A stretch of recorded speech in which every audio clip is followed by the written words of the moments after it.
Hello everyone, welcome to the second Czech Premodern Championship. I'm Adam Koska. I'm Terrageddon. Hello. We're happy to have you here, either if you're watching us live or if you're watching us a little later on. We're today in Prague. We have 140, 145 people, something like that, I think. Almost double from last time, I think. Yeah. Well, we're definitely going up so far, year by year.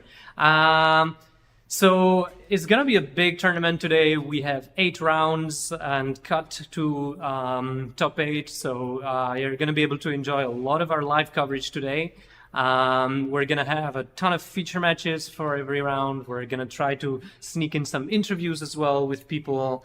Let us know in the comments if there's something that you would like to see. What are you looking forward to, Petr, today?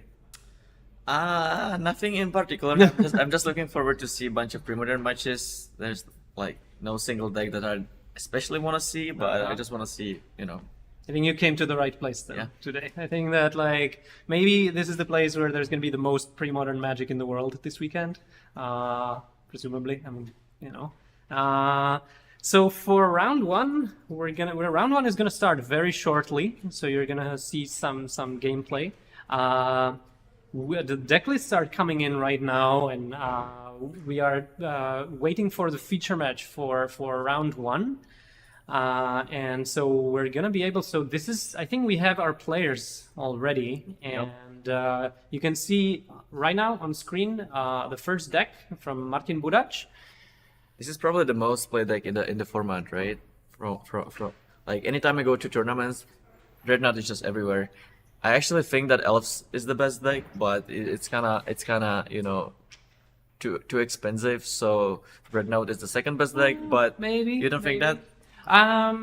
Well, the thing is that I also think that with Dreadnought you have a lot more variety. Mm-hmm. Like for example, this deck is very different than your stock Blue-Eyed Dreadnought. Yeah, we're gonna see it in action very soon. The second deck that we have, I don't even know what to say. Like just look at all those cards. I've never seen this before. Archon is the Omnipotent. I'm just looking forward to seeing this deck in action. I can see a lot of dangerous cards that can kill out of nowhere. I'm following Premodern a lot and even making videos and stuff, and I've never seen this deck before. Okay. So we're gonna learn something here. I can see Shallow Grave, Buried Alive, Sutured Ghoul, double Dreadnought. Mm-hmm. That could work, right? Yep. Attack with haste for 24. Don't mind if I do. I can see Academy Rector with Forum of the Dragon. That could work too, maybe. Intuition to kind of, mix it up altogether. Yeah, like instant speed demonic turn. Yep. Don't mind if I do. All right. So let's see if the match is ready. We can go. It seems like the players are playing already, so let's get into the match. Yeah. Let's see, because this could be lightning fast. So I like the name Rogue. Rogue? It's like when you have no idea what's going on, you just say it's Rogue. Or if you're a big Star Wars fan. All right, so Martin is on the play. He goes with Island Go. As I was saying, Dreadnought has a lot of different variants. This one is mono blue with the Tide, Parallax Tide. So I think it can play a little bit longer game than some of the other, or like it's maybe not focused on exploding on turn 1, but let's see. Traditionally, Stiflenought should be pretty good against combo decks in general, right? Like even if you're not sure how the deck operate necessarily, you just have like a pressure plus counter spells that should be pretty good against combo. What more can you? So yeah, that's true. On the other hand, I think that playing against combo is, generally speaking, is better when you know what the combo does, so that you know which pieces to counter. So if you're really going from a very different angle, you can catch people by surprise. Mm-hmm. So Conor has some fast mana there. Sapperson Scary, is it? The land that taps for 2, then it taps for 2, and then it's gone. And an Impulse at the end of turn, I suppose, from Martin.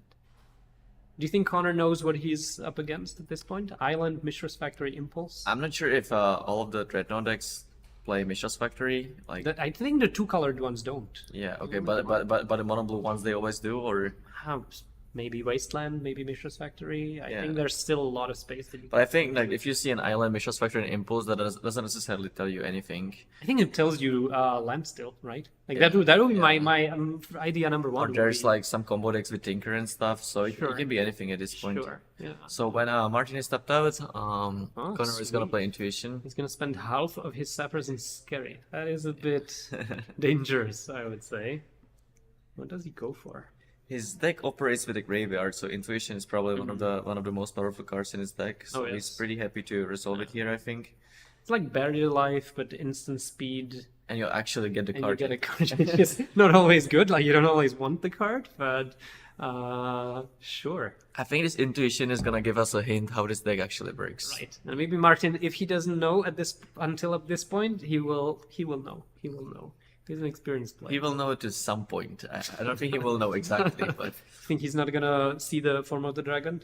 Just not yet. yeah. Okay, but like yeah, we're turn two already. A lot of like players are trying to set up their positions so that that they can fire off they can set off the fireworks. Maybe turn 3, 4, 5. Maybe later if they want to play around. How fast do you think that they can actually kill, given there is no disruption? Which one? The one, the one on the right. Well, let's see. You can go turn 1 Dark Ritual, Bury the Life, turn 2 Shallow Grave. I guess. Okay, sure. It's pretty fast, I think. It also has Cabal Therapy, so I think you can wait a little bit if you feel like you want to clear the way first. I'm curious. So if I'm not mistaken, we're still resolving the Intuition. Is that right? Or it seems like things slow down a little bit. Like Martin is tapped out, so apart from Days, there's not much he can do, and I don't think he would be thinking that long about Days. So I also don't see any any searching through the library. Do we know what's going on?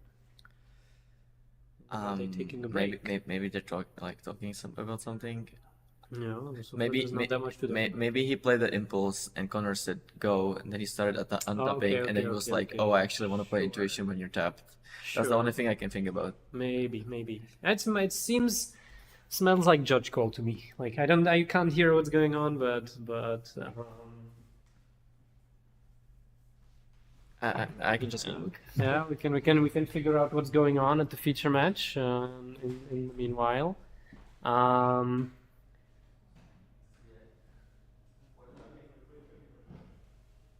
Because this is one long intuition that we're looking at. Not very intuitive. Okay. Pikachu's gone. We have another commentator here now.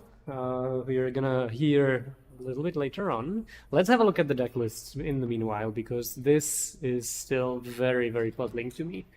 We have Academy Rector, Cabal Therapy. Yeah, so the Alright, so issue was that Martin thought that after the Intuition, Conor doesn't get a priority, so he cannot actually cast the Intuition. But after the Impulse. after the Impulse. But I just told them that he definitely does get the priority. Yeah, for sure. Do they have a judge there? No, I just told them. Okay. You're a lifesaver. Okay. So the Intuition, what is that? What do we have here? We have Academy Rector. What is going on now? We have Intuition for Academy. I apologize about this. There is some interference. Somebody's trying to hijack our stream now. No. Still very much not fixed, but it's gonna be fixed soon. So, Cabal Therapy, Academy Rector, Arcanist the Omnipotent, which is the card that goes into hand, which makes sense. Okay, we're back.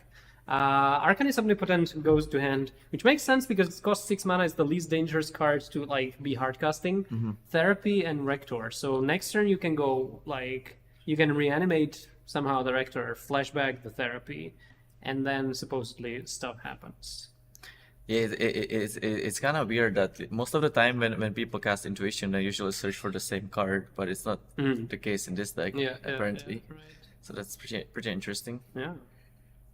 Now the question is, does Conor want to use that Sappers and Scary and see it go, or is he able to operate on 2 lands only? Also, I would still think that he does not know exactly what he's up to. 2 Mistress Factories, Island Impulse. So, like, what do you name with Cabal Therapy? No idea. You don't name Counterspell because it doesn't have. Yeah, I was just about to say, maybe you name like I don't know one of the combo pieces if that's what you're scared about. Does he know that Martin is a combo? That's also a good point. So I think you just like if you're trying to combo off, you just go for some permission spell, like right? But memory lapse or something. I don't know. Mana Leak? Oh, he actually hit it. That's my crazy. God. Okay, that is crazy. And like the crazy. Okay, look at Martin's hand. He has Counterspell and 3 more colorless lands. He has 5 colorless lands and 1 island. 1 Force Spike. Is Conor going to run into the Force Spike? Hopefully not. No, Shallow There's the Shallow Grave. Yes. All right. 1 blue floating. So he can get back a Academy Rector Rector, yeah. and then a Cabal Therapy. Yeah, and get that Counterspell out of the hand or the Force Spike if he feels like he's... So with the He can also attack for 1? Oh, come on, Conor. Okay, never mind. So there's the flashback. Can he block with a? It Oh, doesn't. yeah, Yeah, he it can. doesn't matter. Yeah. Well, like the Rector would die anyway. But... Okay, so oof. Okay, now stuff is happening. So Academy Rector brings back. Fetches Mind Over Matter. Also takes the Force Spike. Additional card I've never seen before. Okay, so this, if I remember, this card says discard a card, untap target permanent, Or tap. Maybe also tap. Right? It says it on the screen. Okay. You just read it. You didn't know. So you can tap. Well, actually, that's not so bad. You can tap his your opponent's Island, blue, right? Yeah, island if he ever draws the second blue. So why is this card goes in a deck? Just so because you can discard with You it? can discard like. No, there has to be more. He's going off. He's There has to untapping be his own more. lands, so Yeah. so now he can actually flashback the other thing. Okay. So I mean, another reanimate. reanimate spell. Oh, this is the combo. Look, Yeah, so he's I gonna love it. draw I his love it. library. I love it. He's This is gonna great. draw all the cards in the world. Oh, now you can just untap it Yeah. infinitely and Yeah, just draw yeah, everything. yeah. So how does he actually kill him? I would say with the Shallow Grave and Hasty. That's why he didn't attack for 1. Even That's if he smart. doesn't kill him this turn, the game is obviously over because he's just Yeah. gonna have infinite cards. But I'm just curious to see how he actually kills him this turn. Yeah. Wow, I'm That impressed. is sweet. I was just kind of assuming that the format is around for quite a while, and the cards, were around for like 20 years. I would just assume that if some deck was like pretty good, I would at least know about it. I've never seen this deck before, but it looks pretty impressive on the camera. Yes, it So does, yeah. yeah, I mean, I am impressed. I don't know how about you, Adam, but this doesn't I'm look that bad to me. Seriously impressed. I have it somewhere at the very back of my mind that I've seen Mind Over Matter in Premodern before, but I was thinking like this is extremely niche and fringe. Now we see it on camera. I love it. You see the first Fire Action Dreadnought in the bin, by the way. So all we need is 1 more Fire Action Dreadnought. Maybe some Lotus Petals as well to make Also, it like the normal problem with the combo decks in Premodern is that they are just like pretty clunky, and you have to play like a lot of bad cards. But the cards in Conor's deck like aren't actually that bad. Like most of them are Yeah. fine. You're like Intuition is a fine card. Yeah. Like That's the second Dreadnought. Also, you like the bad cards or like the fringe cards. You only play 1 of. So you play 1 Mind Over Matter, which you can fetch with the. Okay, there we go with the fast mana. Now we should see some. Is there the Sutured Ghoul? Do we have him already? Okay, yeah, there he is. What happens if Sutured Ghoul is the last card in the library? so what does the ghoul do? So again? it's you play it. I mean, when it comes to play, you exile creature cards from your graveyard, and then it has power and toughness equal to the combined. Yeah, now we see it on the screen. So it's gonna be 24/24 when you play. So you just have 2 dreadnoughts in your graveyard, and Yeah. then it's big, and you just put it back into play, and you attack with it. And that's it. Yeah. Wow. Okay. Well, my attack for 1 with the Academy Rector would not be great. That's true. I did not. Yeah, do the one that, time you really. said that the guy made a mistake. I didn't say that. I didn't say that. I just said maybe. How about attack for 1? Just value. Okay, so now we get to see the deck again. Now that I've seen it in action, everything actually kind of comes into place, right? Like now it just looks way more clear. Yeah. It does not look confused anymore. It just shows that I was the one who was confused before. We can see the combo pieces. There's like, I think it's like the plan is quite straightforward. Can you see the stifles and the vision charms in the sideboard? Yeah, I have no idea what that's for, but You just board in a place that dreadnoughts and you become a Stiflenought. Oh. Yeah, you have Smother and Prohibit. You Do you become think a he actually value wants to do that in this matchup? I mean, I'm not sure in this matchup, but he has the full 15 transformative cards in his board, right? Like he can just go and board all 15. In. So I think post-board is gonna get tougher for him, presumably. Like the Dreadnought deck's probably gonna have like more disruption spells. Yeah. Do you think he wants a card like a Smother just to kill his opponent's Dreadnought, or? Yeah, I think so. I think Dreadnought is... The thing is that he hasn't seen any Dreadnoughts. Oh, he like all he saw was Force Spike, Counterspell, Mana Leak, and Manlands. And Impulse. Yeah, all of these... Well, if the opponent was playing a Landstill deck or like some sort of a Standstill deck, he wouldn't play a Force Spike necessarily. And he wouldn't play the colorless lands. Yeah. Like he's definitely mono blue at this point, I think. So like, what can Conor assume? His opponent is mono blue. Maybe like mono blue. I'm just saying that if he was playing a control deck and not a Dreadnought deck, he wouldn't play a Force Spike. So the Force Spike is kind of a hint that he's. That's a maybe, but like I wouldn't go all in on that. But and I mean he is a bit control deck anyway. But like he has the Stifle plus Parallax Tide, which is the one-sided Armageddon. Yeah. Armageddon, so that's nice. So looking at his sideboard, he doesn't actually have like any more counter spells or like any additional ways to disrupt the combo. I don't even see. He does have two copies of a graveyard removal. Yeah, Phyrex Infernus, no Tormod Script. Just also Gilded Drake doesn't work with like stealing your opponent's Sutured Ghoul because you're dead by the time that like you're casting it. So that is unfortunate. But Phyrex Infernus for sure. Anything else? Annul doesn't really do anything. I mean, unless you know that your opponent's gonna be on the Dreadnought Stifle plan, which I don't think he's gonna know. We mentioned that like this matchup is going to be harder post board for Conor. I don't see that much that would make that happen. That being said, I still think that Martin just got kind of unlucky in game one, just like drawing a bunch of colorless lands and stuff.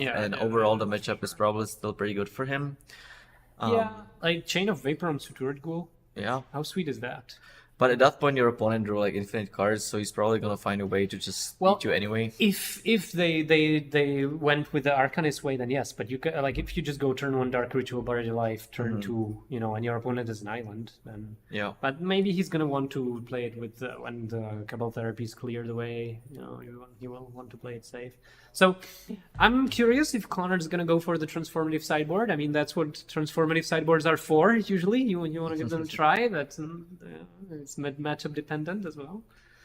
Also, out of those 12 islands, Martin drew exactly 1. And what do you by the way think about like all of these colorless lands? Like I don't even think that Quicksand is that good of a card. Yeah, well, are there any better colorless? Like, I would just play an island over it. Is what I'm saying. Okay.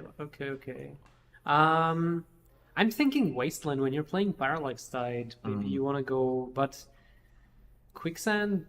What I like is that it's an answer to Goblin Lackey turn 1. Yeah. It just seems that you have a counterspell in your deck. A lot of the time you want to go like a Stifle, like the 12/12 plus a Stifle, and you also need another island to protect it or something. I don't know. I think there's some like you are playing 15 blue sources, so that shouldn't backfire, right? How often can that backfire? Right? It did in a game 1. So irrelevant. So we're on to game 2. Martin's gonna be on the play. There's a very significantly looking Quicksand and Phyrex Infernus on the right, staring back at us. Conor's gonna take a mulligan. Do people still say he's going to go to Paris or he's going to go to London or like? Did they ever say that? I've heard it. I like when people mulliganed. Maybe that was a long time ago, but come on, this is a tournament for old people. So I've never heard that before. I definitely heard it on like the official Wizards coverage. You went to Paris. Hi everyone.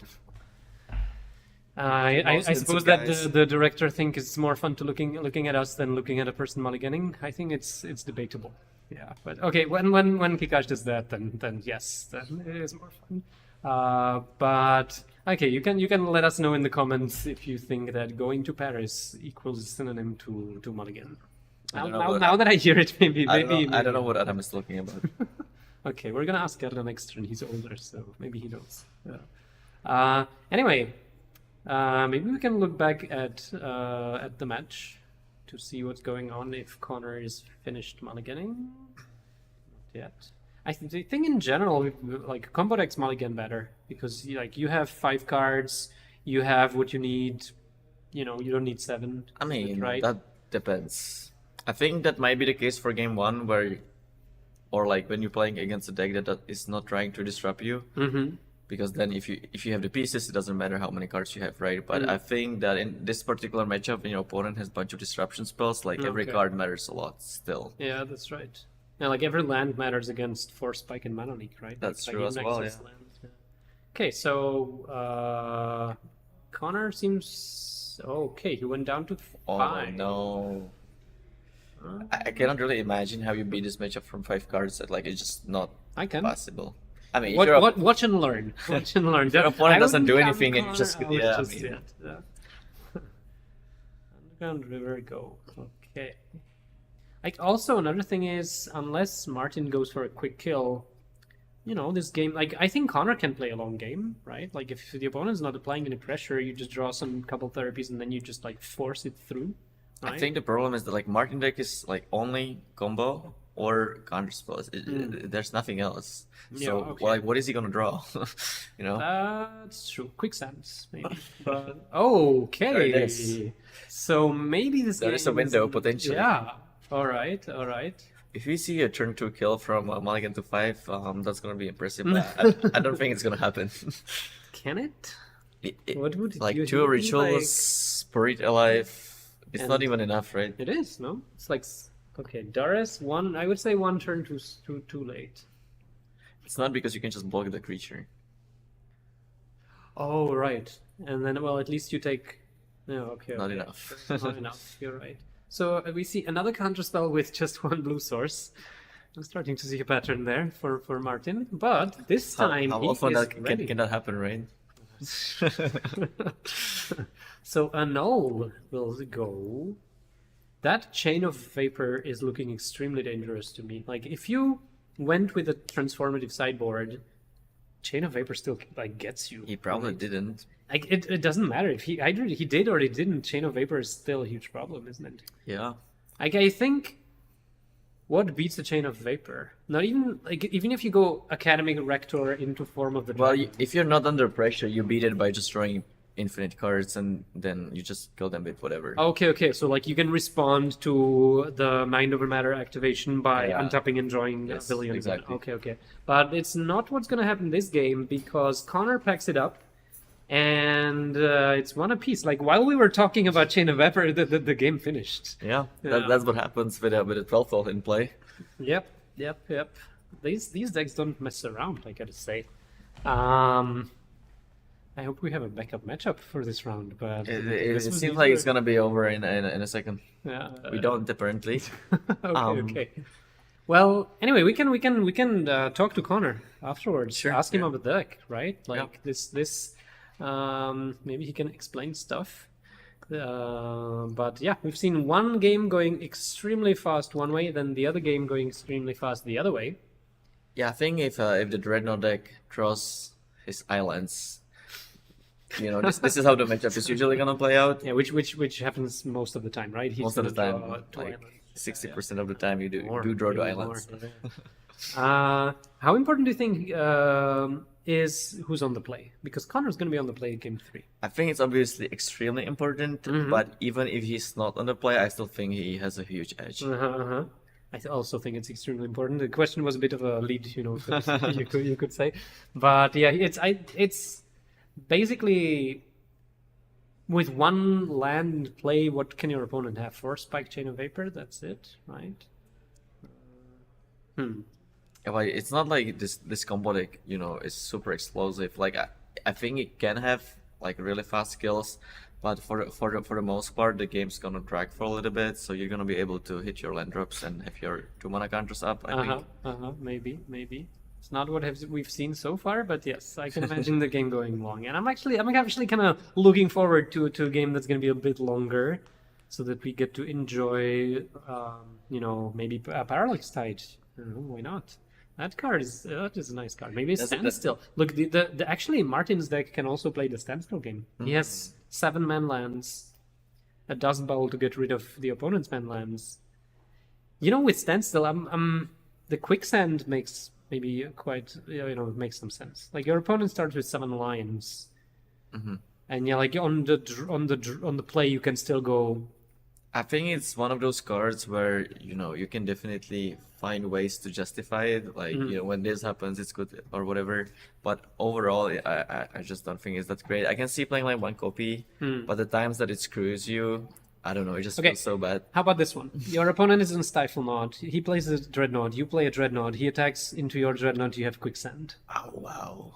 Is it Now good that you told me Is- that, I think that it's great. Yeah. Yeah, convinced I'm me. very convincing. Yeah. Right. But on the other hand, I'm not sure how often that happens. Yeah. But anyway, like I see your point. I think in general the card it's very situational. You lose your land when you're trying to kill a creature. Your opponent knows about it, so if they don't want to attack into it, they don't have to, right? But it can even kill a pile driver, an attacking pile driver. So anyway, Conor's gonna be on the play.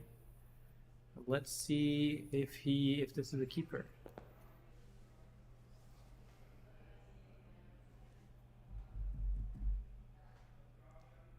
Okay, so supposedly some tough mulligan decisions going on right now. Oh And no, Conor is mulliganing again. That's brutal. You win game 1 super convincingly, and you just feel great, and then you just mulligan to Oblivion 2 times. I wouldn't say into Oblivion yet. It sucks. Also, like, oh, come on, let's be honest here. I think Martin's deck is a bit more consistent than Conor's deck. That is isn't true, it? yes. Right, like you have a one color, like a single color deck with a very solid mana base that can never go wrong. And I don't know. I think the matchup is bad enough that even going to 6 on the play just feels like you're almost just lost on the spot. Really? It's how I would feel about it. But I agree that I also think that Martin's favored, just because he has the right tools to mess with what Conor is doing. But come on, all right, he's keeping his 6, and do you think that maybe Martin ported out the Parallax Die just because it's a 4-mana spell that you have to tap out for and stuff? Possibly. I think it's I can see that happening. I think it sounds like the right thing to do. Island go on both sides. So we see an island, not a quicksand, so that's a pretty good sign. We Sorry, also I will stop about the quicksand. And I'm gonna stop about the one island only thing. Cabal Therapy. What do you name? Just Dreadnought or like? It depends. Like, what are you afraid of, right? Like, if you're afraid of your opponent killing you quickly with a Dreadnought, sure. That's a lot of ways how to make sure your Dreadnought. So he probably named either Counterspell or a Dreadnought because we don't see any discard, and that's like the only 2 cards I can think about him naming. Also, we don't see the second blue. But... Yeah, there's the quicksand though. So. Okay. It's so funny that you said that there's like 15 sources, and it's like how often it's gonna happen, and it happened every single game. Yeah, well, it's not a really statistically significant sample, but I'm starting to feel bad about this. Like I hope I didn't bring it on Martin. But okay, so Therapy missed. That's another card down. But on the other hand, you have some very valuable information. Also, you have a Cabal Therapy in your graveyard, which is something you can use a little later. But you know about a lot of cards. Mana Leak, Chain of Vapor. I think the problem with the Therapy in his deck is that like it only breaks from your graveyard at the point where you're like actually kind of going off, if you know what I mean. Yeah. Like you don't really have incidental creatures in play. Yeah, sure. Like there's no what have you? No Carnophage. It's gonna be really hard for him to resolve an actual academic curse. Yeah. So the Therapy. Do you think, by the way, Martin's gonna sacrifice that Quicksand to go after Conor's Underground River? Maybe he could. He has a Dust Bowl. Stop it! No, seriously. He has a Dust Bowl. Sorry. I thought you were just like. No. Making fun of me. It doesn't make sense. But the thing is that Conor is not playing lands. Yeah, he should. Yeah, and what else is the Quicksand gonna do, right? Yeah, okay, we see a Dust Bell. Okay, we see the Dust Bell activation, and is there the Stifle? That is a Stifle! Wow. On. Okay.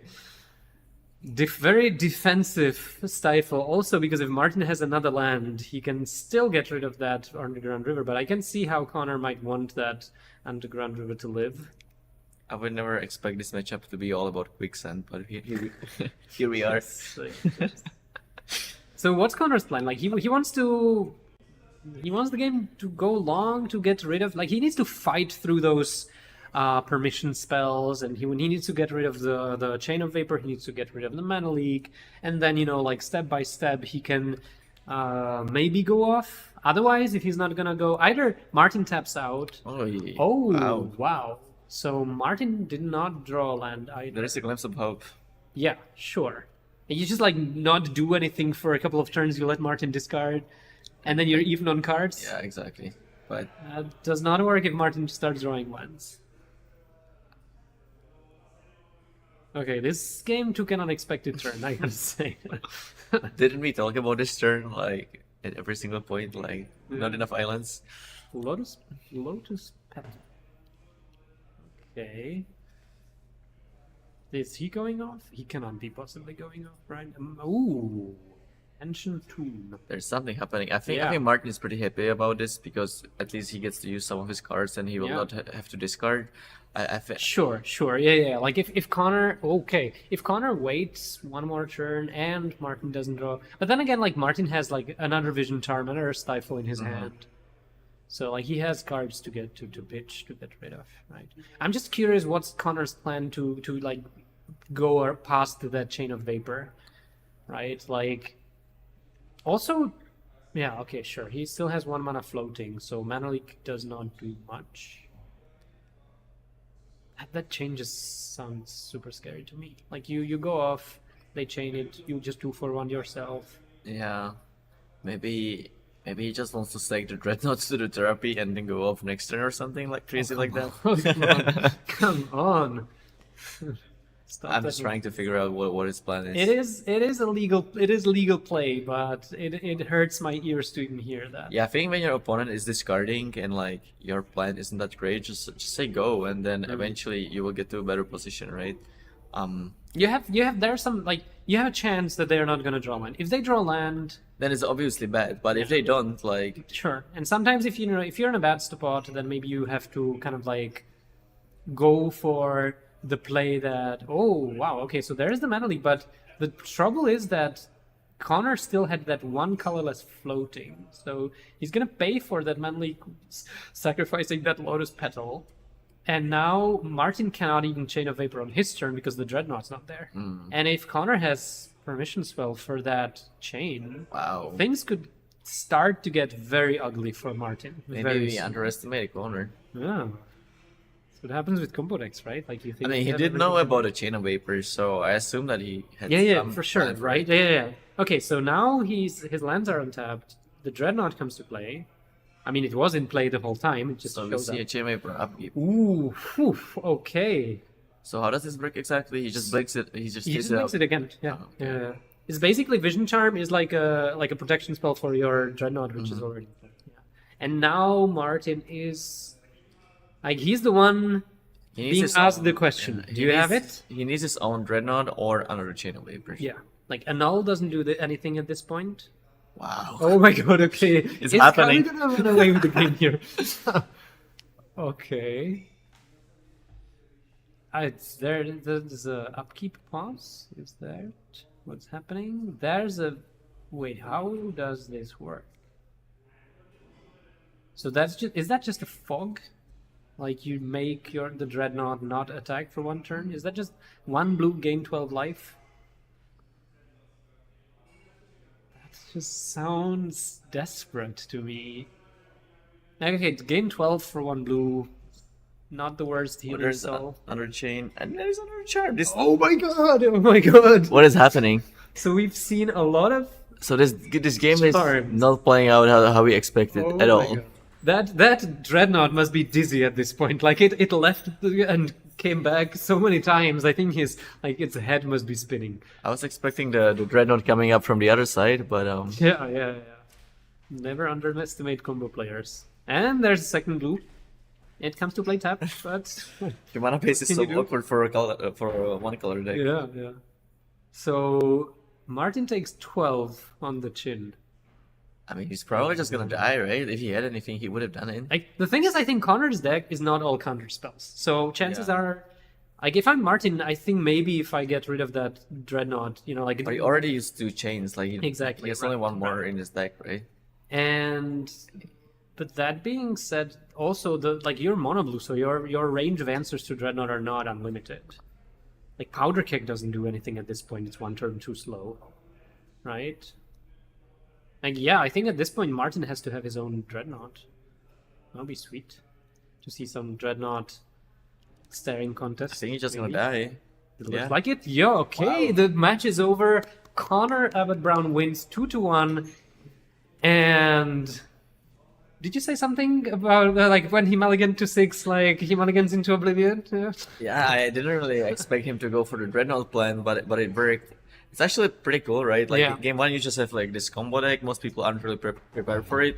Game 2, people bring in answers, but you just have this Dreadnought. Yeah, I like it. I think that if Martin had more blue sources, chances are he would be able to go like chain, mana leak. So like he It's- was it's just not like playing no one one talked spell about that, per right? turn, right? Like he was like if if he plays one spell per turn, then the combo deck can deal with that, right?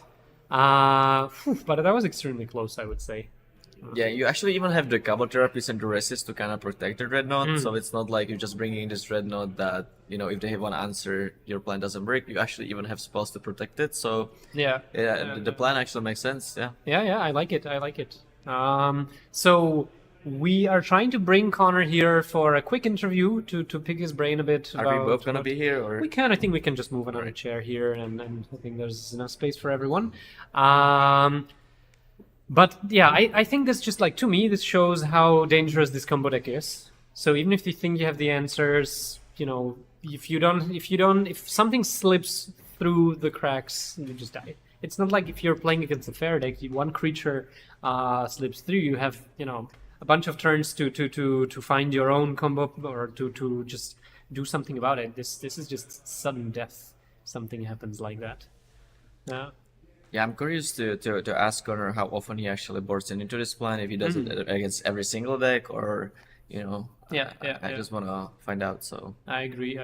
Maybe because there are some decks that are like glass cannons where if the opponent has hate, there's not much you can do. Like there's a couple of, I think maybe 2 years ago, there was a lot of talk about this deck called Turtle Splash, which was extremely powerful, and it also turned out it was quite vulnerable. Or the decks using Volrar's Shapeshifter also, like they look very, very powerful. They are. If you interact with them, they are not that difficult to disrupt.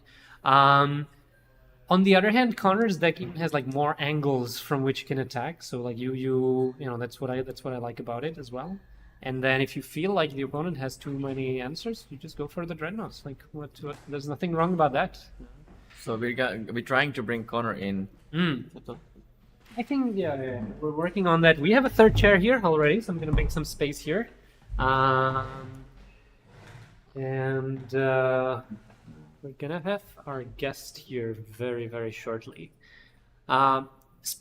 Maybe one more thing about the Dreadnought deck. We typically see all the blue-white decks. Do you just very quickly because our guest is here? Blue-white or mono-blue? What's your answer?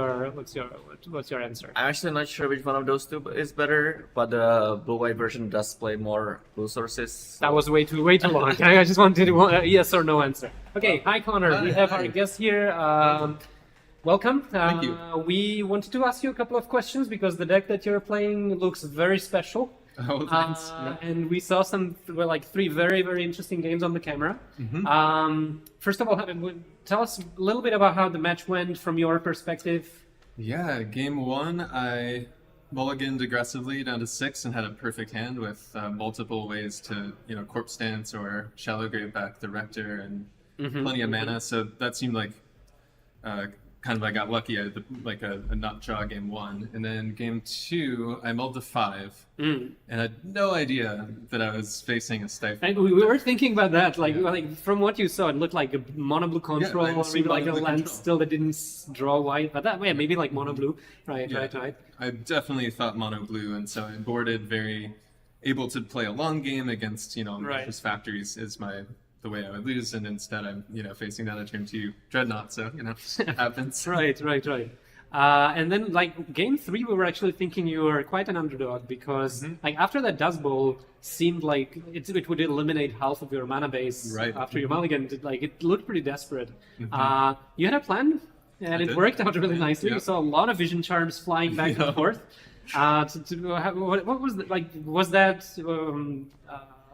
How much were you all in on that plan? I was all in on that plan. I had my keep of 6 was a couple lands, a Stifle, 2 vision charms, and a dreadnought. So I was just, all right, I'm going to get this dreadnought out and try to protect it from Chain of Vapor, and it worked. Right, because you knew from the therapy about the Chain of Vapor, so you also knew that you had to like make sure that you don't get hosed by it straight away. All right. Yeah, I was patient. I knew I'd seen Mana Leak and I saw Chain of Vapor, so I just had to wait until I had enough mana to be able to Vision Charm in the face of anything. And they didn't draw any more blue mana, so I wasn't having to play around like double counterspell, double. So I think that actually was the deciding factor in that match, was the lack of blue mana. Yeah. How often do you actually board into this plan? Do you do it in every matchup, or? Definitely not every matchup. I've thought long and hard about which matchups to do it in. It's mostly actually against other Dreadnought decks that I go into the full-on Dreadnought plan. Okay. Why is that? You just want to trade for the Dreadnought, or? Yeah, trade for the Dreadnoughts. I think I am actually slightly more consistent at getting a Dreadnought out, and they often aren't able to. If they see one of my other plans game 1, which is either the Buried Alive for Sutured Ghoul and Dreadnoughts and kill them with the Ghoul, or they see the Mind Over Matter Academy Rector shenanigans with Arcanus. If they see either of those, I think they board out Swords to Plowshares, or I hope they board out Swords to Plowshares, and then they're not able to interact with my Dreadnoughts. Meanwhile, I'm bringing in Smothers, and I can Intuition to set up the combo, and I think I can. If they board incorrectly, I think I'm slightly favored with this sideboard plan against other not decks. All right, awesome. All right. How many games do you win with Form of the Dragon? Is a question Quite I want to actually. Really? Quite a few, yeah. Okay. Yeah, I want to shout out Lotus Valerio, who's been working on this deck as well. He's gone in a really different direction with Mox Diamonds, and he's been doing really well with that. I think he just formed the Beard Brothers Open with that, but he just was skeptical about Form of the Dragon, but just this week he won matchups against Mud and a couple other decks where just game 1 they have no answer to it. Right. There are a lot of Dreadnought decks also that have no answer to it game 1. And they maybe have like a Boomerang, but I'd take my chances with them not being able to dig for a 1-of card with 4 turns to do it. So that sounds extremely sweet. Yeah. It's good against Goblins too. So I like Form of the Dragon a lot. I think it's worth it in those scenarios where your Academy Rector otherwise does nothing. If you just go get a Mind Over Matter and you can't win, you usually are going to lose. So, all right, sometimes it's definitely not planning. You don't want to Form of the Dragon unless you really have to, but when you really have to, it can win games. All right. Okay, yeah. At first I was thinking Yavimot Bargain, but that card is banned, unfortunately. Yeah. So I guess that would be a good addition in the deck. That would be a really good addition. I would take it. All right. Any more questions? I guess thanks a lot for the chance to pick your brain on this deck, and good luck in the tournament. I think the deck looks extremely sweet. Cool, so let's hope we're gonna see some more action from it. We see it on the screen over there. So that's just one more question from me. Are you just playing it because it's super cool, or do you think that it's actually like really good? that is a sorry. Okay. I think it's actually a straightforward question. I think it's pretty good. It depends a little bit on some luck in terms of what your opponent does with their sideboarding. But if they sideboard incorrectly enough, then I think it's really good. Okay. Right. I think that you can catch some people by surprise. Like we were first time we saw the Mind Over Matter here, we were like, oh, I know that card, but let's read what it does. Yeah. Yeah. So yeah. So that's it from us for round one. Thanks a lot, Conor, for being our guest here for an interview. Good luck for the rest of the day. Thank you so much. Thanks for the stream and for hosting this incredible event. This is really great to be here. We're happy to be here too. All right. So let's go back to the. Are we gonna take a break now, or what seems to be the plan? So we're gonna take a short break. We're gonna be back with round number 2. Stay tuned. We're gonna be back.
Welcome back to the coverage of Czech Premodern Championship. I'm Adam Koska. I'm here with Jarda Bílek. Hi, Jarda. Round 2 is going to start shortly. Before we go to round 2, we have the archetype breakdown here. We know which decks are the most played decks today in the tournament. Have you seen the numbers already? I have already seen the numbers. I wanted to ask you what do you think is the most played deck, but yeah, it turns out... I would say I'm not surprised. Me neither. Yeah. I think our viewers are not going to be surprised either. The most played deck of the day is Stiflenought with 14 copies of the deck. Stiflenought can actually have several different variants. There can be blue-white, there can be mono-blue that we saw. You can have like more aggressive ones with more permission, and Lotus Petal, for example. You can have slower versions like the ones that we saw on the camera last round. So let this not deceive you. 14 Stiflenoughts does not mean 14 identical decks. Deck number 2, everyone's favorite. Mono Red Burn. Mono Red Burn, yeah. I like the fact that this deck is still putting up so many such high numbers. It's just like, to me, it's like one of the core archetypes of Magic. Also for a lot of players, entry deck to the format. That's also because true, it's right? cheap and quite easy, technically easy to play. Is it? Is it? I hope guess. it's just... Like, people say that you just you find which way your opponent is sitting and then you just aim all the burn spells that way. I don't think it's quite that easy. I think that there's a very interesting dynamics between creature matches, most notably, like when to burn the creatures, when to burn the face. You need to do a little bit of math there. But okay, sure, it's a deck that does not require so much technical... If you compare it to the Goblins, for instance, it's much easier to play. Sure, yeah. Okay. Number 3 is Dead Guy Ale with 10 copies. It's another player favorite deck, because with all good hippies. Yeah. Turn 1 Dark Ritual, turn 2 Hypnotic Spectre. What can be better? Oh, yeah. I think recently we've seen some evolution of this deck. We've seen some decks transform more into the control shells where they actually ditch... Sorry about that. They ditch Hypnotic Spectre, Dark Ritual, and instead they go for things like... Eternal Dragon, Exalted Angel. Eternal Dragon, yeah. Go maybe Skeletal Scrying, go more for the late game. How do you feel about this transformation? I heard that's a good idea. Yeah. Because it's a little bit different, and also sometimes, yes, technically you have very powerful play with turn 1 Hypnotic Spectre, but sometimes it's technically everything which you have, and if you lost your Hypnotic Spectre, you are very quickly in a card disadvantage, and it's usually hard for you to go back because your draw engine and the rest of your cards didn't cooperate that well together. Because with exception of Phyrexia, Arena, and Gerard Verdict, what other sources of card advantage do you have? It's not easy to have so much card advantage. I mean, you can have Skeletal Scrying maybe, but In the aggressive version also. I'm not sure. Maybe some of those decks play it in the sideboard. Maybe like 1 copy in the main deck. But yeah, it's true that it's not so easy to come back from behind when you are behind. So I would say that the verdict's still very much out there on which version's better. Both versions get played these days. Then number 4 we have Goblins. With 8 copies of the deck in the tournament today. Another fan favorite, I would say. Another very powerful deck. Another very powerful deck, and technically the deck is very stuck, if I remember correctly. The only big questions is number of cards like Wasteland, Rishon Ports, and if you go for instance, a Red Splash or no. Green Splash. Green Splash. Yeah. Yes, Red Splash and Goblins. Yeah. But yes, I think also, by the way, the reason why, the fact that we have so many burn spells and Goblin decks, burn decks and Goblin decks is probably why we don't see very high numbers of Elves. Because, if I'm not mistaken, there's only a handful of Elves, maybe like 1 or 2 Elf decks today. I have another opinion. I still believe that the reason why we didn't saw that many Elves is because the cards in the Elves are... It's not that cheap. Sure. You need a Cradle and Survival, and it's... Could be. All right. So just very briefly, because we are going to have feature match for round 2 very soon. After Goblins, we have Landstill with 6 copies, Madness with 6 copies, Stasis with 6 copies. Some people don't want to have any friends. Okay. Pitrak with 5, Rock with 5, and Rogue with 5. What is strange for me, there's largely missing mono-white control, which I saw that recently was very popular on online and in tournaments. But I would say that, I would still say mono-white control is a bit of a fringe deck, so maybe it takes some time for people okay, to but pick it maybe up. it will be better if we will We'll see, concentrate. Yeah. Also, So, just maybe one last thing. Rogue actually just means a deck that fails to find itself in any category. So, for example, Conor's deck from round 1 that we saw was Rogue. But we're going to have a look at one, I would say, also a bit rogue-ish deck. It's been, it's established itself, but I haven't seen it too much in the spotlight. It's a deck that Felix Kämmler is going to be playing on the camera this round. Balancing Things. Look at that. I remember this deck from the days when this card was legal in Standard. Yeah. And Right. no, in Extended. In Extended, right, Extended. yes. Because Neo Reeves plays very well the Orange Chant against Psychator of Masashi Oiso and one of the Pro Tours. I guess it was in Los Angeles. Which technically was one of the major matchup these days, back in the days when we play Psychator against Balantic and it's a very interesting deck, especially in this metagame. I'm not sure if it's fast enough. Also, it's not friends with Wasteland. That could be a very big problem in Premodern. But again, what is this deck trying to do? It's trying to put Brushhopper or Terravor in play. Actually, Terravor not. You just play either Brushhopper before you play the Sweeper, or you float enough mana by playing those lands that sacrifice themselves to give you 2 mana. And then, so you sacrifice everything, and then you play, if you have Brushhopper in play, you phase it out, let's say. And then you go for either Obliterate or Balancing Act. And the idea is that when that resolves, when the dust settles, everything that's left in play is either one of your creatures, Terravor, Anorid, Brushhopper. What is Felix up against is the question, because this deck, again, it does not like being interacted with too much. And we see Goblins. We see Goblins with black for Diabolic Edicts. And from Drowners Crusade. And for Drowners Crusade, is that main deck? That looks like sideboard to me, no? Yeah. It's like 15 cards in the bottom right. Yeah, it's look like in sideboard. So the main deck cards are Diabolic Edicts. That's an interesting choice. Usually also the black decks play Burning Wishes for Patriarch's Bidding. Do we I mean, the bidding is very slow in this meta.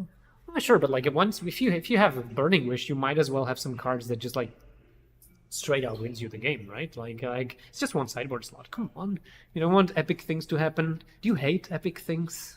Oh, Yeah. no. Okay, but anyway, so this is one of the 8 Goblin decks in the field today. I would say the Black Splash is the least typical one. But it still makes sense. What do you think about the matchup? I expect the Goblins must win faster. Yeah. And Okay. could we take back for a second the Obliterate deck? Because there is a question, for instance, you have Burning Wishes, Yes. but does he have, for instance, 3 Pirate Colossus. Pyro inside? Well, yes, for the win. For sure, that's one of the basic cards I think you have to have there. All right, let's go for the match. So that's nice for the Balancing Things deck that it essentially has access to a lot of sweepers.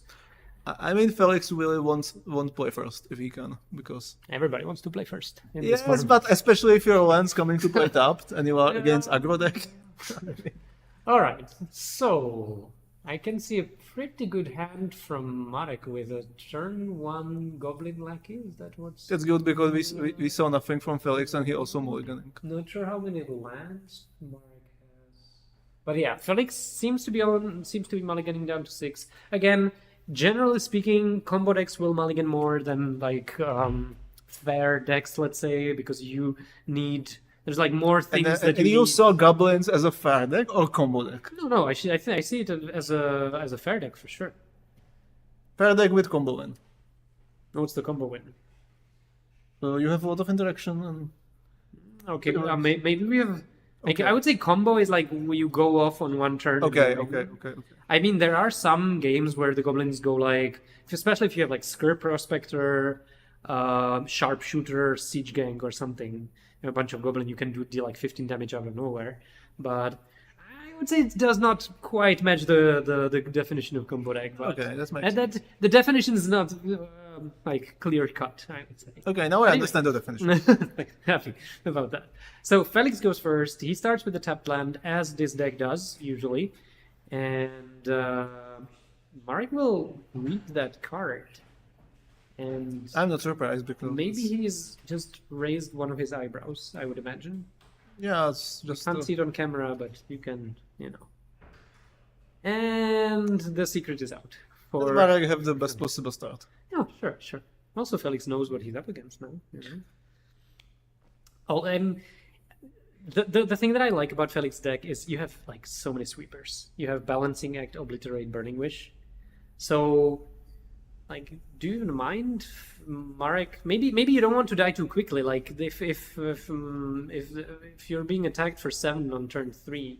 Hey, that's the problem. But in general, I would say that Does Marek run by Strand or no? Ooh, there you go. A blocker for a Goblin Lackey. that's- Timberwolf. Wow, Very nice. I don't see the card for ages. I haven't seen it for a while as well. But come on, like blocking a Goblin Lackey with Timberwall and then having the potential to sack it later to cast Obliterate. Okay. Like, the world's your oyster at this point. Like, you have everything.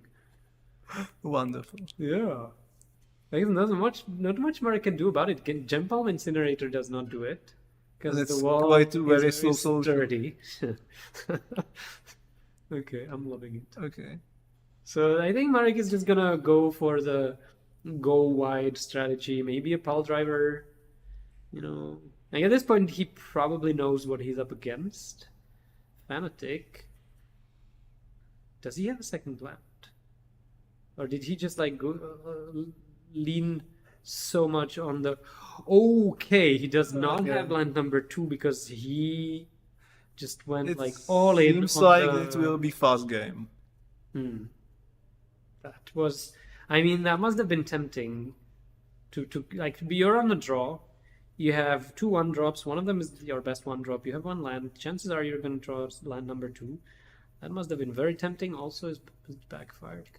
Maybe he's just holding the lands back because he knows he's going to get balancing active. I'm not sure about this. Maybe not in land number 2.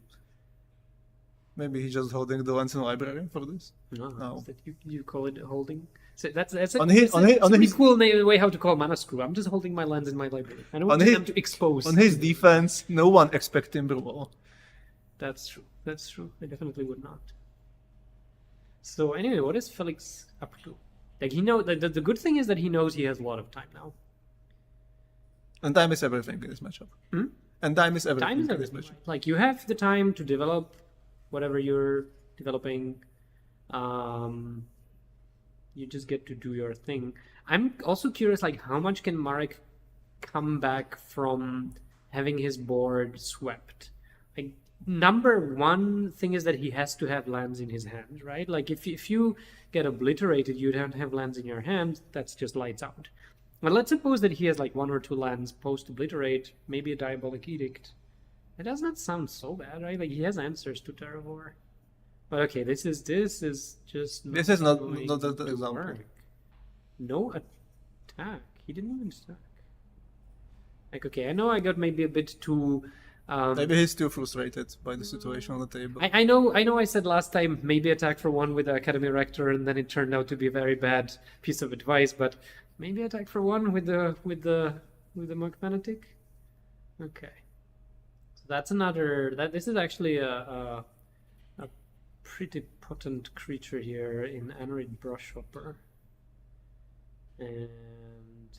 Another very interesting Premodern creature. Oh, yeah, I love it. Like, back then, a 3-mana 3/4, you were already starting to, like, it was all like borderline playable, right? Like, these were not bad numbers. I remember in Invasion, I saw the card Noble Panther. Do you remember that card? 3/3/4. It was a 3-mana 3/3 green-white.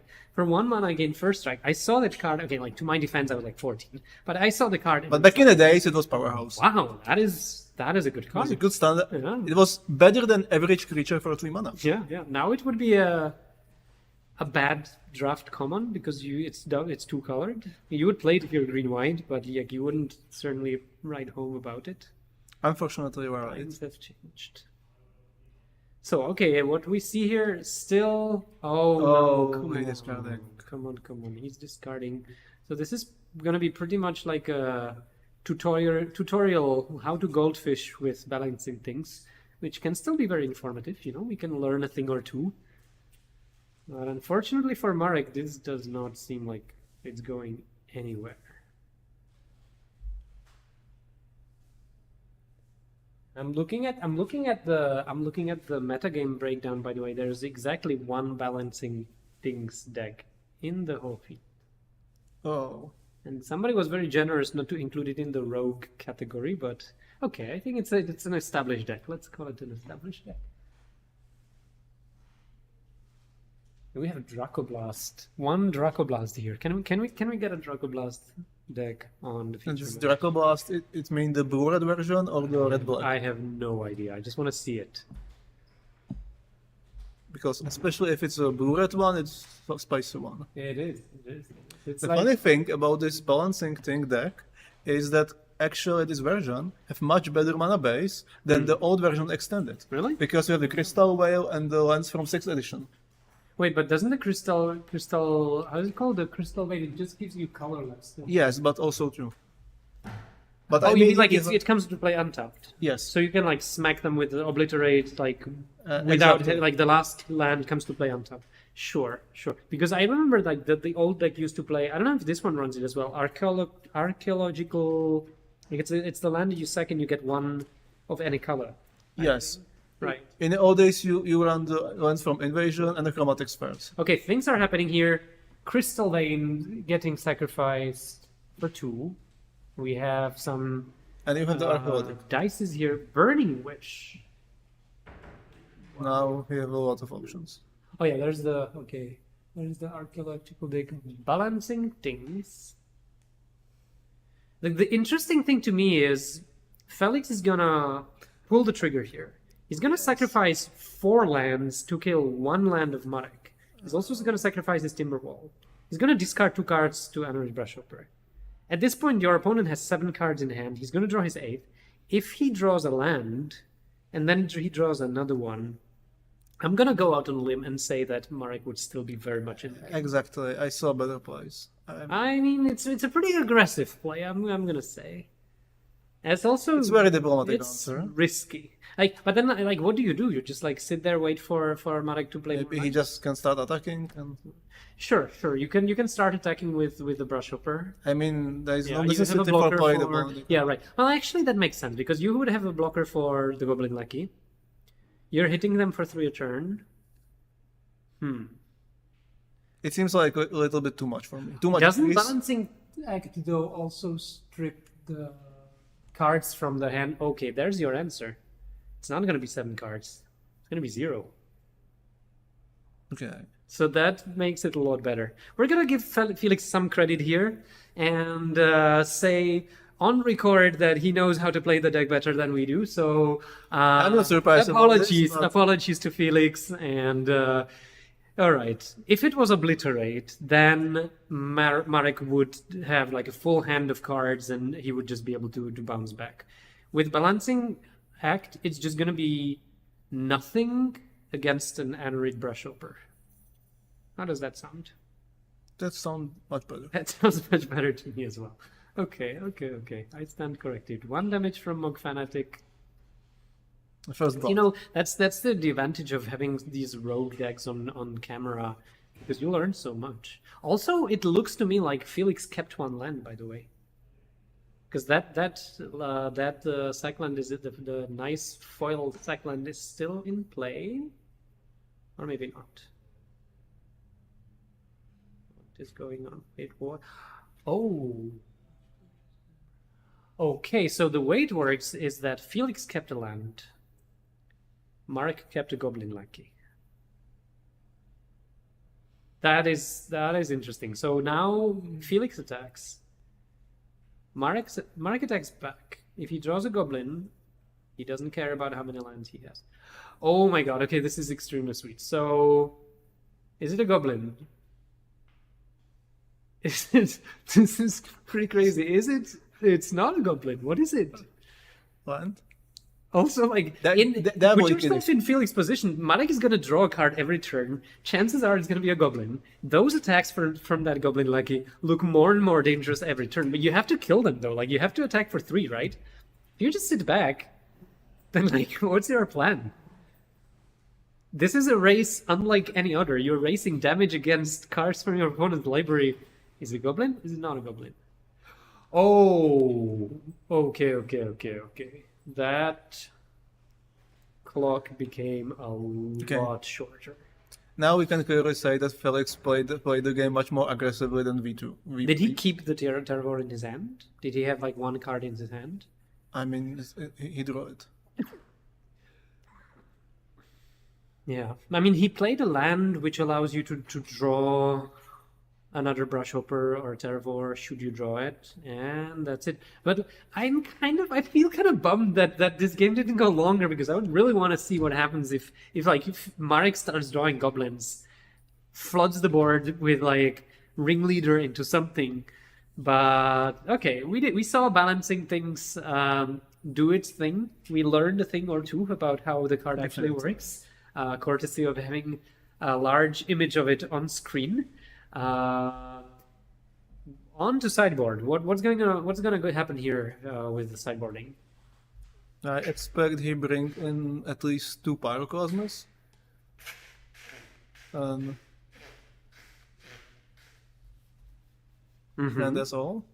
Is there anything else? Probably no Orm's Chance. That's no Naturalizes, no Wildfire. Can you see that spicy looking Wildfire in the sideboard? From Portal. That is, I believe, Urza Saga. Portal, yeah, that's the one that from Portal Second Age. So I think I agree. I think you just board in. Well, I'm not sure what's the green card right under the Pyroclasms. Do you know that Tranquility? card? Is it? Oh, it's Tranquility. You're right. So yeah, I would go just like I suppose you go with boarding in double Pyroclasm and that's it. It is. It's not this Tranquility, but it is a Tranquility. This is a very pretty Tranquility, by the way. Yeah. Goblins. What do you board in? Perish. Is it even good to kill Terravor? It's better than Edict. No, but are you gonna have any lands when you're casting the Perish? Probably not. Also, it's not very good at killing the Brushhopper, but then again, what is? I don't really know. Maybe Cabal Therapy. Yeah, Cabal Therapy and Duress. Definitely. Is there Duress? No, Cabal Therapy. Cabal Therapy seems like the card that you want. Yes. Sure. No? Yes? I mean, you just want to take their sweeper. So, Marek is going to be on the play for game 2, so his Goblin lucky should be a bit better. I'm not sure if Felix is capable of producing untapped green on turn 1 to go with the blocker. But all right. Anything else from the sideboard? Drowner's Crusade? Probably not. No. So I think that's pretty much it. We're just gonna see like more discard versus more sweepers, and so that should not. You mean he changed the therapy for the Edict, or he I just would take probably some keep goblins? both. I mean, like Sharpshooter, for example, doesn't seem great. So you can shave Sharpshooter. That sounds a bit gross. Okay, you can cut one. That's not much better. You can take one Sharpshooter out of the deck. Maybe Goblin King. Goblin King does a lot of damage. I mean, I would probably just like cut some of the one of goblins. Maybe Goblin Matron, because there's nothing like you want to go for that. This is a goblin. But on the that other hand, decides. if you want that maximal efficiency of your goblin lucky, you need as much goblins as possible. Sure, but Which are you means the going- sideboarding could be a little bit tricky. No, but are you going to put a Sharpshooter in Okay, play but it's with a one lucky? card, you need at least 3. Huh? It's one card, you need at least 3 to take out. Yeah, Sharpshooter. I would go. I'm not sure. You can write in the comments what you would take out. In the meanwhile, players are drawing their 7. Last match, I asked Kikac if he knows the "go to Paris" expression for Mulligan. He had no idea what I was talking about. You're kind of our in-house Magic the Gathering historian, Jarda. Do you speak my language? Go to the Paris. It was the name of one of the Mulligan rules, Yeah. and I mean that was the first change. Would you understand? Would you know what I'm talking about if I say Marek? And I don't want to bring any bad luck here, but if we say Marek went to Paris twice, He have no lands in hand. no. Like would you understand what I mean if I say it? He mulligan 2 times. Okay. So you would. The answer is you would understand. Okay, good. That's all I need to know. In the meanwhile, let's hope for no mulligans here and some good match. Let's hope for second land. Let's hope for some fireworks happening one way or the other. We see this is a very exotic-looking Goblin Matron that we see on the screen. Portal Second Age had some really weird images, I would say. But anyway, here we go with turn 1 Goblin Lucky again. Now we are on the play. And this just seems... okay, what is happening? Okay, so the answer to my question, can Felix produce green on turn 1, is yes. Very much yes. Although, at a price. At a price. The price being, you start 1 land shorter. But still, it's good exchange. Wait, come on! Marek doesn't have a land again! Are you kidding me? So, like, I understand keeping a 1-land Goblin Lucky hand on the play because there's no way in the world that your opponent's gonna have a turn 1 Tinderwall again, right? Except for... Actually, yes. Okay. I'm not sure if Marek have this equation in mind. Okay. I mean, he just saw Mountain Lucky and Snap Keep. I think you underestimate Marek. Or maybe I don't know. I can't see in his head, but okay. Anyway, land number 2. I'm happy that we are seeing. We're gonna see a game here. In the meanwhile, Felix. At least for a few turns. Yeah. Felix drew his land number. I mean, he played his land number 2. So actually, with Marek missing his land drop, it kind of like the game is in the state where you wouldn't be able to tell that Felix sacrificed one of his lands. Marek was nice enough not to play it, and the game, proceeds in the usual way with the people having the usual numbers of lands. Now I'm really curious what Felix is going to be up to, because this damage, next turn you attack, the goblins attack, presumably the wall blocks the lackey. You're taking 3. It's not that fast, clock. Oh, how about Mountain Goblin War Chief attack? It could change the situation. Mm-hmm. But this, Felix's deck is a deck that requires planning ahead. So I suppose what's going on right now is you're thinking which lands to play on which turns, because you don't want to see yourself, find yourself with the wrong mana to cast the wrong spells. And there's a lot of very colorful cards in the deck, so you and all need the options. Yeah. We see a Diabolic Edict here on screen. If you're Marek, do you just fire off that edict on that Tinderwall? It depends on the rest of his hand.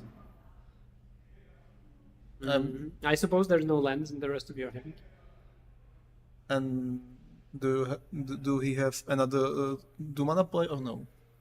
Because let's say yes. Let's say he has another pile driver. Should he go with another pile driver, or should he Diabolic Edict that wall away? What's your call here? You have to say intuitively, yes or no. Intuitively, I will start with pile driver. Pile driver, okay. Because the thing is that if you edict the wall away, you attack, then you're gonna be able to put the goblin in play anyway, right? So it's like you don't have to play it. You can just put it in play via the goblin. Okay. Anyway, we're here. Hydrotherapy. We're gonna go with the therapy here. Balancing Act, Terravor, and the therapy hit. It was a therapy on Terravor. Okay. It looks like it was. Interesting. And there is double balancing act? Is that what it's? Which means that the next target probably will be Yeah. balancing act. There's Brushhopper, Land, Double Balancing Act, and a very shiny card, which I wish the players put somewhere else, but I think it was another land, Yeah. if I'm not mistaken.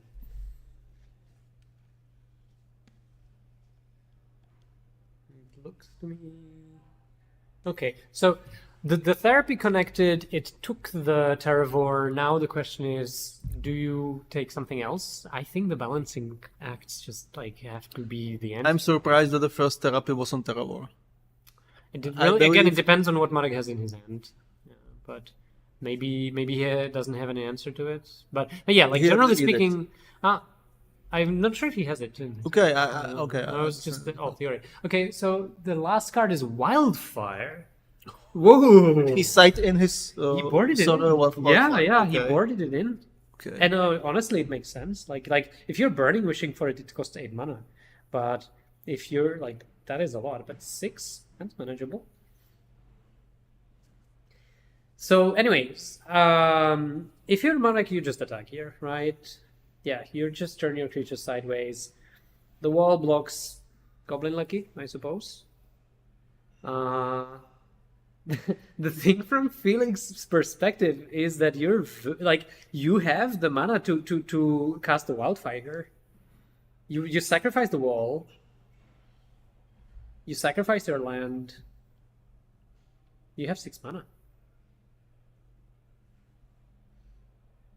And another thing that I want to say here is that usually the dynamics of the game from the opponent of the balancing act deck is you need to be very careful about thinking about playing your excess lands.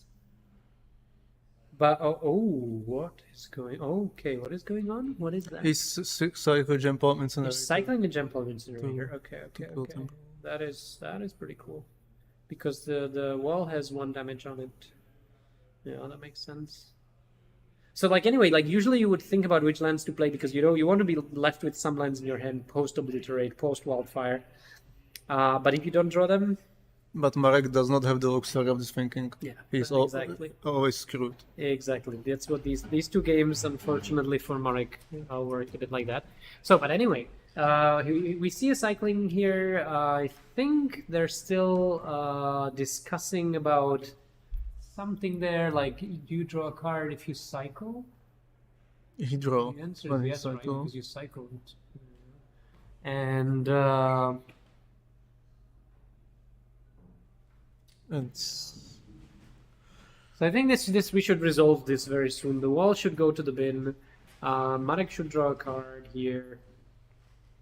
and Felix. Felix is gonna be. Is there a possibility that one less? And what can Felix do next turn?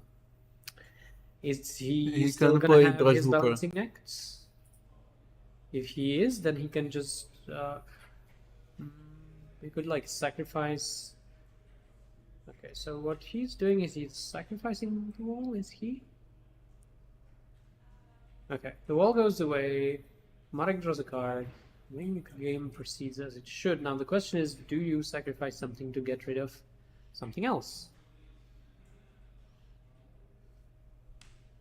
The balancing act's just way too dangerous. To me, yeah, pile driver is, yeah, sure, you get rid of that, right? And you hit the, no. Okay. All right, so the balancing acts go away. There's still some action in Felix's hand. There's still Brushhopper, Wildfire. The trouble is that he doesn't have a lot of cards in his hand, and for Brushhopper you need. But it's still blocker for Lucky. It is, if that is true, still a good blocker for the Lucky, so you can just hardcast it, and then Marek has a And bunch of buy some cards, and diamonds. he's just gonna try to go wide, and then when that happens, hopefully you have enough lands to play the Wildfire. I mean, there's nothing wrong with that plan. I like No, that plan. it's- Yeah. Frankly, it's quite easy play. You're saying that when you're sitting here in the booth. Of course, Down because there you would be sweating and saying, what can I do? What can I do? I mean, I know I would. I just did I mention that I really hate foil cards? Did I mention that I really like foil cards? Okay, maybe even he finds another partner. Especially the foil, like old framed foils with the cute little star. Nicer, but still. Like the new foils just like they don't do it for me. But the old foils, I think like why do you hate foils, by the way? Like what's is there a story behind that? No. Childhood No, trauma? no childhood No.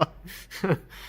I think the reason why I like the old foils is that I used to be a kid when all those foils, were around, flashy, and I always wanted to, like they were something that was hard to get, and it had this like wow effect about it. Compared to these days when you can easily buy every foil of the new card. Yeah, that's one thing. That like the difference between the price of foils and non-foils, I think, is much higher. lower. I remember like foil basics would go around for €2, right? Like 50 crowns. I think now. And not only foil basic, technically every special basic land. Sure. Yeah. Before they started printing like special and foil everything. But yeah, I mean, I'm a fan of some. I like myself some foil Premodern cards. But also, I heard you have a big collection. That is a relative. That is relative, sure. Like sometimes on the Facebook groups you see the all foil decks, Premodern. Okay. But anyway, we see the game progress a bit. We see a ringleader action from Marek finally. Yeah, it's still not something that would get around that brushhopper because, as we said, 3/4 is a good creature in this format. Unless the opponent has a Dreadnought, but that's a different story. So Marek is just gonna develop his board, pass the turn here. Next turn could be sweet. Next turn, Felix has the lands, and he's gonna have the cards in hand to just set the world on fire. It will be huge. But Marek still could make some noise with his board. That is true. And I think that's a pretty important thing to pay attention to now. Like if you're Marek, you want to stop playing your lands right now. Okay. There we go. Now we start cooking. Not much change in terms of how much Marek can attack because that brushhopper is still there. It's not going anywhere. Interesting choice to kill the white land. I like it because the white land can be sacked for Balancing Act, which is cheaper than Wildfire. And you can still tap But that. he already discarded 2, which means Sure. the probability Yeah. that the other one is more. Yeah, that's right. And War Chief, And still that menacingly looking 3/4, Okay. holding back all the goblins. Do we have another land? At which point can Marek just start slamming his creatures into the brushhopper? I would say not anytime soon. No. Like, the creatures are gonna have haste. That's nice. Now the Felix lands are the most important piece of puzzle in this game. Sure. You know what you can do if you're Marek? You can use that discount from War Chief, play Matron, search for Incinerator, try to discard 2 of Felix's cards from his hand, basically, like force him to blink his brushhopper, and then just attack. And your lucky connects. You technically search for Hymn of Torach. I would go with Gerard's Verdict more than Hymn to Torah because that wildfire is probably going to stay in the hand. Crystal. Okay. Okay, that was good. Are we going for it? That just means that the brushhopper is going to die as well, isn't it? Yes, but still. Wait. Burning Wish. And he have 1 mana floating. Yeah, so he's going to Pyroclasm everything away. Okay. Oh, It's a good option. Sure. Like you had to sacrifice your land. That. No, he top it. No. I mean the Crystalline. Yes, but I mean that's quite fine. It's a 2 for 3, right? Like you sacrifice the land, play Burning Wish, you got rid of 3 creatures, and the Ringleader gave Marek 2 more creatures. So it's actually like card advantage wise, it still works for Marek, but Felix can attack, and that is a Siege King Commander. Scratch what I just said. Now the board state is very different. So and next turn he can start punishing his land with double port. okay, yeah. This game is going Would very be much in enough. Marek's favor, I think. We see some nice looking goblin tokens, if I may say so. Okay. That's Yeah, this is just this. I think this is difficult for Felix to come back from. He doesn't have the lands. He doesn't have the cards in his hand to, like, discard to Brush Chopper. And you believe if he opt for the Wildfire instead of Wish and Paracosm, it will be better way of playing? Would his Brush Chopper survive? No. No. So that means you're left with nothing But- against a but bunch of cards from your opponent's hand. It will be much harder for Marek to go back as well. I mean, Marek would still have the cards in hand. He would just need to draw the lands. But- Felix would have nothing, right? Both you- options are not that great, but Also, like, I think Felix didn't see the comeback of Port Siege Gang, which is probably the worst thing that could have happened to him because now his mana is going to be locked. So this match, I'm gonna go out on a limb, say that Marek is in a better position now, and he's really asking for game 3. Also, this game has been going for quite a while now, so I'm curious how much time they still have on the clock. What's going on? Felix is very deep in the tank. Come on, Felix, just pass the turn. You're not attacking here. maybe he's brave. Huh? Maybe he's very brave. I'm not sure that would be brave. You Or just, at least he's Brush block Chopper. with everything, and then the Brush Chopper dies. And you can't even put damage on the stack and blink it if you have 2 cards in your hand. You just let it happen. Okay, so Marek played a Goblin, which okay, there's a War Chief. Is it enough? Again, like, the question to me is, like, again, is it enough to start attacking? And the answer is yes, very much yes, from Marek's point of view. Now, it's gonna cost him. That shiny card next to the Goblin is a Goblin War Chief, which I suppose is gonna eat the dust. Maybe not. Well, one of the Goblins is probably gonna die anyway. It's a Goblin token. Okay, Yarda, why would you block a Goblin token instead of a Goblin War He Chief? is afraid of another Incinerator and land, but he's not on the black Okay, mana. but the Incinerator And you kills, still must- like, Marek has 5 Goblins in play, but the Incinerator kills the Brush Chopper anyway. I just trying to find sense. It make little, but You're like land shock. Oh, okay. No. Wait. Here's how it works. The reason was that if Marek played a land, he could like sacrifice one of the goblins to Siege Gang Commander, kill the Brush Chopper. All right, sure, that makes sense. Like he would be very vulnerable to Wildfire then. No. I mean, yeah, okay. Take that back. That makes sense. But it's painful for Felix. what is Felix's ways how to still? What is his option for the winning this game? What he must draw? I think Wildfire. That's it. He have Wildfire, but Yeah, you're gonna see like next turn. It depends on how much Marek goes on the tap your lands with the board plan. Like Felix. okay. But if he keep mana for one port, there is a realistically way how Felix still can win.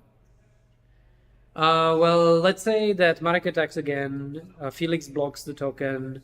He takes 5. He goes to 6, and then you can just burn him out with the Siege Gang Commander. So I mean, it's time for the third game. slowly but surely, so like sometimes you have to hope that your opponent misplays somehow. I'm also curious how much would it work to block the Siege Gang last turn. I don't know. Like you probably just like the thing is that maybe your opponent doesn't have a mountain, right? So like maybe you just want to, because you know that you're very deep in the hole. Maybe you just want to say, okay, I got you. You don't have another mountain. I'm gonna block your Siege Gang. It dies, and next turn I can block comfortably. Right? Okay.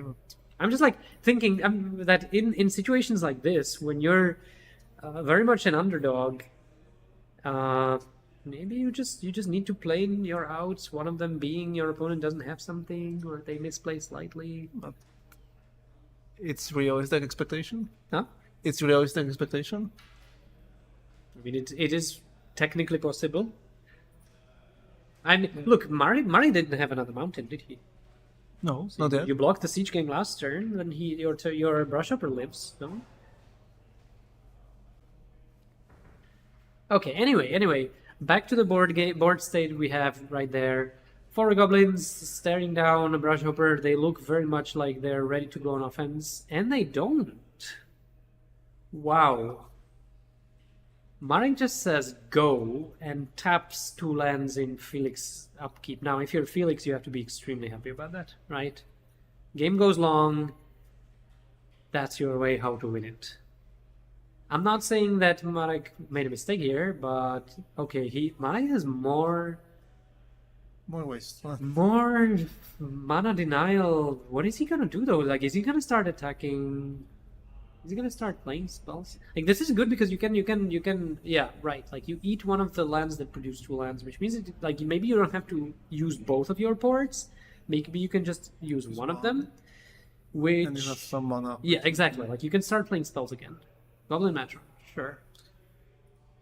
Seems like the wasteland is much better in this matchup than Paul. Yeah, I guess. Because it doesn't cost you 2 lands. Maybe it's the same in every matchup. I don't know. Wow, so you're gonna trade a pile driver for that brushhopper, seems like. And Felix is gonna take a lot of damage. And you have a port activation. Oh, okay, this game is over. This game is very much over. Marek being polite enough to, stack the pile driver against the brushhopper because, honestly, He expected the block. Felix can have a Fire Rise in place, sacrifice one of his lands, kill the pile driver and block a War Chief or Siege Gang, but that is a bit of a stretch here. So, I think the way it works is that Felix is just gonna take 2, 4, 6, 7 damage here. 7 damage, go to 4, which means he's basically dead to Marek untapping and having a Siege Gang in play. Yeah, this looks very much over to me. Marek taps Felix's land in his upkeep. Felix is left with But 2 if mana. he draw, he tapped the one. Okay, There's nothing option. he can draw. There's no out left. Yeah, and we're gonna go to game 3. Okay. So this was a pretty long game. It's longer than I expect. Do anything that stands out? That was the therapy that just completely destroyed Felix, right? Especially the flashback. Yeah. Like with a single card and 1 goblin, you just got rid of double balancing act and a Terravor. I would take that at any time.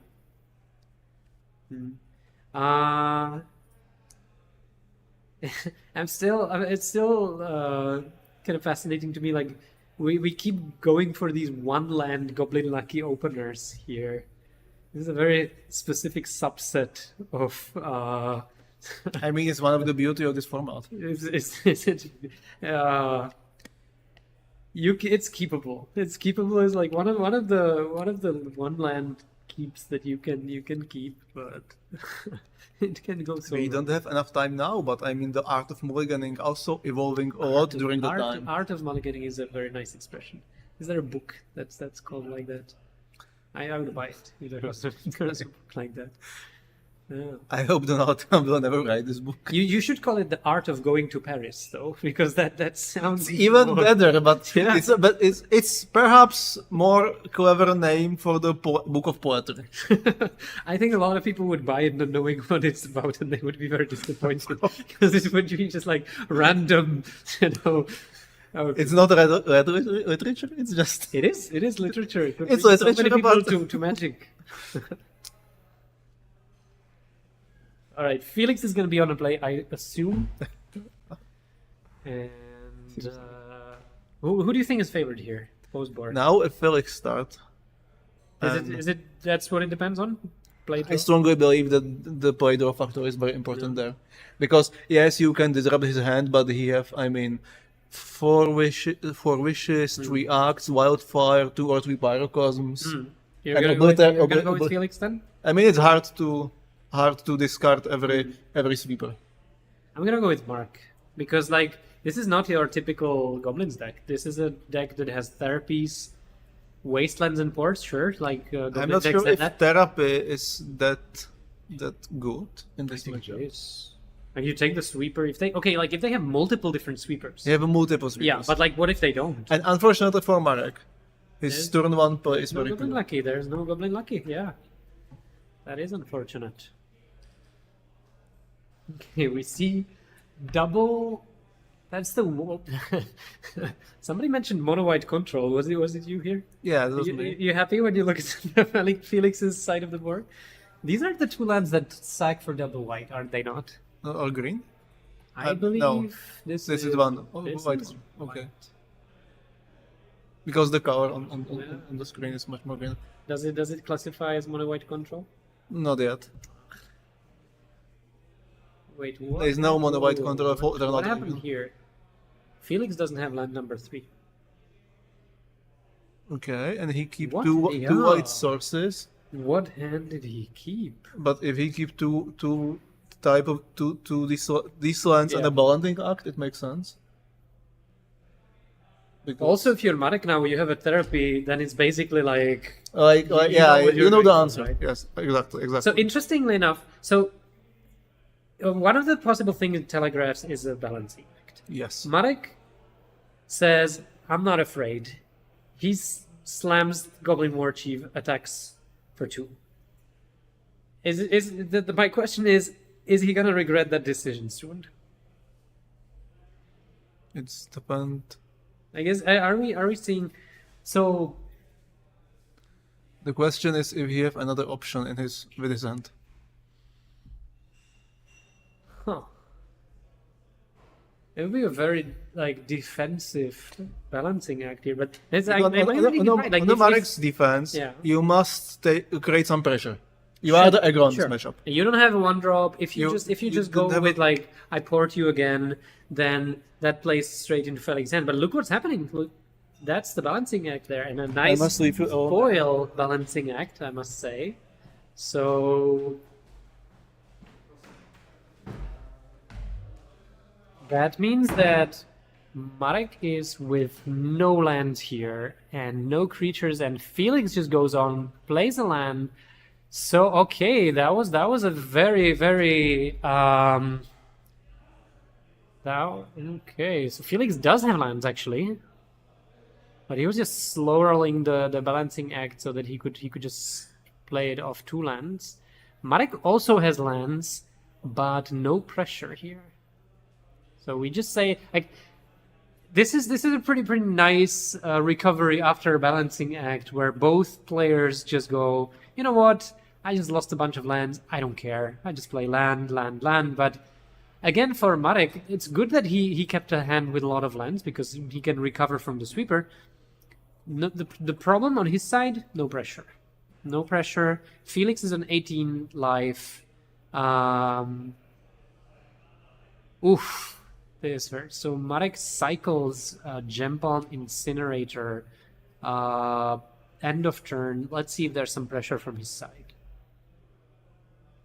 He has his hand is full of cards. So I would suppose that he's gonna go for something. Therapy. Wow. So the balancing act is gone. What do you say? The hand is Pyroclasm, Terravor times 2 Burning Wish, and that is another Pyroclasm, I think, and the therapy was a whiff. So the good thing, your opponent has double of certain cards you always want to see.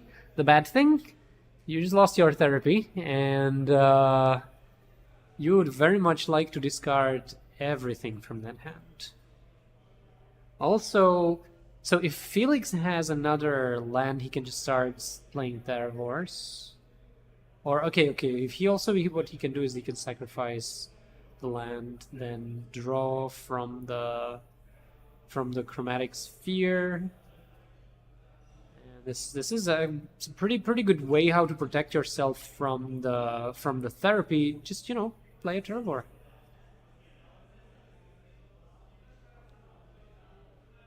Also, I'm not sure if Felix knows that Marek is on Diabolic Edicts. I would say intuitively the answer is yes. No. And he just thinks, I'm just gonna run away with the game with this Terravor. What is a Goblin player possibly going to do with a 7/7? Now, we know Marek has a playset of Diabolic Edicts in his deck. What we don't know if he has one in his hand. I think that's going to be what decides the outcome. Well, maybe not the outcome, but definitely the next couple of minutes next couple of turns in this game. If Marek doesn't have the edict, then Felix can just start attacking, and boy, 7 damage per turn. That is a pretty fast clock that Marek cannot come back from, I think. So it seems to me Marek is just casting. Okay, so he's floating 1 mana, presumably black. He's going for a Goblin Matron. Finding a Goblin Lackey. Also, maybe he floated a red. I was thinking either Therapy or a 1-drop. Now, okay, so he floated red. He's playing a Lackey. He's going to sacrifice that Matron to get rid of what? Pyroclasm or Terravor would be the answer. I think the answer is here. Do you think you can raise? Okay. Can you raise the Terravor with an unopposed Goblin Lackey? If Felix next turn he can play another Terravor, which is really bad news for Marek. Also, Felix can sacrifice his 2 lands, so the Terravors would be 9/9 at least next turn. This turn, the question is, okay, he's going for it. He's going on the offense. Another way of doing this would be you can just leave the Terravor home to block the Lackey. But then you're I think in this spot, if you do that, time plays for Marek, not for Felix. So Marek would be able to develop. His hand is full of cards. Oh, there we go with the Diabolic Edict. Now, that is gonna hurt. That is gonna hurt a lot. The Goblin Lackey gets through 1 damage, but more importantly, a Siege Gang commander from Marek's hand. This game just turned around. This was a complete turnaround. And on top of that, there's Goblin Matron. Slow down, Marek. Don't run into a sweeper here. What is... Okay. So if you asked me last turn, I would say that Felix is definitely, he's pulling the longer end of the stick here. Now Marek is in the very firmly in the driver's seat. That is at least until there's a sweeper from Felix's side. Does Marek have another Therapy in his graveyard? If he does, I think if he does, you don't care about the Terravor at this point anymore so much, because you're even if Felix plays the Terravor, he's not winning the race. So at this point, you're more worried about the sweeper. Now, Burning Wish, I think, is too slow. So, okay, there's an Incinerator which can make a short work out of a Terravor, I believe, as well. But either way, the Terravor would just not be fast enough to kill Marek attacking, at least not now, and not when it's a 7/7. And Felix has to have something really good here or it's over. Pyroclasm would be a good start, but we saw 2 Pyroclasms go with the Cabal Therapy. I also think his lands don't really cooperate here too much. So this looks like it's very close to being over. The good old combo of Goblin Lackey Siege Gang Commander works every time. Works like a charm. If it wasn't a Siege Gang Commander, but let's say just a Goblin that doesn't cost 5, but let's say 3, then Felix would have a lot more breathing room here. But as it is, I believe that he has maybe just like this turn, and then yeah, like one more, and that's it. What is that? What is that? Okay, that is glue. Light spells cost 3 mana more to cast. Circles of protection cost 3 more mana to use. Oh no! Oh no! Actually, that's pretty good against COP red. Okay, okay. And then also Balancing Act now costs 7. Felix has only 6 if he sacrifices both his lands, but he doesn't even have the white mana. Yeah, this is just a lot of trouble for Felix here, and I think we might see a handshake very soon. Is there anything that Felix can do here? Is there a way out? Is there a way out? And 10 life. He's taking 3, 6, 7 plus some Siege Gang Commander activations. I see a land in his hand, and like Terravor is definitely not good enough at this point. Right now I just don't see it. Right now I think the game's gonna be over very soon. So this is the good old shake my like. Okay, stuff is happening. That is not gonna be good enough, I'm gonna say. Like, sure, like there's no reason not to play it and just pass, you know, because your opponent can just misplay, but I believe that Felix is dead, and I think he knows it. That little tap of the fingers on like, I think the trouble is, like, you can't... I think you cannot attack with the Siege Gang Commander, right? Because if you attack with the Siege Gang Commander... I mean, you can maybe... I think what they are doing is they're doing the math. If Marek sacrifices one goblin end of turn, is it going to be enough to just straight out kill Felix? He's going to be on 8. I think the answer is yes. He's going to be on 8. Then you attack with your 4 non-Siege Gang Commander goblins. Yeah, that should be it. Or even if you sacrifice with the Siege Gang as well, then you sacrifice another goblin, then you sacrifice the Siege Gang, you deal 4, then you sacrifice another goblin, so that's 6, and you connect for 2. Yeah, this should be lethal. This should be very much lethal.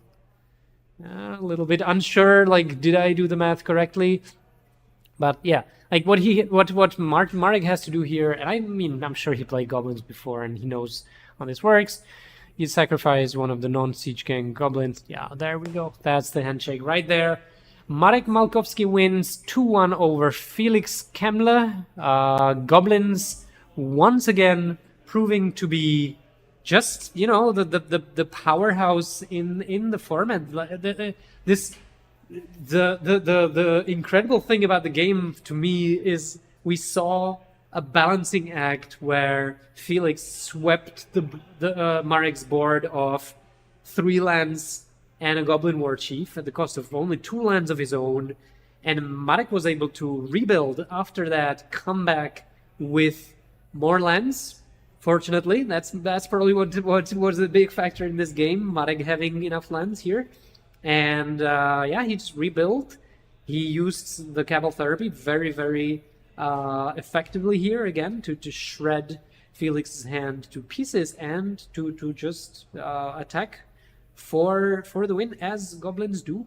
Also, I would say that the Diabolic Edict was a key here. It was a key piece because there's not, like, from red removal, there's not a lot that can do this. All right, so that's it for the round. I'm gonna be back soon. Yarda is also gonna be back soon, and this is it for round number 2. We're gonna see you with round number 3 very soon.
Welcome back. We're here for round number 3. And Hello, everyone. Petr is here. We're going to see Franta Kotas with mono white control, it looks like it. I actually briefly talked to František, and he said he chose the deck because one of our videos. Ooh. And I was like, yeah, but I'm not sure that is actually so good. But How do we know how František is doing so far? Is he 2-0 after round 2? Well, we're gonna figure that out. We're gonna find out. The plays are ready. Let's just very quickly see what his opponent is on. His opponent is on mono black pit rack. Oof, that is rough for mono white, I would say. No. I think it depends. Like maybe postboard you have enough answers, but game 1, if you have like a bunch of Wrath of Gods and you're just playing against Rex and discard. Bottomless pit sounds scary. Yeah. We're gonna see. We're gonna see. The plays are ready. Let's go for the match. Let's see.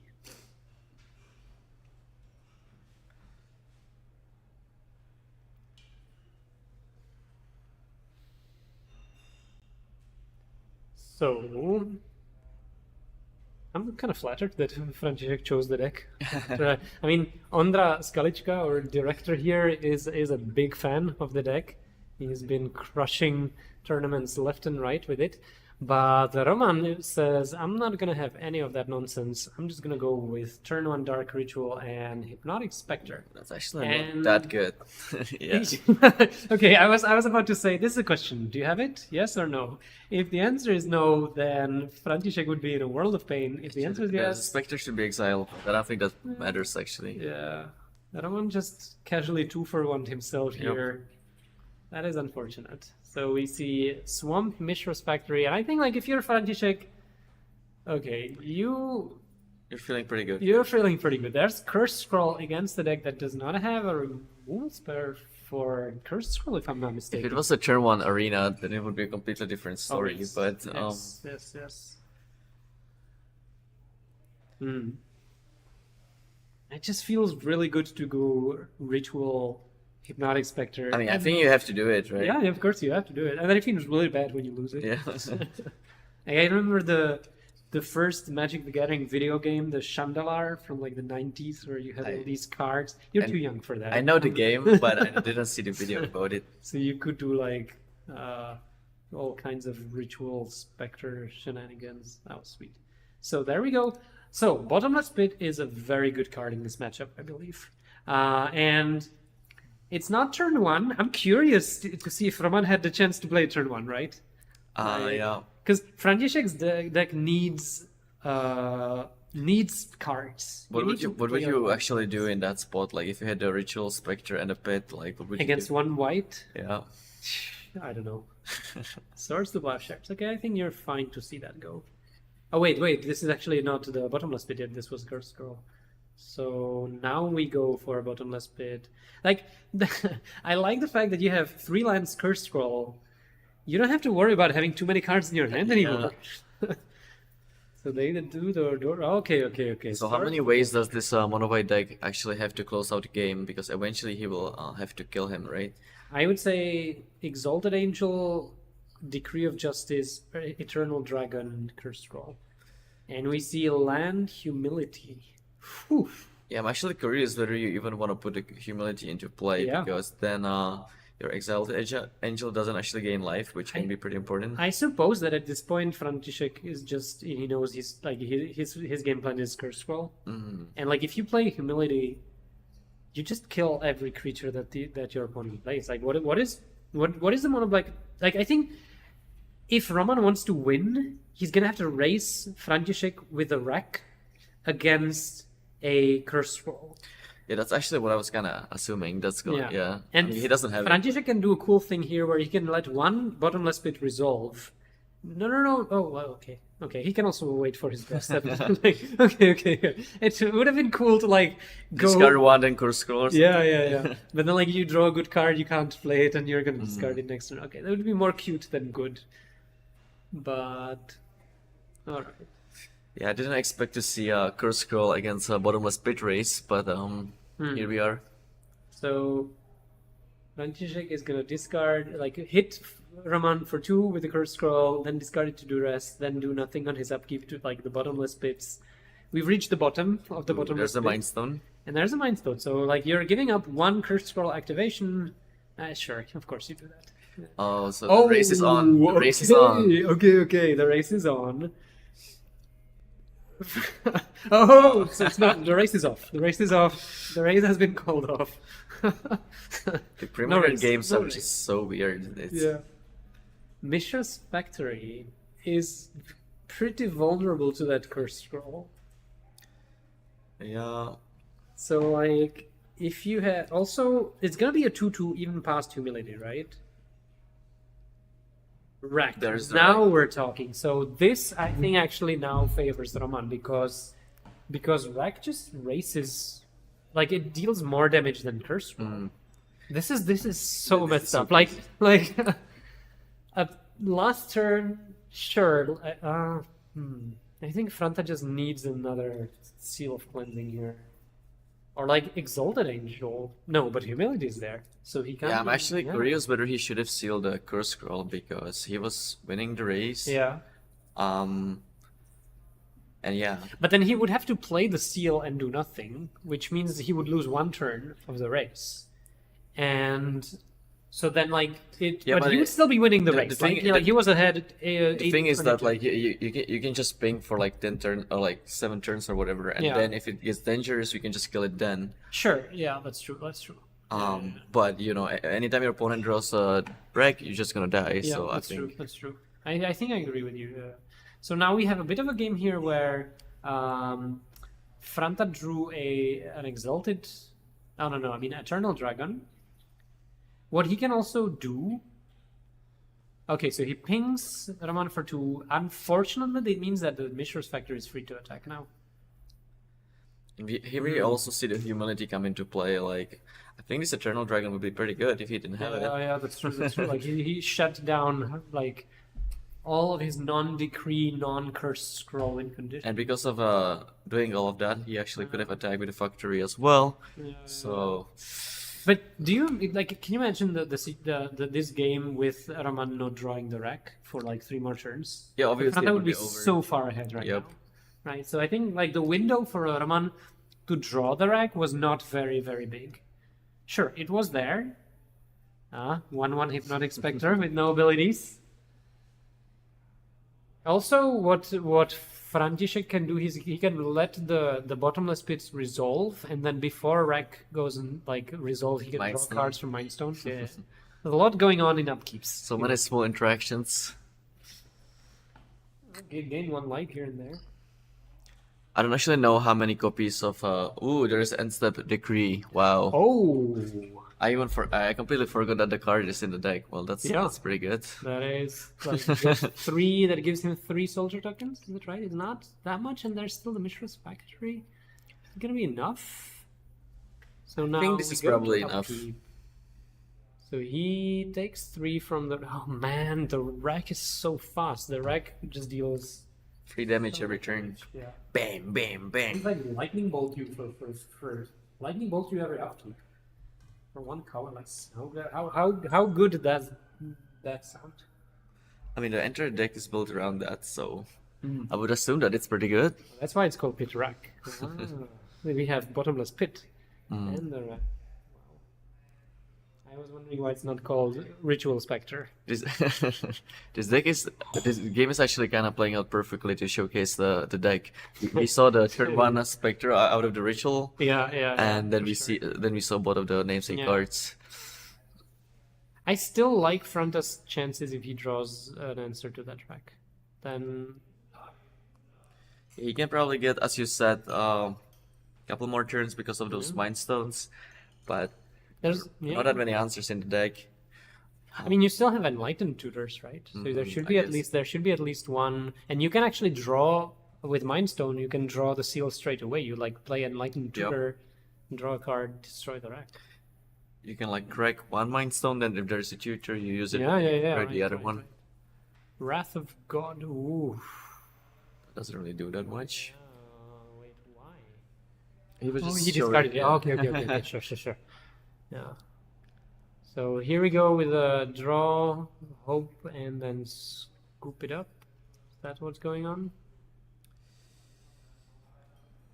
I think he just did the trick that you were talking about, so he should be at like Okay.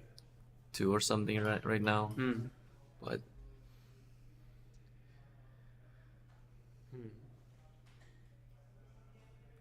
Okay, discard a Dark Ritual, play a Swamp.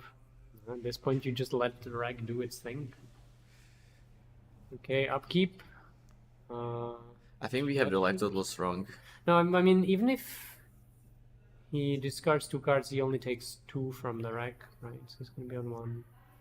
Another decree, sure, because you have to just see. Do you draw the seal? No? That's the game. That is the game. Wow, that was brutal. Yeah, I think not using that seal was super non-intuitive, but it might have been the right thing to do. Yeah, I agree. Like I think I would probably just fire off the seal straight away as well. But you're right. Like you can wait. If it's a race, then you only care about who deals the last damage, right? Like you. Yeah, like unless the opponent draws like 2 racks. It matters in a scenario where you're like, wait, you take 10 damage from it, and then he like draws the rack after that. Yeah, right. And it sucks because you didn't kill it immediately or something. So Yeah. it's not like You can kill the rack at that point. Oh, it can then you die. I'm saying at some point you will kill the Scourge Scroll because it starts to get dangerous, and then he top decks it afterwards. Yeah, So it's like not 100% that it was a mistake, but it's something to consider. He fired it so fast that I don't even think he like thought about it. Right. And I mean, in this game, I think it's safe to say that it would have won the game if he destroyed that rack instead of the Curse Scroll. Yep. I think that he had the tools to win the game. But as you mentioned, it was super intuitive, and also like killing the Curse Scroll was a good play. The trouble is that there was better play there, so it was a good play, but not the optimal play. All right, so looking at the sideboards, he definitely wants more disenchant effects. As we saw, the cards that you're gonna lose to are all either artifacts or enchantments. Oh So yes. disenchant is obviously great. Do you see anything else that could potentially come in? Do you want Sphere of Resistance? It kind of messes up Dark Rituals. I think the doesn't do games much are else. gonna drag for a while, so it could just be a dead card.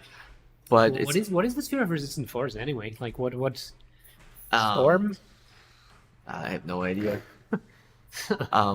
Yeah. I guess it's better on the play than on the draw, and then you can like punish some maybe Dreadnought if you go. I'm not really sure. The Wrath of God doesn't really seem that great. So that's probably a card that we're gonna see Brunda board out.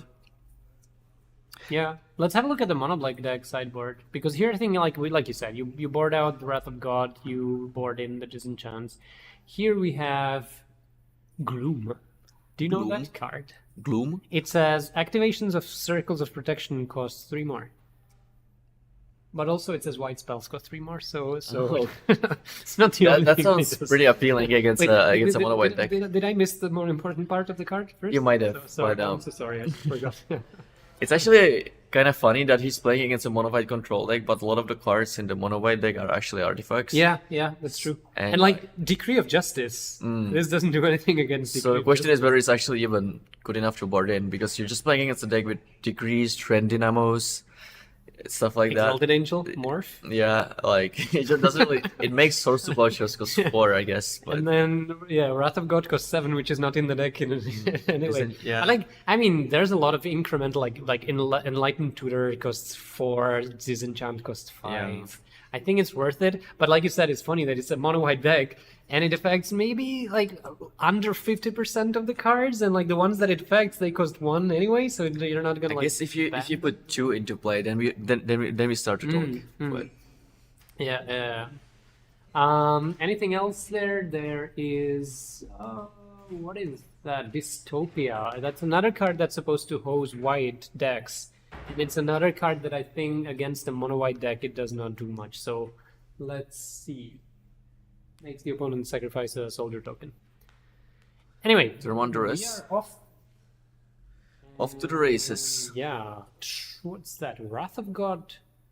Yeah. He So immediately snaps the this was- Interestingly, we see a Rat of God in Franta's hand, so Maybe I'm it- curious what he boarded out, because there's no chance that he didn't board into Disenchants, right? No. Disenchants are there for sure.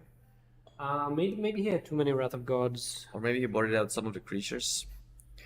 I don't know. I mean, Exalted Angel is way too good, and Eternal Dragon is not even a creature. That's just like Yeah, I'm just trying to find out, figure out what he would get, but maybe some of the mana rocks or something. I don't know. we'll see. But anyway, so he drew a Marble Diamond, that is a good draw, and so now like Roman patiently working on his mana base with the Wasteland. I mean, on Franta's mana base. There's a Curse Scroll right there. But that's gonna take some time before that card starts doing stuff. It's obviously good, but it doesn't really, do anything now. And is that a Self Cleansing? Yep, it is. Alright. Now more patient with it than in the first game. He has learned his lesson. Also, Roman is kind of far from activating it. I think we're gonna see Dark Ritual maybe. There it Oh. is. Did you know? This time he knows about the swords, so I assume this is not a Hypnotic Spell. Oh, never mind. Oh no! Never mind. I don't know what's going on. Maybe a couple therapy? No, he would have tapped the Dust Bowl to float one black. Even if you don't have anything to cast off of this ritual besides Spectre, I still think it's better to just not cast anything, Yeah, I right? think so. I think so. Because the ritual might be relevant later. Okay. Yeah, you can just stop like a bottomless pit or something. And Yeah, for sure. Yeah. Okay, this I think is gonna not work for Raman the way he thought it would, or that he would. The one thing that Imagine. it did is that it actually forced him to play the sword, so he's one less card in his hand, I guess. No, but then he has the rack for the pit. I don't know. That was a little bit suspicious, but never mind.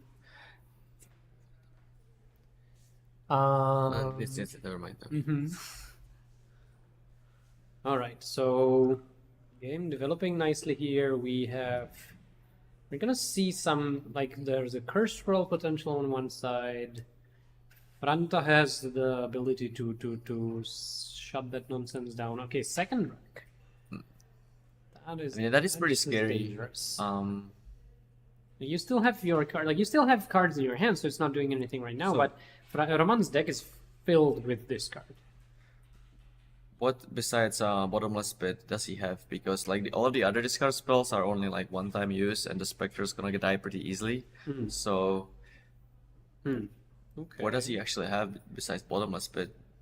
Because Franta even has the seal of cleansing for that. If That's he true. happens to Okay, so that is true. That what Franta can do is if there's bottomless pit, you wait for the bottomless pit and you kill it with the seal of removal. If not, You're taking couple damage a turn, but it's not that bad. you're waiting to draw something that just some haymaker, Decree of Justice, Exalted Angel, yeah. Eternal Dragon. Does he play Temporal Apparatur? I hope he does. Is that a 5-mana artifact? No, it's a 2-mana artifact that for 5 you spin a random. Oh card yeah, from he's your like library. that. Yeah, He's I like saw that. him sleeving up the deck, and he is like that. Dystopia. What is that? So that's the card which says your opponent has to sacrifice white permanents. So what it's gonna do here, we have it on screen here. During each, isn't Franta supposed to sacrifice its seal of cleansing here? And Yeah, I think that the Dystopia. So I think let's just see what happens there, can you because just I explain think to me and the viewers what that okay. does the card do? So if I'm not mistaken, it just says that during each we have it here. If it's your upkeep, you control a white permanent or green permanent. You have to sacrifice a green or white permanent. This is so awkward. And then Franta has the seal of removal, right? And he just went through his. If I'm seeing this correctly, he just went through his upkeep, and okay, so the Dystopia is not in play. He just showed him with Curse Scroll. Oh, that's what's going on here. That's why it's face up. This is just the polite. I have it like František is doing the same thing. So I think basically we're back to racing. Like the curse scroll is racing. František draw steps basically. Yeah, but. I think that favors František though. I'm not sure. Like František at some point will have to destroy that curse scroll with the seal of cleansing. Because like how long can you keep taking the damage? And you're waiting to draw something. If you draw something, then Also, an interesting thing here is that Roman has now 2 cards in his hand that he is not willing to cast. So the curse scroll suddenly is right. There's an edict and dystopia. We can see those, and the 3rd card now, mystery card, in the bottom right corner, and so like the scroll is not a guaranteed 2 damage per turn anymore. Dark Ritual. Are we gonna see Dark Ritual Dystopia? I think we are. Okay, so this is just basically to like free up the hand so that I don't think it's gonna do much right now. Yeah, it's gonna force Franta to decide what he wants to kill, and the answer is Curse Scroll. Yeah, I think he just played it exactly because of what you were saying, that he just wanted to free up his hand. You know what would be nice? If Franta responded to the Dark Ritual with the seal of removal, like the seal activation, because at that point Roman still had 2 cards in his hand. But then he doesn't have to put the enchantment into play. I think if that happens, and then you just like let he kind of realizes, I don't. Oh, okay. So then you wait with. Okay, that's true. Okay, one of the good cards on Franta's side just appeared. It's Eternal Dragon. Now, František decides to cycle it rather than cast it. He knows about the Diabolic Edict, and also there's a Dystopia. Sure, that makes sense. So that's gonna make his draws better. Eventually, it will just filter through his deck. Yeah. And the question now is, how long does Roman want to keep the Dystopia in play? And the answer is not very long. Also, Eternal Dragon is really good against the Rex because you can just put a bunch of cards in your hand. You don't have to play the planes. Exactly. Yeah. So. All right. I mean, I like František's position now. The Mishra's probably not gonna get the job done because of the Dust Bowl. I think it's kind of neat how the Mishra is a protection against the Diabolic Edict, because if you have enough mana, you can just cheekily activate it in response to the edict and sacrifice it. But so it's not enough. So I think we're gonna see some upkeep. Yes. I love this. It's just these small advantages. You're slowly grinding your opponent out with this Eternal Dragon every turn. You're paying 7 mana to get a planes. That's just great. That's great. That's very likable.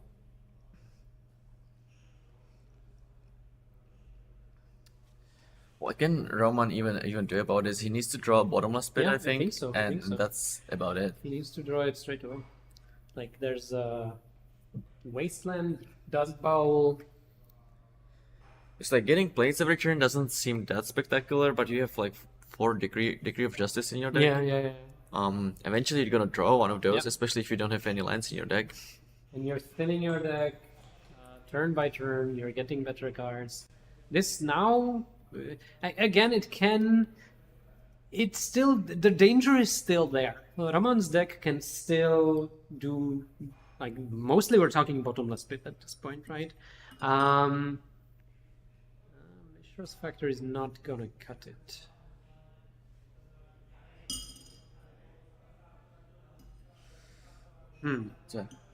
So again, we see Eternal Dragon. Man, this card is so good. This card is I'm so jealous. Good. I'm so jealous looking at the video. Yeah.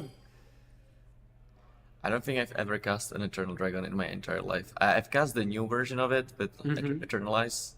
Oh, okay. I don't know what it's called. It's something that you cycle it and then you bring it back from 4 mana or something, which is a better card normally, but it would definitely not be better here.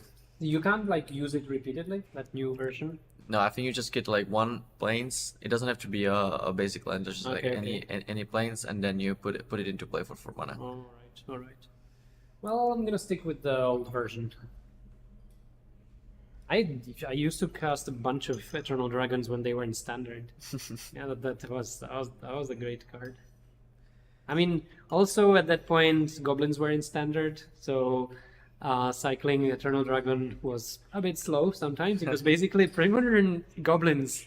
If discounting Goblin Lucky, the rest is almost Standard legal. So what is this? So that is a Skittering Scourge, which is a 3-mana flyer for 2. And if you cast another creature, you sacrifice him. Okay. And also, you know what? It dies to Sword to Plowshares. Removal spells. Yeah. Yeah, I don't think the creatures are really gonna cut it for Roman here. He really needs to draw the bottomless pit. On the other hand, František is like, as far as creature moves is concerned, he's down to just one Wrath of God. So like, theoretically, Roman goes Hypnotic Spectre, and I'm not saying it's gonna happen, but like the chances there. He also has a Curse Scrolls. He also can draw a Curse Scroll on his own. Yeah, that would work. Yeah. And like right now, okay, there we it are. is. Eternal Dragon enters the battlefield.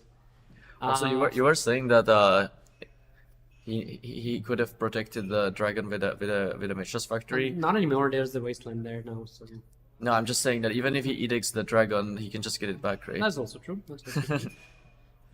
So I'm actually curious whether he should have cast it earlier. Like maybe getting all of these planes wasn't necessary. But like, can you resist? I mean, I would do it as well. But Greed is good. Anyway, so here there's some upkeep triggers. We might see a Mind Stone activation again in response, I suppose.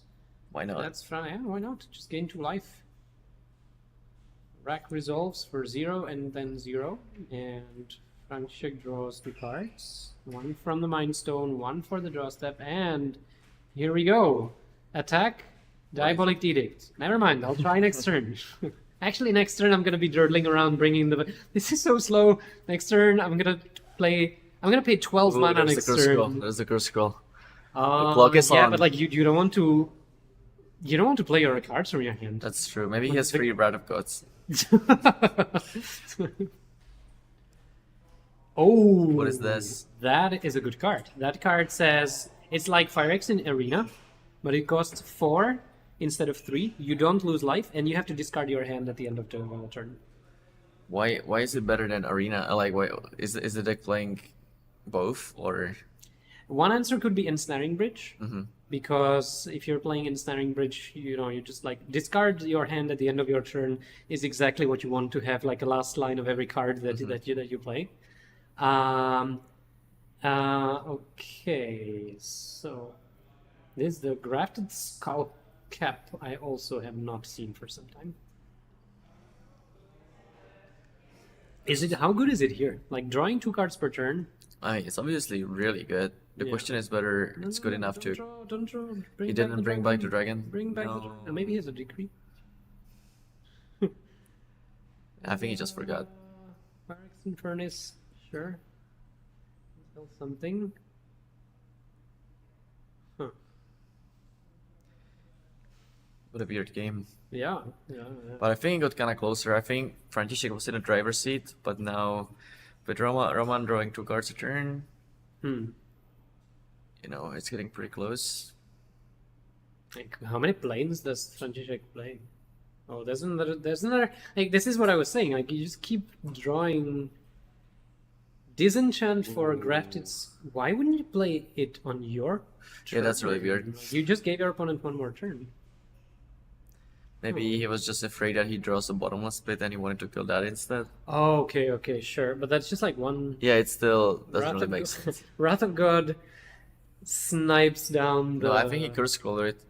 Yeah. No. I mean, Wrath of God Oh, yeah. shown from the Curse Scroll. I see. Now, I hope we're gonna see some Eternal Dragon. Yes. So, Rags go on stack. We're gonna bring back the Eternal Dragon, I suppose, and take 0 damage. That feels so good. On top. Also, he's like one extra card hidden in the Phyrexian Furnace that he can crack at any point, and I'm gonna assume that Eternal Dragon comes down. Yes. There it is. Yeah, exile the top card. This is the is there any situation in which you are not, in which the optimal play is not activate the Phyrexian Furnace straight away on your turn? Like the top card of your library? Or bottom card, actually. I cannot really think of any reason why it would be better to wait, but I also don't think that it really matters, so might as well do it to not forget about it. Yeah, that's true. That's true. Okay. So, end of turn. Eternal Dragon is indeed eternal. Wait, is that another? Yeah, one? That is I just second noticed. Eternal I just Dragon. noticed. I just That noticed. is, oh my god, Maybe- this game is spiraling out of control for Maybe Roman. Franta forgot about the first one. No, he did. Okay, No. now he brought it back. Also, Franta is a very experienced player. He's been around for a long time. He played on the Pro Tour back in, back in the days. I know him quite well. I have a lot of respect for him as a player. Also, he's just an all-around good guy. Yep. Roman is as well. Maybe I just don't know him that well. So, Eternal Dragon comes in for 5. That 23 changes into 18, and there's some. I like it how you have so much mana. You just like tap Dynamo for this, get 1 mana. Do this. So we're gonna see game 3. Okay. Can I call this Dragon Stumpy? I know that the name is taken already. I just wanna. You can if you want that. Thank you. I'll allow it. Thanks. So we're back to the deck lists. Oh, there's the Temporal Aperture. That card is great. Why do you Coordinating. actually want to have the Phyrexian Furnace? What does it target? Like, I don't think it targets much. I think it's just like, what else do you want to have, right? It's a cantrip. It can hide the card from Bottomless Pit. So like if you have it in play, you can resolve Bottomless Pit, draw something. It's like it just gives you some. Yeah, but I mean I don't think it does much in this matchup, does it? Like I don't know if there's anything that you want to specifically remove. Is there? Probably not. Roman is playing the Grafted Skullcap's main deck. And I don't see any Phyrexian Arena in there. yeah, that's Okay. Why not? Maybe sometimes the double black can be an issue. We saw a mono blue deck struggling with having double blue, so mono black with this many non-basics. I would expect to have it at least in a board. Like you're playing a mono black deck with dark rituals. If you don't play against creatures, Arena is probably really good, right? But Another reason is like if you have Dark Ritual Arena, you can play it on turn 1. If you have Grafted Skullcap Dark Ritual, you can't really play it on turn 2 because then your hand is gone. So like it has to be the last card from your hand. If you have a Bottomless Pit, you play Bottomless first, pit, and then like you just accidentally discard the Grafted Skullcap. Like there are some advantages that the good old Phyrexian Arena has. But I think the advantage of you discarding your own hand because Answering Bridge is like very slim. That doesn't really come up that often. Like even if with Arena, you're usually able to like just use your cards and don't have any cards in your hand. I think It's good against Stasis. I guess. Likewise, never gets you. Yep. Yeah. Okay. I run out of scenarios where it could be better. Fortunately, we're off to game 3, so I don't have to think of any silly niche scenarios. Roman is going to be on the play here. I like that Temporal Aperture that just appeared on our screen. Super cool card. It is. Yeah. There are some unfortunate, like if you flip, for example, a Decree of Justice, you can't really cycle it and you can't really play it. So that is a bit unfortunate. Also, I was like brewing a really spicy deck with Thran Turbine. I don't know what that is. That's in your upkeep you get 2 colorless mana, but you can only spend it on activation of abilities. Okay. And it's in your upkeep, so you can it actually. works with this, but It does, but it doesn't because you need to activate this in your upkeep, okay. but then you draw the card, I think, so you can't really play it for free anymore. Now, Is that how it works? I think you can play it during your turn. Like During your upkeep, it has to be. an instant that you can play in your upkeep. Oh, I thought it like allowed you to play the card for the rest of your turn. Yeah, but like the thing is, you don't exile it; you keep it on the top of your deck, Oh, okay. and then Oh, there's. all right. I don't know. We So you can, have to we go can- really deep to actually make that brick. I believe so. Okay, but let's not digress here. We have a Dark Ritual Gloom. Ooh. That is a different. So we've seen Dark Ritual Hypnotic Spectre. Didn't work too well. We've seen what else? We've seen Dark Ritual Both in times it was- Dystopia. Didn't work that well either. Now we see Gloom. Super excited to see the card because I have like no idea whether it's gonna have like zero Uh-huh. zero impact. Glue. Wait, we have something on the screen here. Okay. It works against a Seal of Cleansing. You mean like against the activation of... So it's not just Circle of Protection, but it has a different wording now, which says enchantments? Oh, so it's not just... So we're getting a message here from our director, Ondra, who says Gloom, the current wording, it works not just on Circles of Protection, which is cool, but not super... Yeah, it just says enchantments cost 3 more to activate. So if you wanna sacrifice Seal of Cleansing, You have to pay 8 mana pay- total. yeah, you need to pay 5 to cast it and 3 to sacrifice it. Okay. So in the meanwhile, we see František not seeming to mind too much that Gloom just yet. I mean, we don't know the content of his hand, but I can't imagine. Yeah, I think the Gloom could like very easily not do anything, or Yeah. it can be like devastating. It just really Yeah, depends yeah. on the content of your hand. And we see, interestingly, like last turn, František tapped the Mishra's Factory with his port. Now he's going for Swamp because he wants It's to a spit. see Oh, it's a Spectre. Spectre. Wow. So I think that like Franta can still have land Swords to Plowshares, which is exactly the timing that he needs. If he doesn't, that's gonna be a lot of trouble. Dark Ritual Gloom. Like my problem with Dark Ritual Gloom is that suddenly you're 2 cards down from your hand, and the card is not that good if the game goes long. So you're like, you need to have Dark Ritual Gloom and some pressure, such as this Hypnotic Spectre, for example, to like take advantage of the fact that you slowed your opponent down, right? So we see land number 4, and if František has a Swords to Plowshares, he can just say, you know what, you can have your Gloom. I don't really care. However, it does not seem like he... Oh, Temporal Aperture. We are going to see this card. Now this does not work on artifacts. And as you said, Gosh, the mono white deck is just doing a lot of things while Gloom is in play. But he's also getting hit by the Spectre, so That's true. Like right now, this is going to be the first turn where the Spectre connects. And I don't know what's in František's hand. Okay, I think the guess answer we got- after this attack, the answer is going to be not much. Actually, Decree of Justice, Disenchant, Enlighten. he doesn't really have anything. Land. He has a Decree of Justice. Like if he untaps, he has 6 lands. But He also like has the 1/1s Wow. aren't really beating the board, and he cannot That's cast the true, 4/4s that's true. because of the Gloom. And also, like he has a lot of trouble casting that Enlighten Tutor, which is why the Gloom is Yep. great because like your tutor costs 2 more, and what you're gonna find unless. How about finding a Curse Scroll? Yeah, that sounds pretty good. Yeah, like you're not gonna have a lot of lands soon in your hand, and your opponent has a Mishra's Factory and yeah, This well, he cannot cast a tutor now. no, but like you can go upkeep. I mean, let's wait for what the Spectre discards. Then I think. It's gonna take like 2 more turns, which is like 2 more hits with Spectre. Sure, 6, 4, Plains goes away. I think Franta can live with that.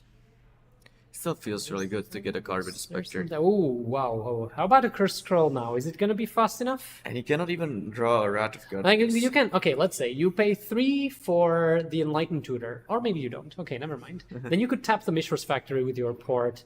Take 5. Next turn, the Scroll's online. Yeah. But... Yeah, like, what are you doing? What are you gonna do about those flying creatures? Are you gonna cast Decree of Justice for 1 angel? And hope that...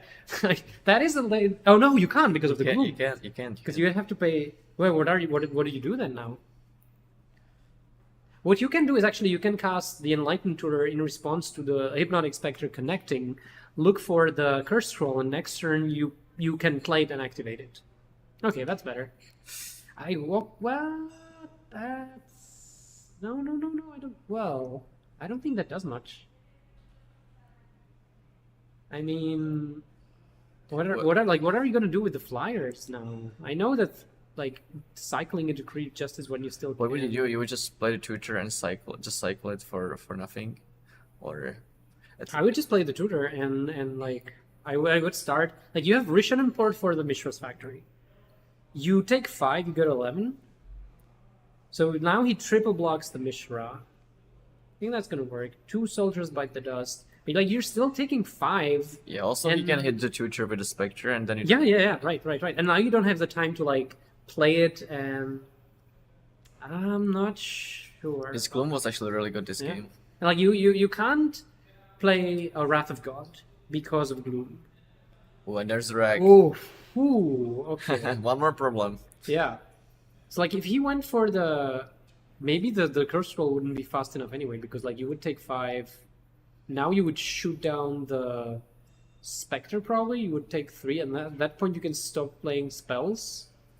But anyway, what's like the situation now is that František has a lot of problems to deal with. And like you play removal, okay, you get rid of the flyers, but the rack is there. You play removal for the rack. Hypnotic Spectre still eating your hand and dealing damage. Sure, attack normal. Why not? Game. 19. If you aren't sure if the gloom is good enough, it definitely is. Yeah, After seeing this game. Yeah. Like I would say to my defense, I thought it would be good. I just wasn't sure how good exactly, because like it can be amazing or it can be like. There's also a huge difference between like playing. Playing it on turn 1 and turn 3, right? Disenchant your gloom, not the rack, but the gloom, and then discard the Enlightened Tutor. What is the last card in? If it has to be a really good one. If it's a Wrath of God, then you still die to the rack, don't you? Like okay, so now he took some damage from the rack, and it's split. Whoa. Wow. Okay. So are we gonna try to bring in Roman or?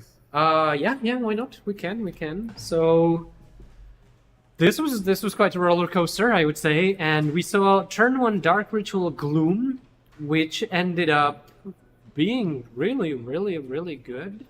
Also, yeah, we saw the Hypnotic Spectre connect finally after like on the third time's the charm, you know. First 2 times Hypnotic Spectre came down, and it just like it met an unfortunate end where it decided to go farming instead of, you know, being Spectre and hunting people and stuff.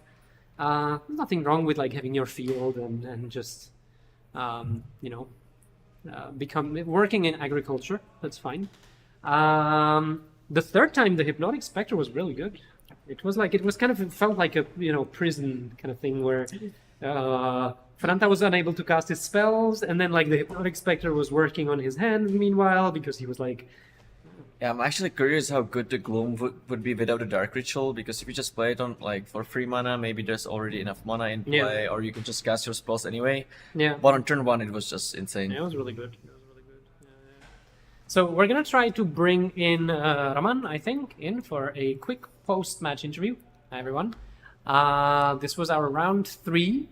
I think at some point, maybe after this round, after the next round, we're also going to show you the standings to see who's doing well and who will do well next time. So we have our guest here. Do a quick post-match interview. Hello, Raman. Hi. Good to have you here. So we just saw you in a match against Mono White Control. You won 2-1. How do you feel about the match? How did it go? I was very nervous. You were nervous? Okay. Yeah, I was playing with my friend, and when I saw the pairings, I was like, "Hey, one of us is going to lose because I was thinking he's a good player. Maybe he could go for me. I don't Yeah, it's always unfortunate to get paired against a friend of yours, especially like this is a pretty big tournament. So like, what are the chances, right? How do you feel about the match? How do you feel about the matchup? So, like, do you think it's a good matchup, bad matchup? Yeah, Did you play test together maybe, or? No, I never played Pitrek against this, so I didn't know what to expect. I think I did a very wrong sideboarding in the second game. What did you do? I sided in 3 dystopias, and it was completely useless. So I boarded that out in a third match, and instead of dystopias, I went with planar voids. Okay. Because in second game he showed me how he deals with Eternal Dragon. Oh yeah, the Eternal Dragon was engine amazing. was insane. Yeah, so that's then true, I that's needed true. to went for this planar void. Okay. One question that we had here. So you're playing Grafted Skullcap, which is a really cool card. I really like it. The obvious comparison would be with Phyrexian Arena.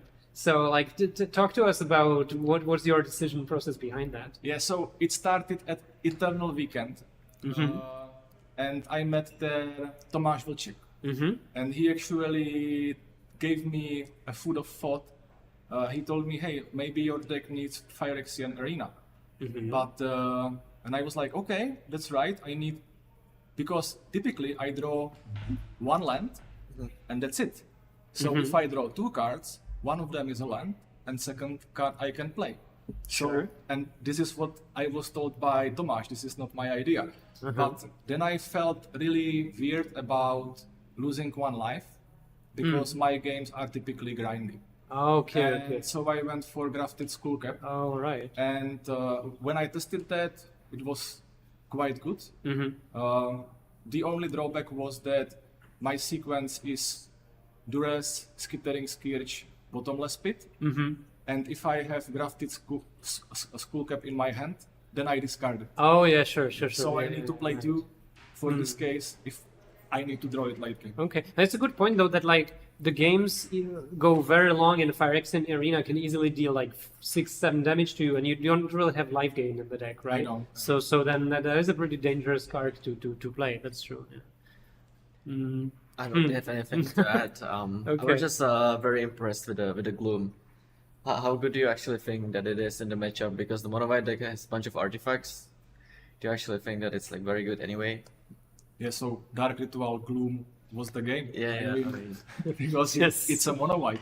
Yeah. Okay, But like we were thinking, okay, it's a mono white, but like we were saying, okay, so he can play Morph as Exalted Angel, he can cycle Decree of Justice, he can play Thran Dynamo. So it's like we should say Gloom against mono white. It sounds like it shuts them down completely, but there's actually a lot that they can do still. But in the end, it's turned out that it was really good because it shut down enough of the deck to like damage the Fronta's plan severely, right? Yeah. But all right. Turn 1 Dark Ritual Gloom is the way. Yeah. All right. So you're 3-0 currently? 3-0. 3-0. So good luck for the rest. It's a long tournament, so it requires a lot of stamina to keep going for 8 rounds. So good luck. Hopefully we're gonna see you somewhere close to the top of the standings in the coming rounds. I'm not a good player. So You're underestimating yourself, I would say. You're doing really well, don't worry. thank you very much. Thanks a lot. Yeah. See you around. See you around. All right. So that would be it, I think, for us from round number 3. We're gonna catch up with you in a couple of minutes from round number 4, where we bring you tuned. more coverage from the Czech Premodern Championship.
Hello everyone. This is the first time with this combination of broadcasters.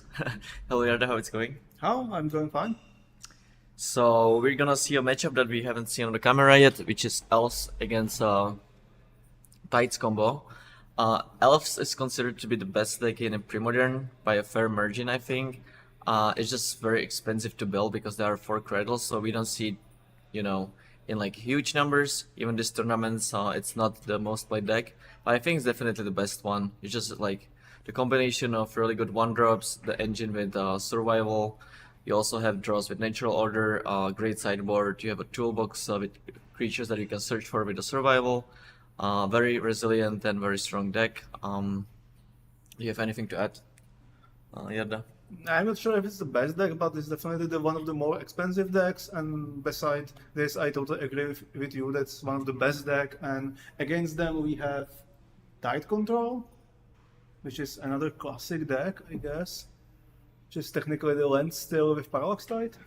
Yeah, there's a combo with Parallax Tide. You can exile all your opponent's lands and then destroy the Parallax Tide and the lands that don't come back. I'm not really sure how much is that gonna work against Elves because they just have infinite mana even on like turn 2 or 3. So I guess we will have to see. But I'm curious how the games are gonna play out.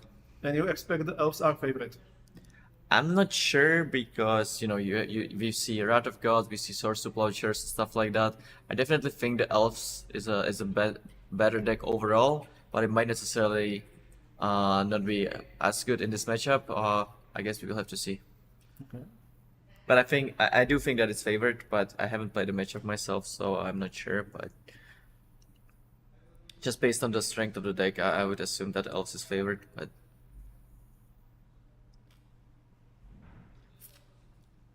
so the players are getting ready. We even see cards like Tanglewire in the sideboard, which is probably gonna be pretty strong in this matchup. Color of the Qual. Yep. It's another good one.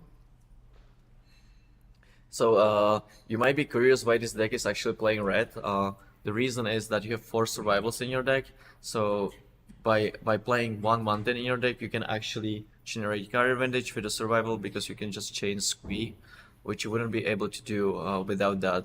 It would still probably be good just to like search for the pieces that you're missing, but in some games you actually need to generate card advantage, especially if you draw like multiple survivals. So having access to Squee is pretty good. And once you're already playing Squee, you also play Anger, which gives haste to all of your mana elves and stuff like that. So the engine really starts rolling. And Sharpshooter for the mirror and again Goblins. Yep, I would assume. Especially with Angel is very sweet. Yep. Yeah, if I was playing a Premodern tournament myself, I think I would be playing Elves.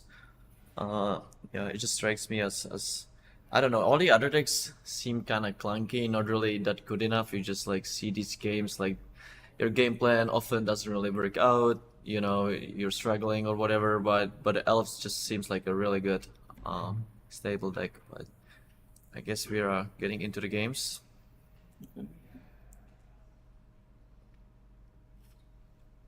So we see a mulligan from Jiří. That's obviously costly, but I think this deck can actually mulligan quite well. You just need like 1 survival and suddenly you have more cards than you need. Yeah, the consistency could be very good edge for the Elves deck in general. Yep.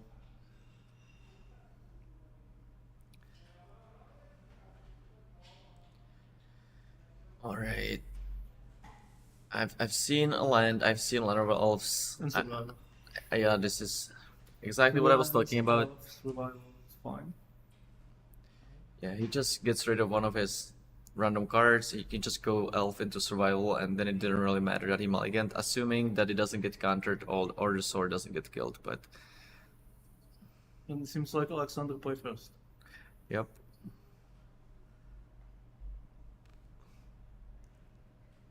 Ooh, that's the card that gains you life, I think. Yes, Ivory Tower. Ivory Tower. So next turn is going to probably be the most important turn of the game. If the survival sticks, then it's And that's Plains. which means he can't cast counterspell. No, it's an island in play. It's island? Yeah, I think so. It's blue, so yeah. Even if it was a plains, maybe he would be able to counter it anyway. But I'm pretty sure it's an island. So is Jiří gonna play the survival here? He's searching for a mountain. There aren't actually that many resources in the deck, so you know, anytime you have an opportunity to search up the mountain, you should. And he actually goes for the priest first, which actually makes sense. Alexander can counter it here, and maybe then he won't have a second counter for the survival, which is the card that he really wants to resolve. It's an island there, then. Yeah, I hate these ones.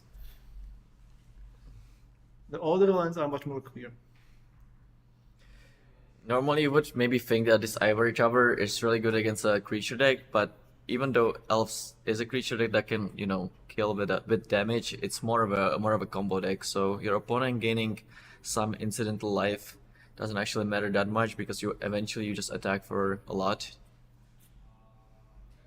So does Alexander have another counterspell is the question here. I think that if he had only one, he maybe shouldn't have countered the priest, but yeah, we see a second one. So that's a pretty big deal. Now I actually think Alexander is favored because Jiří doesn't really have that much going on and Alexander's cards are more powerful.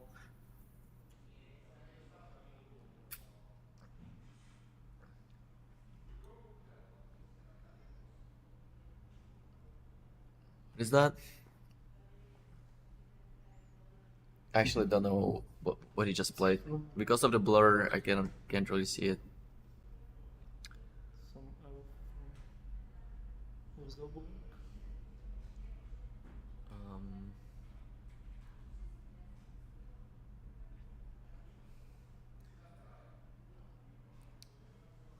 Maybe it's a bowl of fruits or something? It does look like a bowl of fruits a little bit. Yeah. It is full of fruits. I had no idea that the deck plays it, but it seems like Jiří has a second survival. I actually wonder if he should have kept the ball in his hand just to have more creatures to discard to the survival. But he has the squee anyway, so he can start generating card advantage. I'm actually not sure how many answers for survival Alexander has, but he really needs one here. For the viewers, if you don't know how it works, Squee actually returns from your graveyard every turn, so you can just keep discarding it to survival, and basically every turn you just have access to the best creature in your deck, which is obviously really hard to beat. Now we even see a symbiote, which can potentially protect some of his creatures because you can just bounce them. It also generates you a lot of mana because you can just untap your elves, so you can chain your survival even better. If you were to run a Mario Grande, you can do extra. Yeah. Which one? The 2-1 green. Oh, okay. Yeah. Fact or fiction? He doesn't actually have. He only has blue mana right now. So even though he hit a Wrath of God, he cannot even cast it. He might have gotten pretty unlucky because he started with 2 fetch lands and he searched for islands, and then he played another blue lands, so he probably just like drew those. So he, you know, if he knew that, he maybe would use the Flooded Strands for plains, but now it's too late. But if he will be able to kill the survival, at least you have some time left. That's true.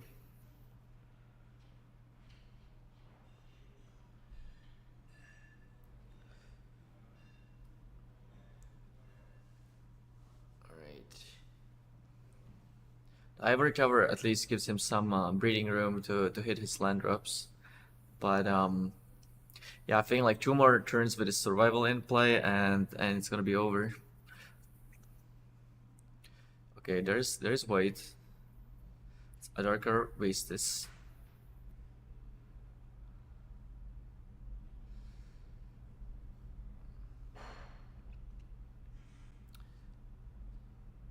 I'm not really sure if the Tide version is better than the regular Landstill version. It just seems to me that it's like a little bit way too slow. But I guess it's good in some matchups.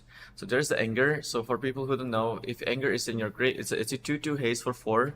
But if it's in your graveyard and you have a Mountain in play, it gives haste to all of your creatures, which in a deck with like bunch of creatures that generate mana is extremely powerful because you can just play like Priest of Titania, and even if your opponent has a removal spell, you can immediately tap it for mana and generate like 5 mana. So it's pretty strong. It's always kind of weird to me when people use the modern version of the cards, like you're playing Premodern, but we see like the Anger from Ultimate Masters. I have the same problem, especially with the basic ones. It seems kind of out of the place, but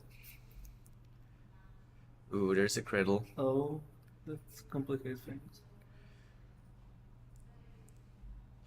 Cradle is the reason why this deck is so expensive. I don't know exactly how much does it cost, but this deck plays 4, and I heard that it's really expensive. So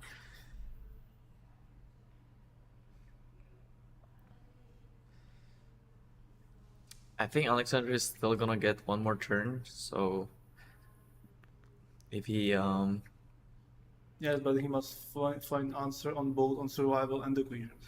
Just yep, yeah, he even if he Wrath of Gods, Jiří can just like rebuild next turn, and all of his creatures have haste. So even Wrath is probably not enough. and did he play the version with Beast Pack or no? Not sure. Which means his win condition is mainly the Hermit Probably, yeah. in this matchup. Oh, come on. So what does it do exactly? Animate lands to creatures. Oh, And creating overrun. At least if yeah, I think he has enough mana to play it and activate it, and that should just be the game. Come on. Yeah, the elf deck is just so good. Especially if your opponent is stuck out of white mana.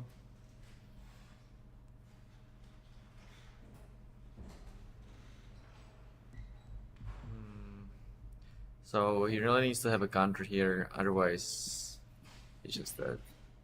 He sorted that, but that's not really gonna help him. You can just activate it in response, right? I assume that he has enough mana.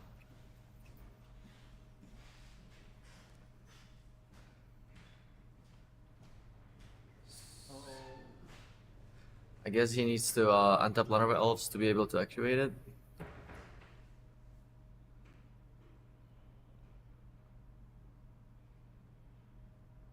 Oh, he can untap the Cradle, and now it's definitely enough. And that's gonna be game 1.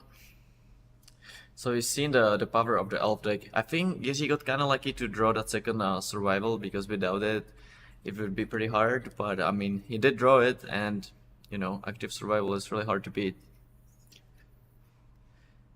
It's actually funny that the elf deck utilizes survival better than the survival decks itself. So as for the sideboard, what do you see? Color of the Claw, definitely, and Tanglewire, I guess, especially on play. Yep. Do you think that he maybe wants like naturalizes for something, or? He expects Parallax Tide? Maybe. Yeah, maybe. I don't know how the dynamics in the matchup work, technically, especially after sideboard. Yep. Yeah, I would actually expect the Parallax Tide to maybe get ported out. So the naturalize doesn't seem great, but maybe you wanna shave some of the elves just because it's gonna be harder to rely on the survival plan post board, and if you just have like 3 elves in play and it gets Wrath of God, it can feel kinda bad, so maybe you wanna shave You some. still have some cards which are mediocre, at least in this matchup, like Masticore. Yeah, or maybe even the Natural Order is kinda bad because you're just playing against a deck with counter spells, and it's a 2-for-1, it costs 4 mana. So Naturalize definitely not great, but it might be better than some of the other options. It's nice that the deck have basically all the powerful green cards: Cradle, Natural Order, Survival, Yeah. everything in one deck. Yeah, if you play a Vintage Cube, even nowadays, these cards are some of the best. even in today's age. So that tells you a lot about power of the deck. I cannot really see the cards here, so I do see 3 meddling mages. I see 2 annals. I see some disenchants. Kind of hard for me to recognize the other cards. Okay, we see the deck list on the. Okay.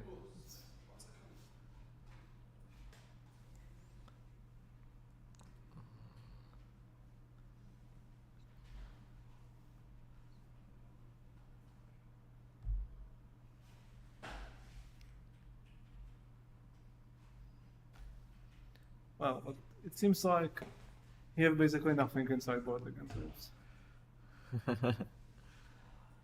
Yeah.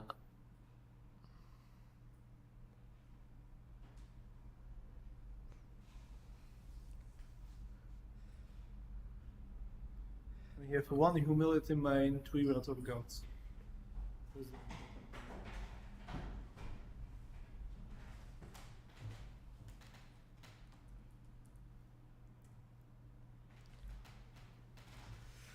All right, now we see the sideboard. There's nothing really that much. I guess he can maybe bring in some more disruption for these survivals. Problem is that he has only 4 target. Like if he brings in like annals, and then he doesn't draw the survival, then it feels pretty bad. So yeah, it's rough. Like that's why this elf deck is so good. It has this like brutal engine that can beat any deck. But even if they don't draw that, the deck still functions. And it's just pretty good regardless. So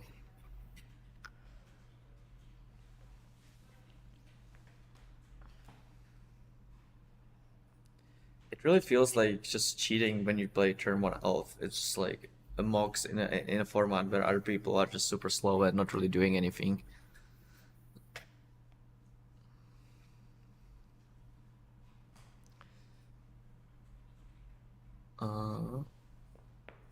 Cannot really see what's in either of the player's hand.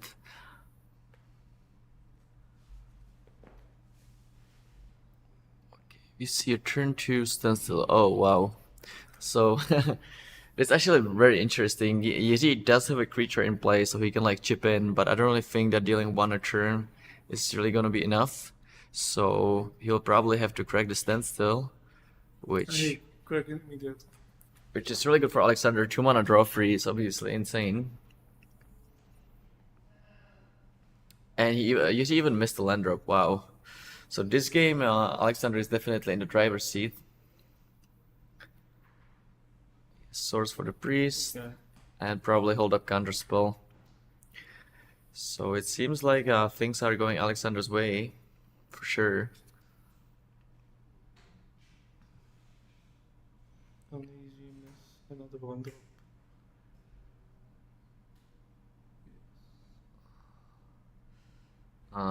There's a counterspell. He just like snapped off the counterspell. He didn't think about it for a second. That would kind of tell me that he probably has a bunch of counters in his hand, and he just wanted to use his card. Yeah, this game is a roller coaster. It's just.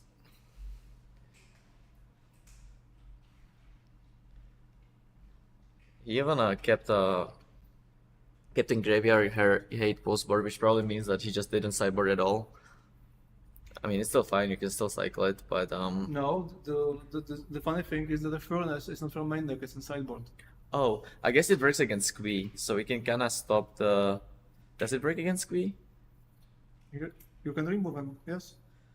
Well, the new Squee you can even cast it from exile, but I guess the old one No. is only from the graveyard. Only from the graveyard. Though. Yeah. Okay.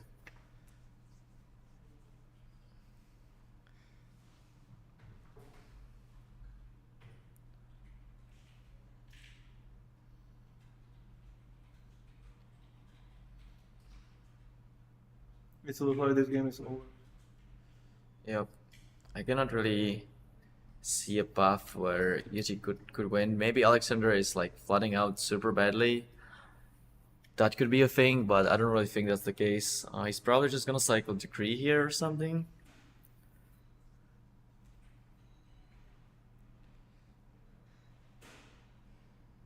What is this? Yeah. It's like what I put. I love Decree of Justice. It just feels so good. It's never really like overpowered, but it always feels so nice.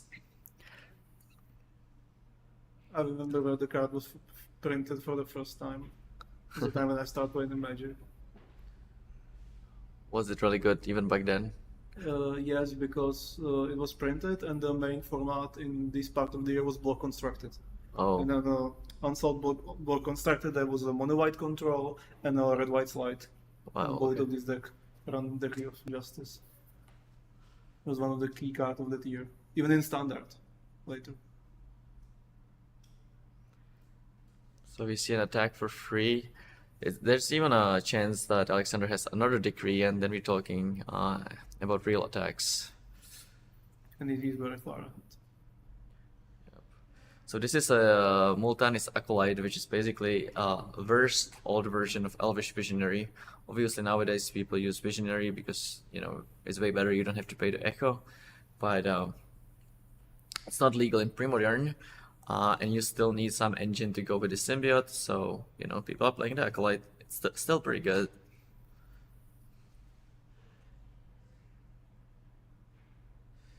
So there's an active priest, which means that we get a bunch of mana. There's another acolyte. So I guess he can like trade for these tokens. You still have time. But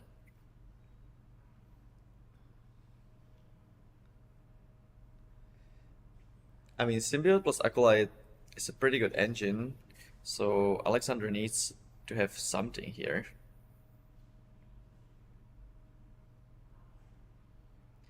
Yeah, that's another thing. Like this deck just, first of all, it can just play out creatures and attack, but also you have this engine of Symbiote plus Acolyte or Survival, and you just get free wins with that. So the combination of these two factors makes the deck just amazing. It's amazing how much interaction Elf deck has, because usually the Premodern decks are somewhat mediocre, at least at the power level of power interaction, but in the Elf decks you can sell just the good combos, good interactions, Yep. basically everything. It looks like cheating if you play this deck.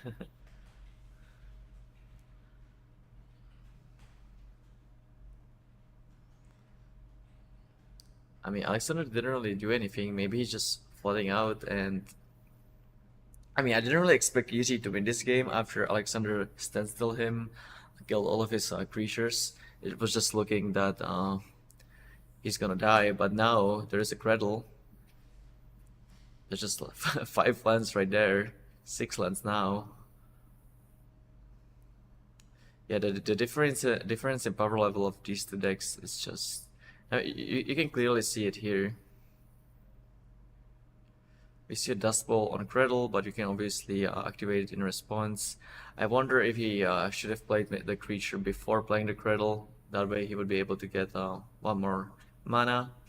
It's probably not gonna matter that much, but it was probably slightly better.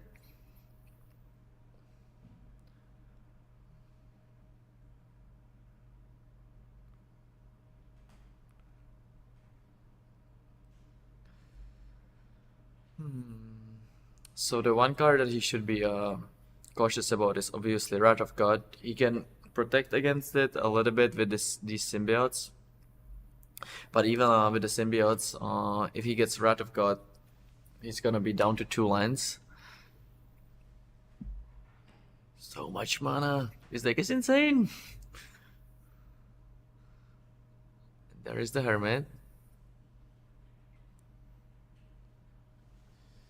Hermit gets counterspelled. Well, the fact that it got counterspelled means that maybe, Alexander did not have the Wrath of God. yeah, probably doesn't have it. Which is really good news for Jiří, because that's the only way he can lose this game at this point, I think.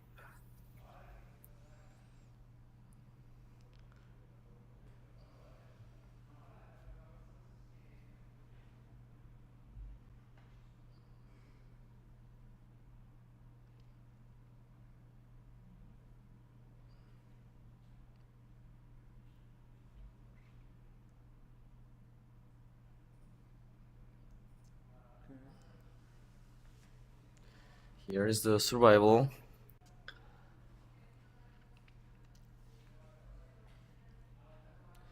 Yeah, I would like to commentate on this, but I don't know. I think it's better if we just see Jiří to kind of do his thing. 7 mana now. But he can't effectively work with screen now. He can Because what? of the furnace. Hmm? He couldn't tutor for screen Yeah, because that of is the true. furnace. Yep. Which means he must find a Nantuko Vigilant first. Well, or he Or like he Octopus doesn't have to Vigilant. use the squee. He can just discard like his random elves because he's drawing a lot of cards with these That's right. 2/1s. So he probably gonna have enough creatures in his hand to discard anyway. Okay. I didn't expect that Masticor will be important in this matchup. It's pretty good against these tokens. It also can actually finally regenerate. Actually, Wrath of God says cannot be regenerated, right? Yes. Okay, that's funny. Would never expect to see that interaction, but oh, there's a Tanglewire. But Doesn't actually do that much, but it's still pretty good. it's still one extra turn. Yep. But he can tap Furnace and 3/1s. Yeah. But it still made something.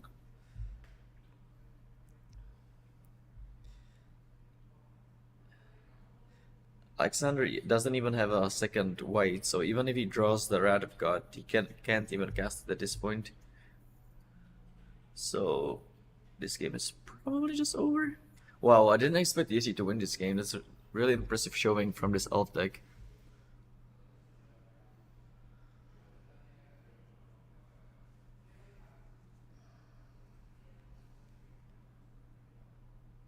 Yes, it seems like Alexander desperately need to find something. Yeah, but him drawing the card with that means that he needs to tap one more land to this Tanglewire, which is obviously annoying.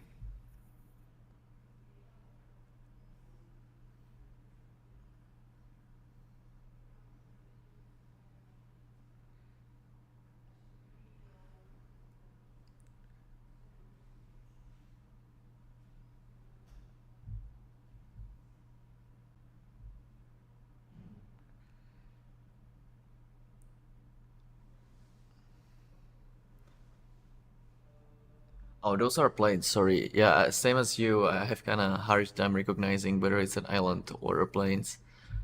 But it seems like he does have 2 planes, but he probably doesn't have the 4th mana plus the Wrath of God anyway.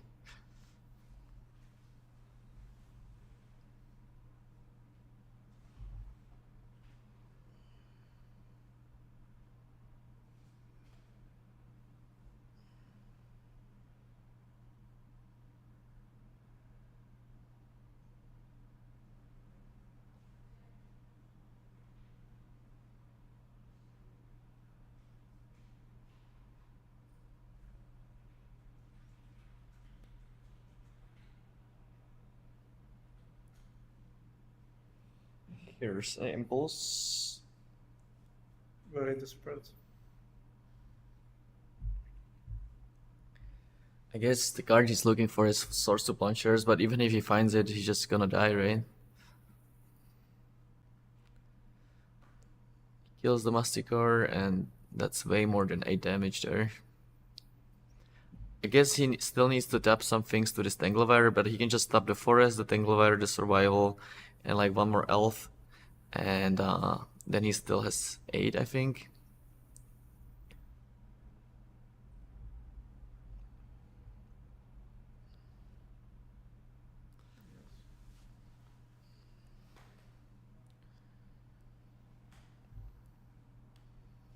So end of turn we see you bouncing one of the Multanis, untapping a priest, getting a bunch of mana, so he can start chaining this survival. And yeah, we've already seen this the previous game.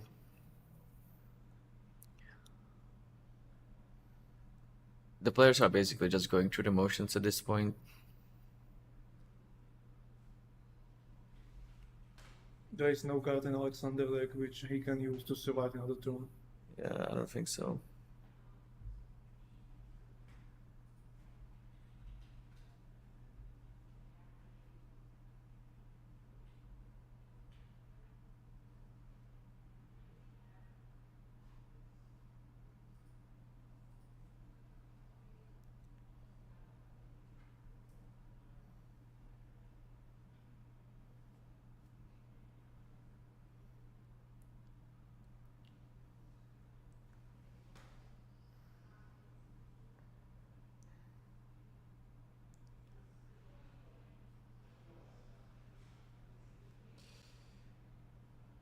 Alright, tapping the wire.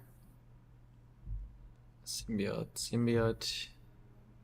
You can't tap the survival with it, right? No, It's only artifacts, lands, and creatures. I expect yes because the old card on the top. So we see Disenchant Masticore. The way regenerate works that it is even if you regenerate your own creature, it becomes tapped. So he cannot actually protect it to be able to attack with it here. But so the players are probably talking about whether he needs to discard anyway for this Masticore or something. Okay, so he regenerates it. He might actually get one more turn here, depending on what happens here, because he doesn't actually have a mountain, so these creatures don't have haste for the anger.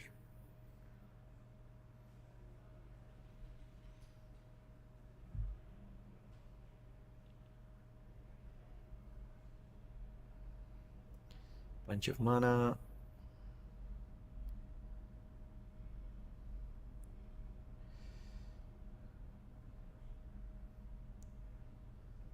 I'm so jealous. I wanna play this elf deck. Okay, so there's the mountain.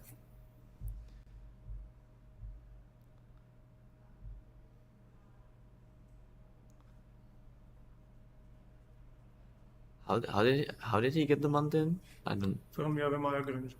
So that's a 2 mana. To this creature which came into play, and you will find the land in the library. Okay. 2, 4. He survivals. There has to be a way to deal 8 damage, right?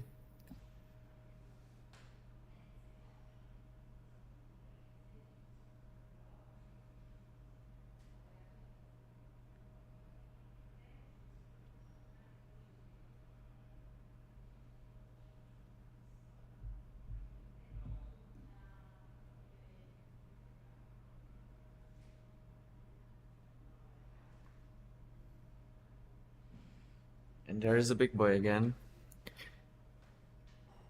The overrun part doesn't really matter. The part that matters is that it's a big creature.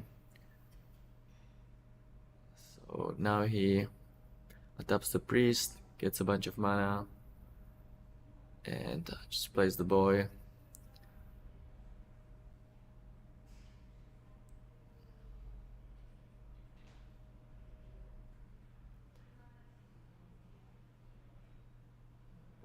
What is taking so long? This is just 8 damage, right? Yes. I guess he's trying to activate the overrun ability as well for the full punch. Just small overkill.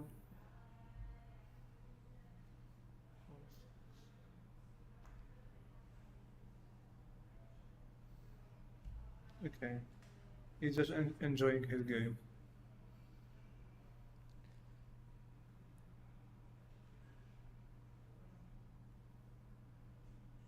Bam.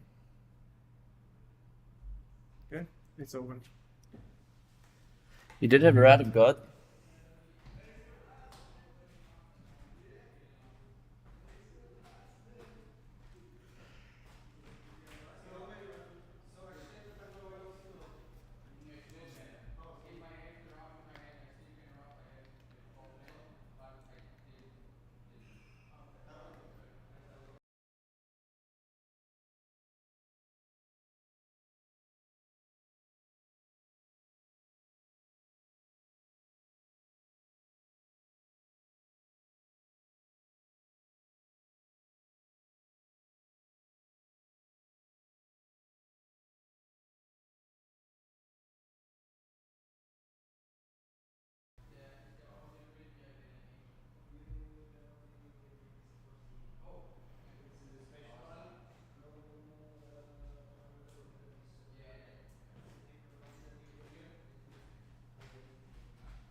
So we're waiting for Jiří to come for a short interview.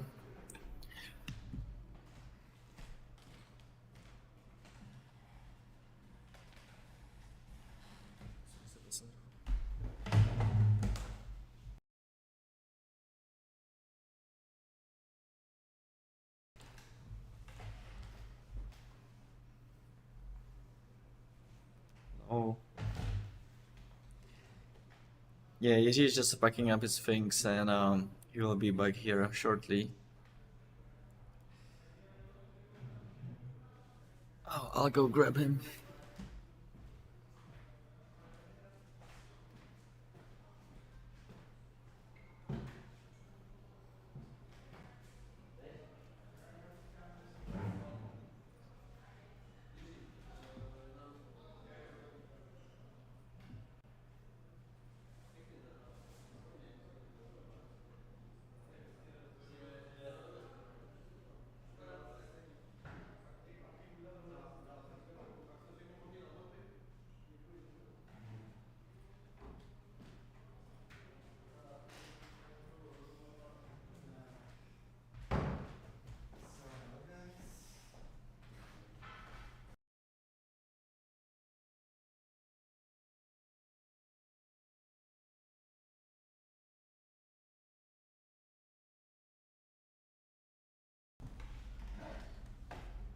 So we finally.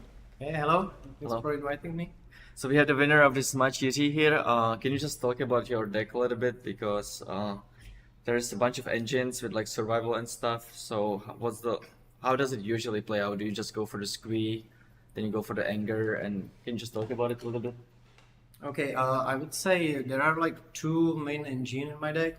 One is survival, as you mentioned. The second is neutral order, which is not like the most common ways how to play elves, but I really enjoy playing my Phantom Nishoba against like fast decks like Burn and Goblins. So with the survival, it depends. It depends about the situation, how much mana I have, how many creatures I have, stuff like that. So usually I want to go for squee because it's value. It's like every turn I draw extra greens and zenith pretty much. And for anger, if I have mountain, to have everything with haste. But there are situations when I have already a ton of creatures, ton of mana, so I just go for some big stuff like Amalfis of Krosa just to finish the game.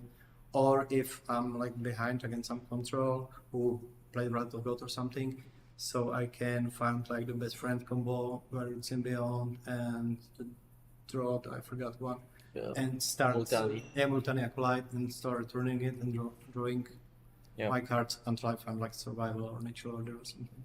I think Elves is the best deck in the format. Would you agree with that? I don't think so. What do you think? I don't think so. Currently, I would say like the Oath of Druids with even red, even white are pretty strong. Definitely against elf.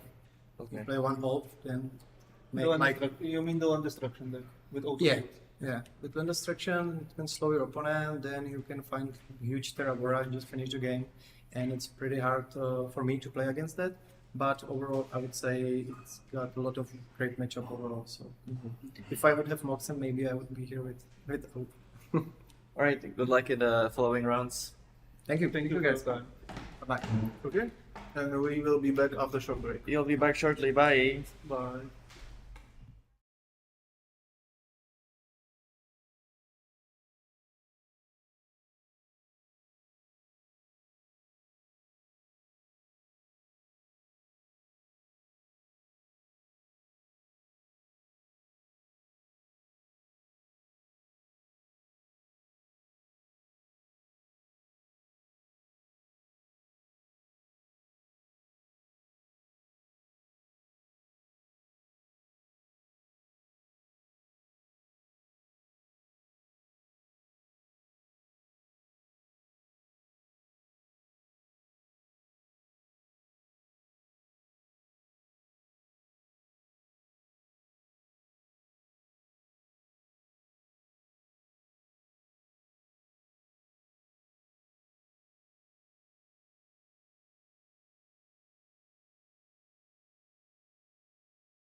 Alright, welcome back. We have another round ready for you.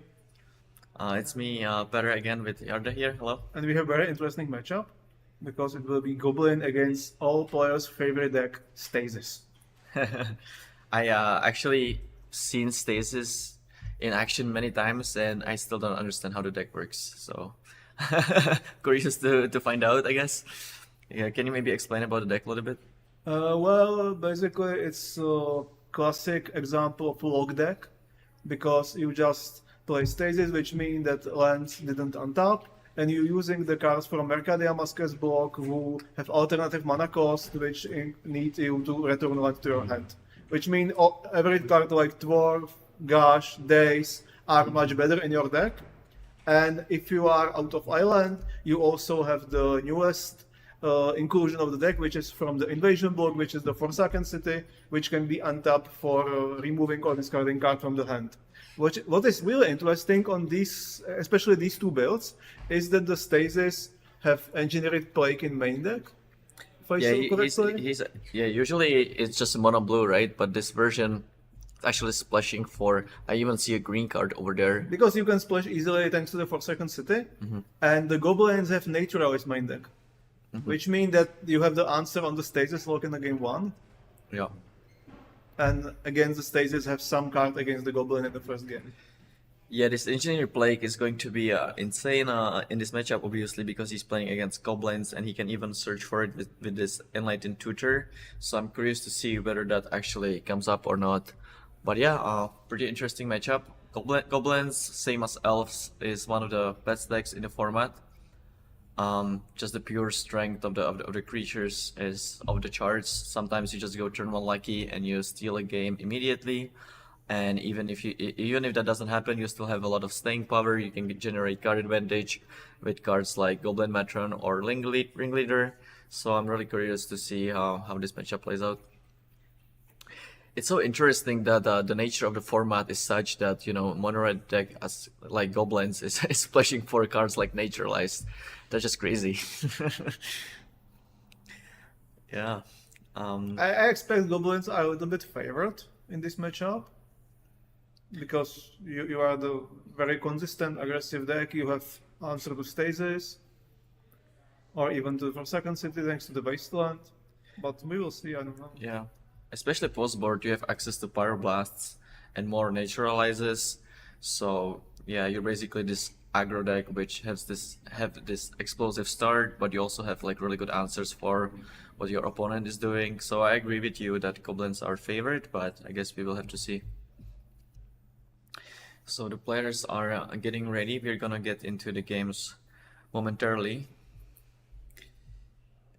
I think it's gonna be really important to win the die roll here. As always. As always, yeah, true. You mean the edge of the play? Edge is better on play is better in the old Magic or in the current Magic? I think it really depends on the matchup. I think in the old Magic, just because nowadays the answers are really good. You have like Leyline Binding and Lightning Bolt and stuff like that. Like a lot of cards that can get you back. But even in the modern Magic, it's obviously huge. It really depends on the matchup too.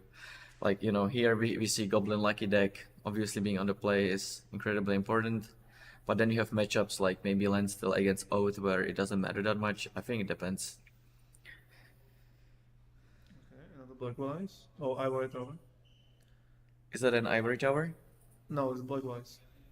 Oh, can you say explain to the listeners what Black Wise does? Unfortunately, I can't. But it's opposite. Opposite artifact, which means the opponent loses life in his hand for every card. So not 4. Every card excess of 4. Yes. Because there's also the Rack and also Oh yeah. the Ivory Tower. So it goes the other way basically. We see a turn 1 Lucky, which is obviously The best extremely possible good. start. Yeah, extremely good in this matchup. The Stasis deck doesn't really have that many removal spells. He still have Chain of Whoppers, but he won't save them to the return to Stasis. Yeah. I mean, Lucky connecting is obviously insane. We see Chain on it. I think he has to do it because otherwise the ball really starts going. He must, but it didn't solve that much. Mock Fanatic is one of the weaker cards in the matchup. Just because it's basically just a 1-1. I guess the ability matters a little bit, but...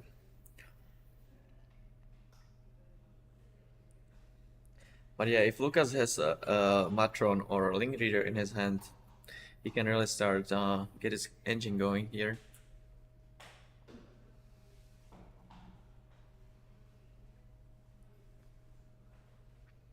Curious what Luis gonna do about that.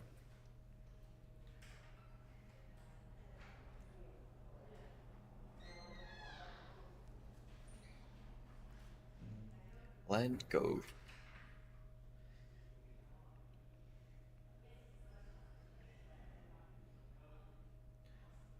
But if he find the plague, there is still some chances. Yeah, I mean, he could definitely. Well, the problem is that he not only that he needs the play, he But also also. the 4-second setting. Yep, exactly. So we see a Warchief pre-combat to deal more damage, and luck is gonna connect, it seems like. So let's see what he has. Okay, Goblin okay. King. That's actually not that good. It's obviously still good, Still but, reasonable. you know, something like a Matron or Ringleader would be a lot stronger. Also, the fact that he didn't put one of those into play means that he probably doesn't have it. So, ooh, there's a tutor. Oh, Plague. but I guess a plague is kind of nullified by this Goblin King. No, There's the stasis. So how does the stasis work exactly? players skip their on top step, but you must pay blue mana every upkeep. Mm-hmm.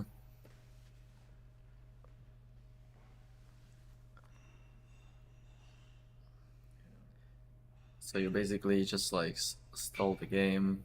I'm not sure if the version with white is better because you need a lot of islands.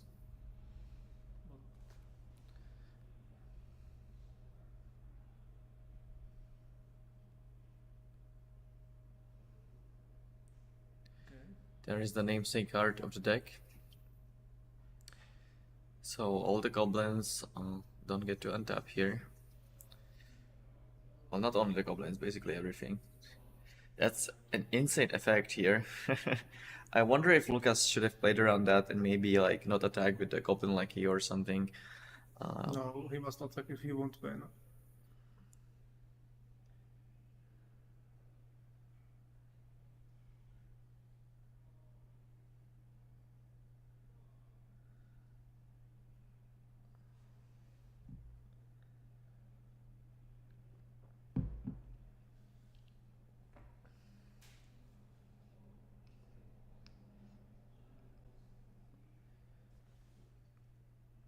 So Lukas is probably trying to figure out what does the stasis do exactly, but I'm not surprised about this.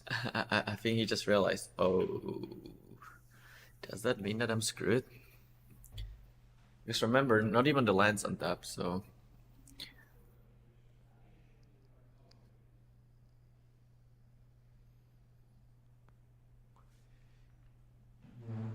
So the Forsaken City actually works really well with Stasis, because even though normally you wouldn't be able to untap your top permanents, you can actually untap the Forsaken City anyway, which is a pretty cool combo. But the Stasis was really good deck and extended even before the 4 seconds it was printed. By the way, you have to play 1 blue more every upkeep, right? So first you have to play 1, then you No, you play blue mana every upkeep, not 1 more. Oh, just 1? Okay. So here we see a Wasteland on the Forsaken City, which is really important because, you know, Luis was kind of relying that to be able to pay for the Stasis. Now he has only 1 blue untapped land. If he doesn't have another land, Stasis will go away next turn. So, ooh, but Gush is a perfect card here. That will give him 2 more turns at least. Yeah, the first time for me to see Stasis in action. It works beautifully here. Everything's kind of lining up. The Black Whale is chipping away.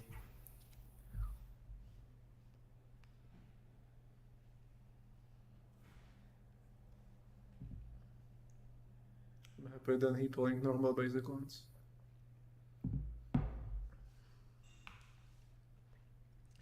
There's a mountain. I mean, doesn't really accomplish anything though. But if we find forest and have naturalize in hand, That could be something, yeah. but instead of this is just another mediocre fanatic. And he attacks for 2. Alright. Yeah, it seems like Luis kinda has it all. Assuming he has, like, I don't know, yeah, this or another gush. Now with now with this Forsaken City, this game should be almost looked up.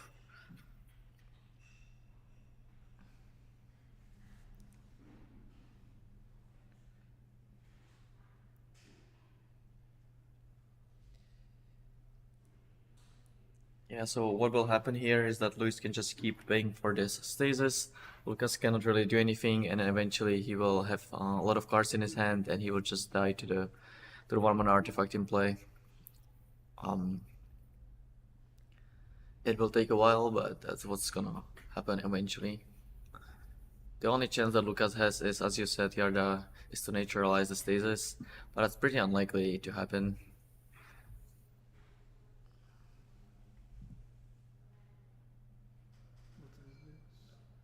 Root maze. Yes. What does it do? The name of the card is Root Maze, if I remember correctly, and it means that the artifact and the lands come into play tapped. Yes. So that should be basically a lock here, because even if Lukas has the neutralize, all of his lands will come into play tapped, so... Which means there's no way how we can cast it. Yep, exactly.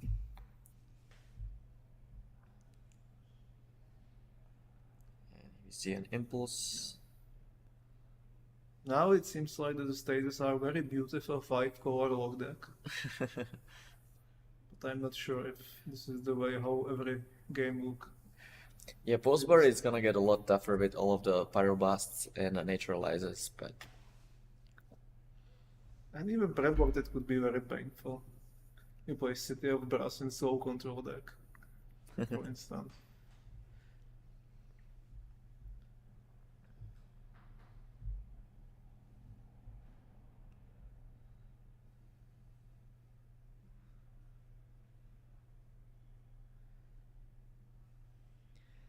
Yeah, there's not much to say.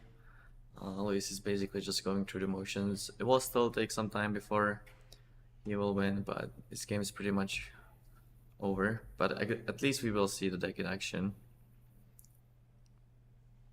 Root Maze is a cool addition to the deck. It's so weird to splash for 1-mana green card in your basically 1-mana blue deck, but it looks pretty good here. It's all good, but still, if I remember correctly, the most successful version of Stasis was always the mono blue version. Yeah, maybe Luis broke it. Maybe. It's one of the beauty of Premodern, that the people play old cards, but using the knowledge from the current deck building.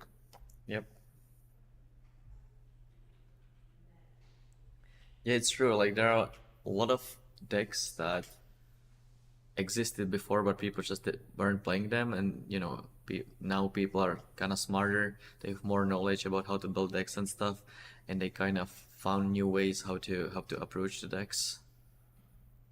And for instance, play more lands, because for instance, the White Valley in World Championship 1997 or 1998 plays 16 lands and 4 tides.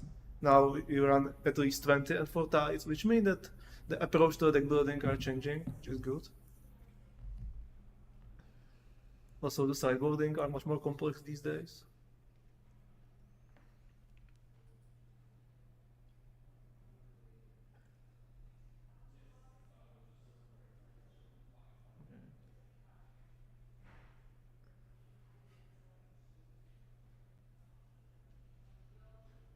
And the game 1 is in the books.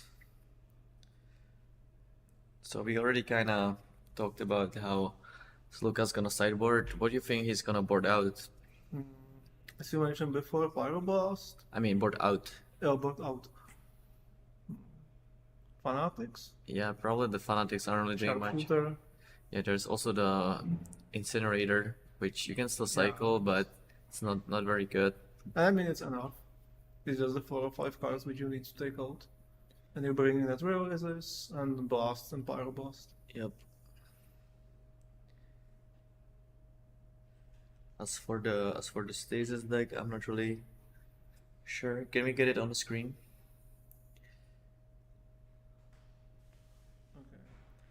As for the Stasis deck, we do see a bunch of Hydroblast effects. We also see 3 more Engineer Plagues. Wow. And he even could side out Stasis and put it Exalted Angels, for instance. Yeah, maybe. Maybe. Very nice sideboard. I mean, he's definitely prepared for Goblins.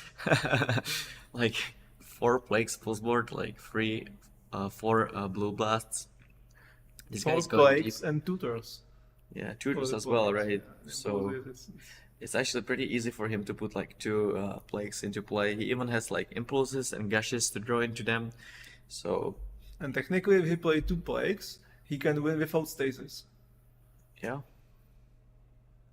And I mean, technically, sideboarding in Angels and taking out at least few, for instance, Oliver Stasis is not a bad idea, especially if you expect that your opponent have a lot of hate.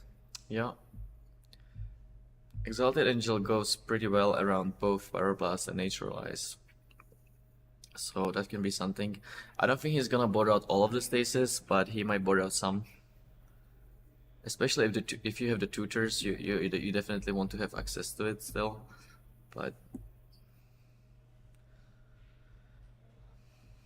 I wonder what what he's gonna board out. If he wants to bring in all 3 plagues and 4 blasts, he will need to board out at least 7 cards.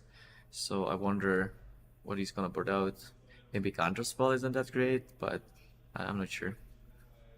The Counterspell is the most logical options. Maybe he doesn't need all the black veils and he can just, I don't know. If he bought an Angels, but, Yeah. but still. I guess we will find out.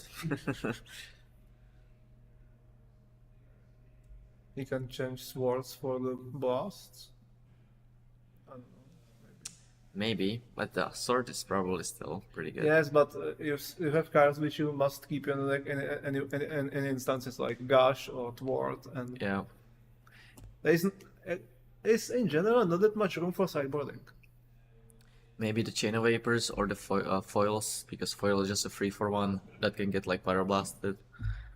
Chain of Vapor is, the games are gonna be more grindy. Maybe you don't really want to have that effect because it's 2-for-1. Like, I'm not sure.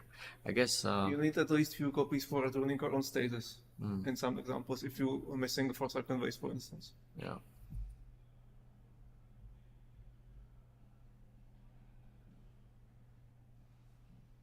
But yes, you are right. Foil are very weak.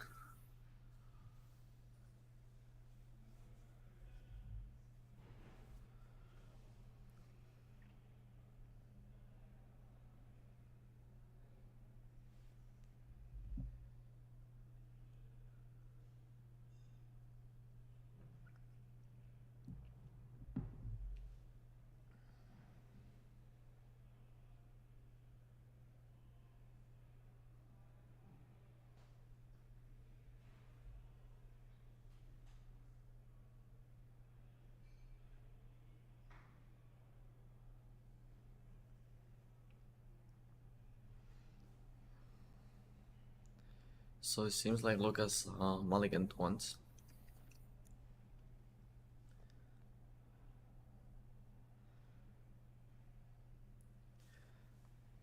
But similarly to the Elves deck last round, I think the Goblin deck mulligans actually quite well. You can just go lucky into Ringleader, and then the fact that you mulligan doesn't really matter. And yeah, as I said, we see a turn 1 lucky. Let's see if... As always. As always, yeah, exactly. And there's a blast. Okay, well, that was obviously huge for Luis.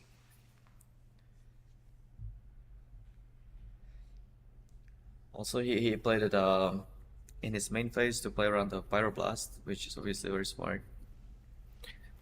Let's see what Lukas has on turn 2. So here we see the forest to unlock the potential neutralizers. It's so weird that, people aren't even playing that card in a draft or even anywhere, and in Premodern we see people splashing for those effects.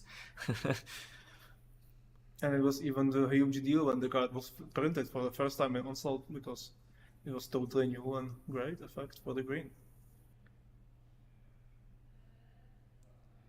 So the fact that the pile driver has a protection from blue matters a little bit, but it's not a huge deal.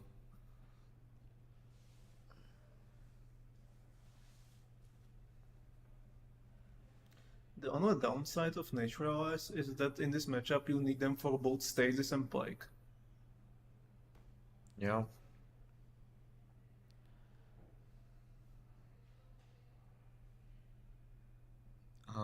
Interestingly, we see Lukas still having a Mock Fanatic even post-board. I guess he after cutting the Sharpshooters and the other cards, he just didn't have enough. We see a Hydroblast on Fanatic. Wow, that's aggressive. Very aggressive. I'm not sure if it's necessary. But the Fanatic is actually a free one because it also pumps the pile driver. So I think it makes sense in some regard. Depend on the rest of his hand. Yeah.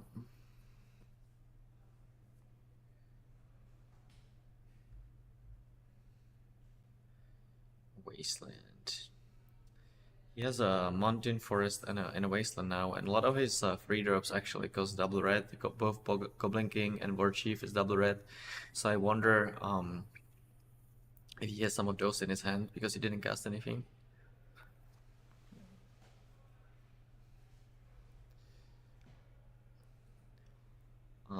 But I guess if the game goes long, that should favor the Stasis deck, right? Maybe that's not the case, just because the Goblin deck can also grind pretty well, but I don't know. Seems like the control deck should be advantage in the long game, usually. But the amount of card advantage which Stasis have are not that high, for instance. Yeah, they have only Gushes, right? Yes. That's true.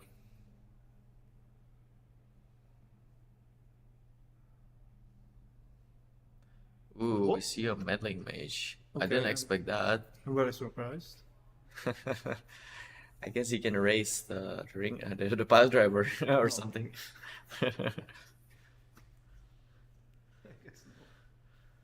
What is he gonna name? You probably name either a ringleader or Naturalize, right? I think. Or Blast. But he could have just blasted the Mending Mage if he had that, so...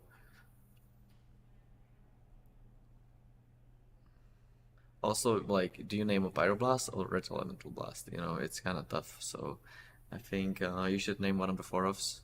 I still have no idea why he's side in Middle Mages. I don't know, probably just to block a Goblin Lady or something.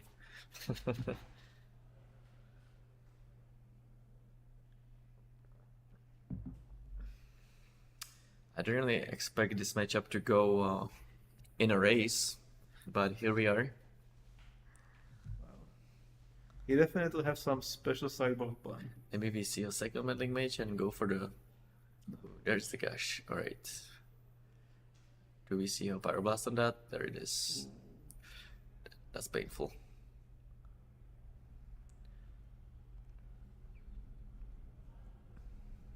If this Meddling Mage goes into a distance, that's gonna be something else. I guess you can always keep the pile driver back and just block it.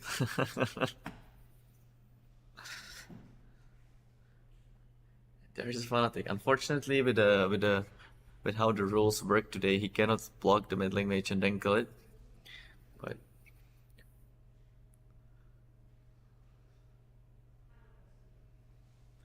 and we see counterspell. Wow, he probably has like at least one more or maybe 2 more counterspells in his hand. Otherwise, That's wild game.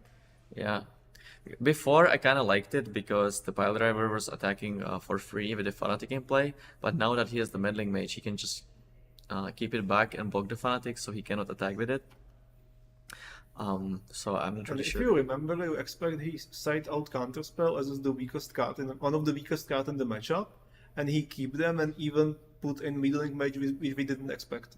Yep. which means we have very limited idea about his plan. Well, I think because he has the Meddling Mage, it probably means that he boarded out the Stasis and he's just on the Exalted Angel plus Meddling Mage plan. Because that's the only thing that makes sense. He was right, he had another counter spell. Yeah.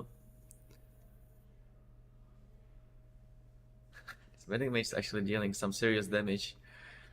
Against Goblins. So the race is 13 and 13 right now. Close. But I heard that Meddling Mage is one of the best creature in this format. And a third Another one. counter spell. Okay.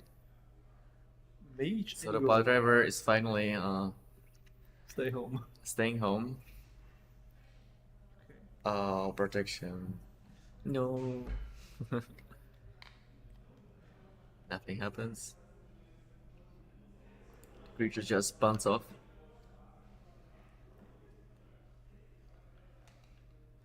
Why is he not untapping the Forsaken Sanctuary? Am I missing something? He must discard a card. Oh. Or remove. So here's a ringleader, but he already used 3 counter spells and a Hydroblast, so maybe he doesn't have another counter here. If this ringleader resolves, that's gonna be a pretty huge game, probably. Depends when it's on top of his library, of course. Yeah, of course. Cash in response? Oh, there's Oh, Tings! Tings. Wow! Wow. That feels so good. Pretty interesting match though so far though. Very unexpected one.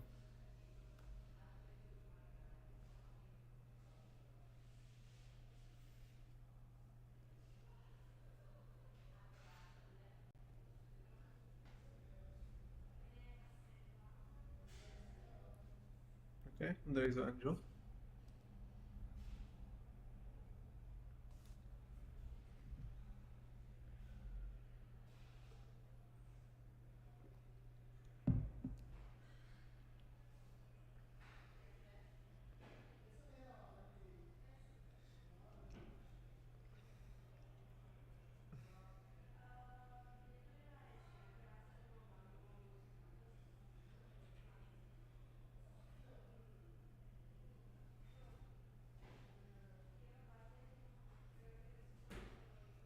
So there's a Golden Matron, presumably searching for another ringleader.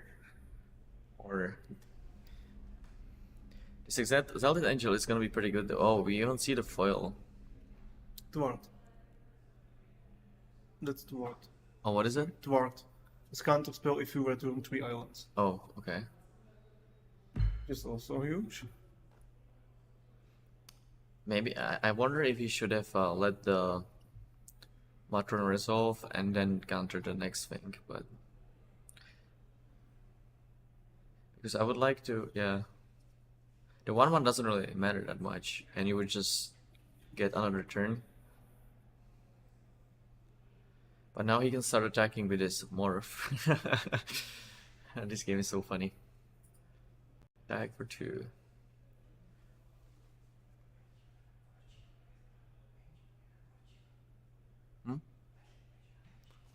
Yeah, so Meddling Mage named War Chief, apparently, which is a pretty weird card to name, especially when your opponent doesn't have double red. And like War Chief isn't even that good, I don't think, but that's what he named, apparently. So there's Another blast. another blast. Another fanatic. I didn't really expect this game to play out. Just play 2 2/2s and just counter every creature that you play and just kill you, but that's where we are.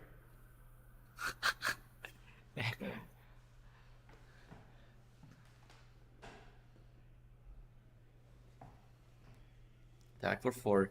Because it's down to 8. I was kind of joking that he's gonna raise him with his Meddling Mage, but it seems like it's a serious plan at this point. And he's close to winning. Yeah. Eventually he will also be able to flip this Exalted Angel if it comes down to that. You need 2 white sources. Yeah, that's true. It's quite complicated. Yeah, it's actually true. Like this, it's pretty hard for this deck to have double white. So just having Exalted Angel in your sideboard is a little bit suspicious. But I guess 3 mana 2/2 is good enough. Okay. Ooh, Siege King is huge here. And he already used the Hydroblast on the Mock Fanatic. I don't think he should have. Maybe he countered. kept foil. We will Yeah. see. I'm not sure he should have Hydroblasted that Fanatic because now he's just gonna die to the Siege King. Need resolved. Jeez. So if he has another white source, maybe he can flip the Angel now and just double attack, but that seems pretty unlikely. And even if that happens, Lukas can maybe still triple shoot the Angel. But yeah, if he doesn't have the second white, the Siege King's gonna kill all of his creatures. He also can finally play some Plague, and it will be still Oh. very strong. That's true. Yeah, Plague will be obviously insane here.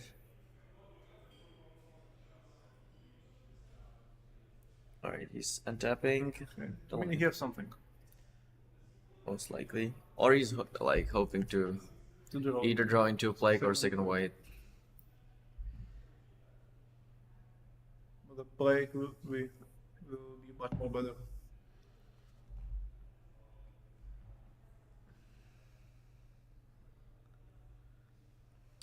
I think that if he had it, he would have already. Play before.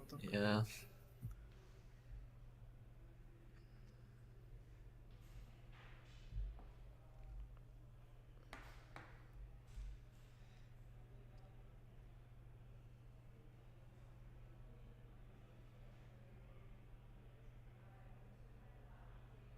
Okay.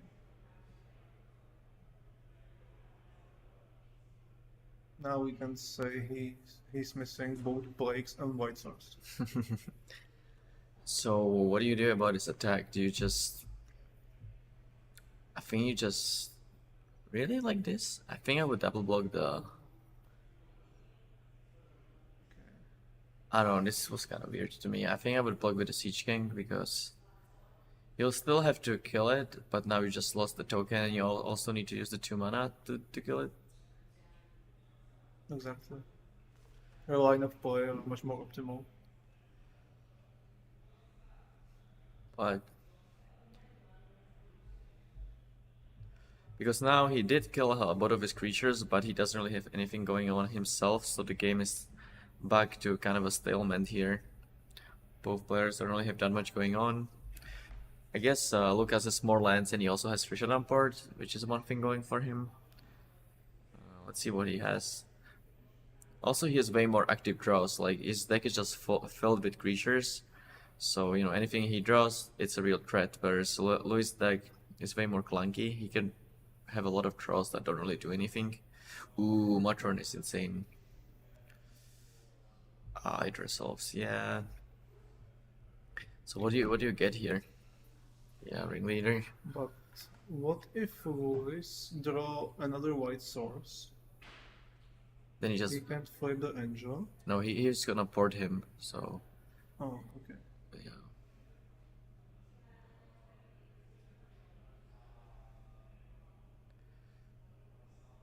So now because he kept the Siege King, he can actually start drawing the other goblins that he plays at Lewis's creatures. Oh, and there's a second morph. And there's also the planes, by the way. So Next round. the port doesn't actually stop that because you can just respond to the port tapping and flip one of the angels. So Lukas might just die here. If he have another Goblin in hand, Isn't he just dead now? Because you cannot respond to the unmorphing, so he can't actually shoot the angel after it flips, right? I hope so. Isn't this just game over?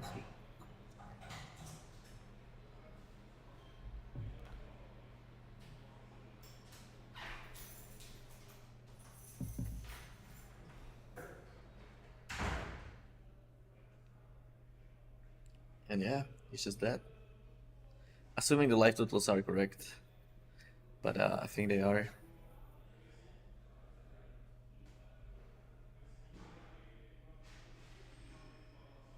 And that's a GG.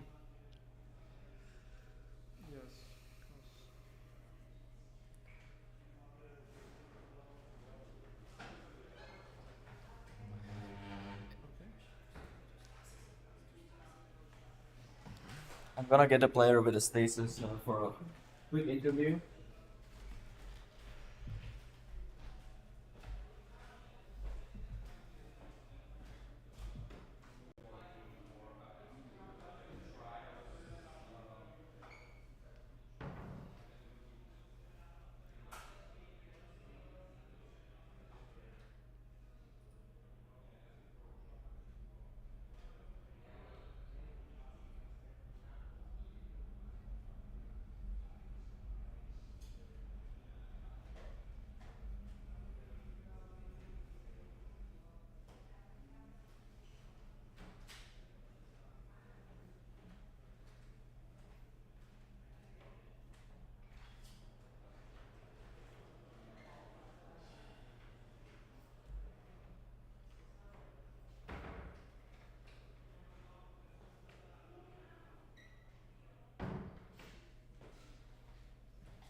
So Luis agreed for an interview. He's gonna come here shortly.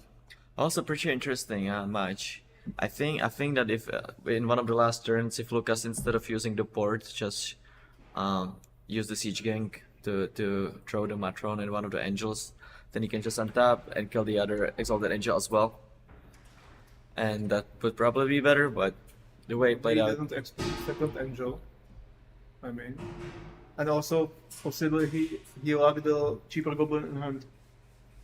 Because in the last turn, if he have cheaper option than Ringleader, he can still kill both of them. Yeah. Yeah, pretty unlucky that he drew a second angel out of the two that he had in his deck, but regardless, it feels pretty bad to die to 2/2s when you have a siege gang in play for like 3 turns, so maybe there was something to do about that, but...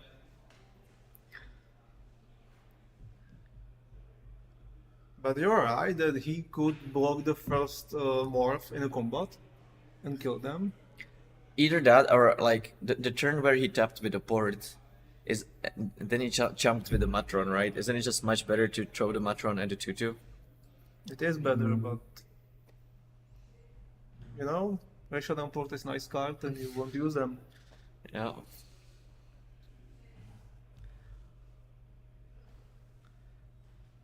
Right, yes. Boris is coming momentarily, hopefully.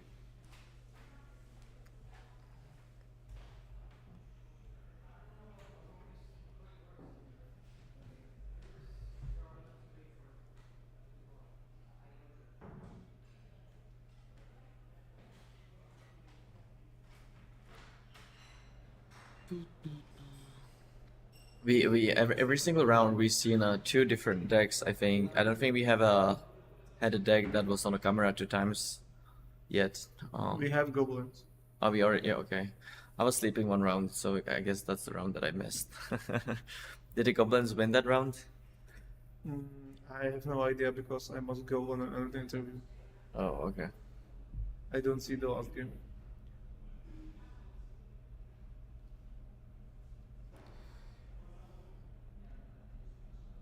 This was round 5, right? Or Yes. okay, so we will have 3 more rounds following Top 8. by a top 8. We have some pretty cool prices, so there is definitely something to play for. Also, there's a huge European Premodern Championship in September. So if you like Premodern and you're still not registered for that, check out our site, Czech Premodern Championship. Oh, Luis is coming. Hello. No, Just sit here. take a seat, please. Just so you know, I don't hear it in this side, okay? Okay. So maybe I will need some extra It's fine. Okay, hello. So you're playing a super interesting deck. You're playing like three color Stasis. 4 colors. 4 color Stasis. Do you think it's better than the regular mono blue version because that seems to be the more popular one? I think so.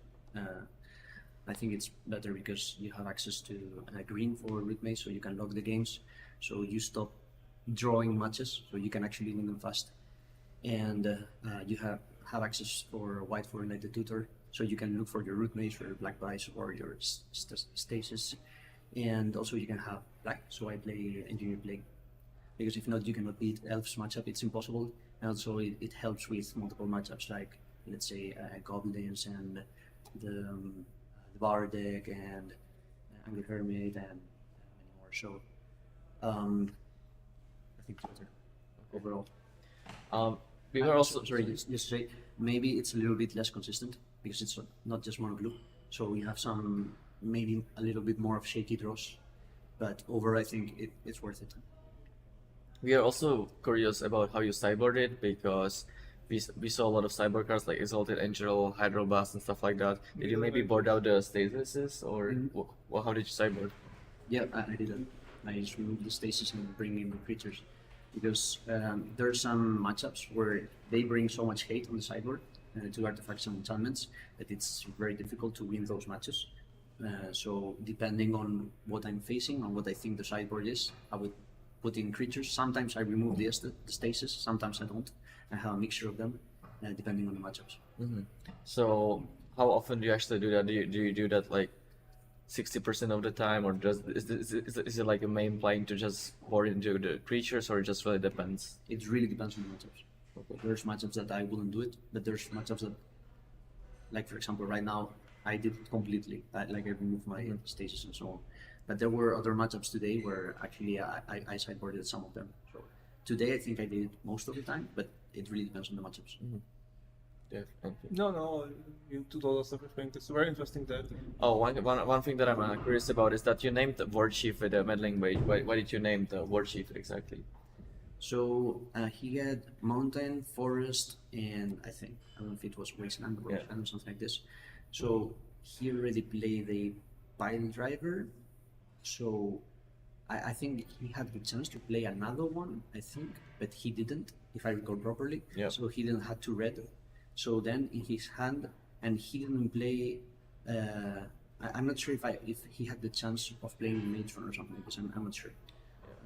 So if so, then in his hand, or he has Naturalize or something like this, or Red Elemental Blast or stuff like this, or if not, Ring Leader or War Chief. And the next one is the Siege Gang, so it's 5 mana. So I thought that probably it was the best one from all of this. Yeah, that makes sense.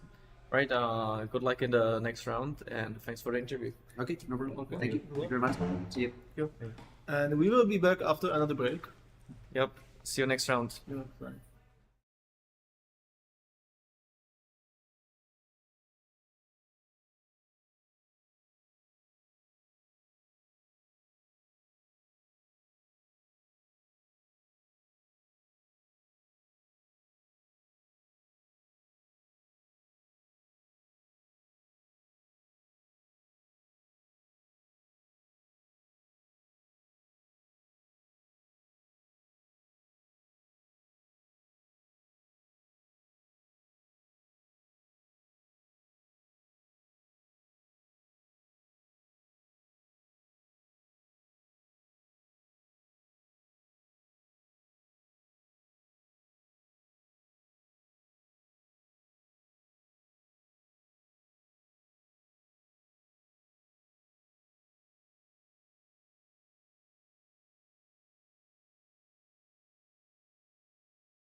All right, Okay. we are back. We're gonna watch the most played deck in this tournament. Again, it's the Stiflenought, one blue version this time. It seems like a pretty straightforward list, right? Nothing really too special going on here. No, it's Just good stock version.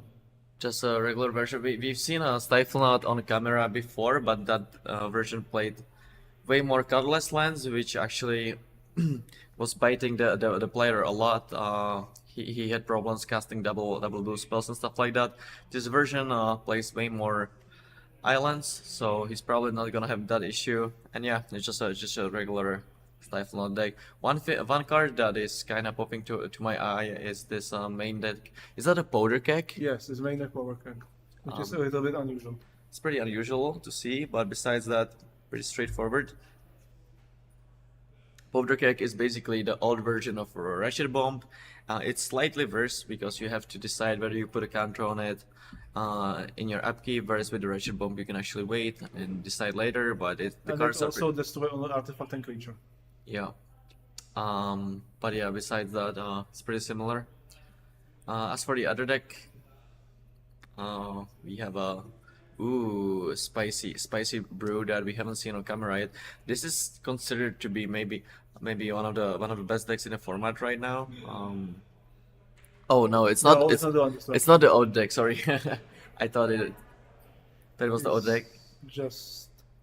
It's an old deck, ideally. It's combination of the large creature and destroying all the land effect.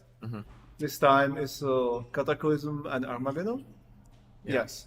And instead of Engine, you have the Terra War. Yeah, basically the main card of the deck is a Terra War, which is pretty huge. You can protect it with cards like Meddling Mage and stuff like that. And yeah, you have some like slight combos in the deck with like Mox with Weather Wayfire, so you can actually have mana sources and still activate the Wayfire. Also, the Mox works well with Armageddons and stuff like that. You can generate card advantage with cards like Call of the Herd or Sylvan Library. So just a pretty regular, cool rock type deck. How do you think this matchup is gonna play out? Well, I'm not sure, but if it's for me, it seems that the Dreadnought have cheaper cards and faster clock. If he will be able just to, I mean, I never saw this matchup in action, but I can say that Dreadnought is a little bit favored. Okay, yeah, it seems like the Dreadnought deck is just more powerful of the deck in general, but the Terra War deck, has cards like Swords to Plowshares, which could be really good. You can also name the 12/12 with the Meddling Mage. So there's definitely some play to the matchup. I guess we will have to see how it plays out. Right, seems like the players are ready, so let's get into the games. I saw two Moxes in Dominik's hand, which is not ideal. You usually want to see only one. The second one is usually not that great because you don't really have enough cards to utilize both. But obviously, maybe if you have a Sylvan Library, you can draw enough cards that you can use the second Mox as well. But ideally, you would like to see only one in most hands.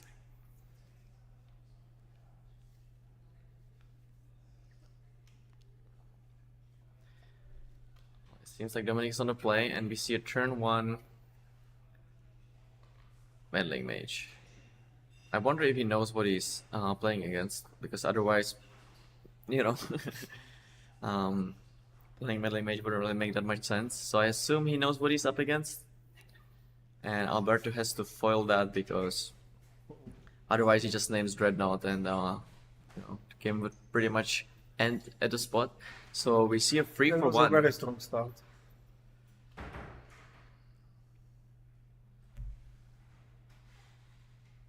Okay, maybe I was wrong. Maybe the Terra War has But much there's no second land for Dominik.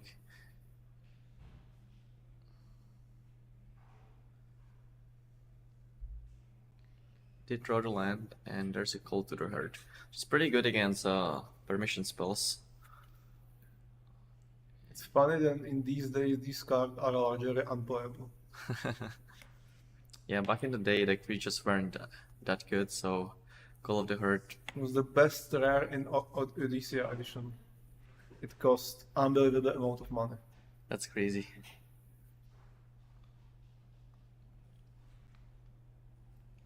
That is crazy. Nowadays, even a 2-mana free isn't really playable. So you can definitely see the power creep of creatures there.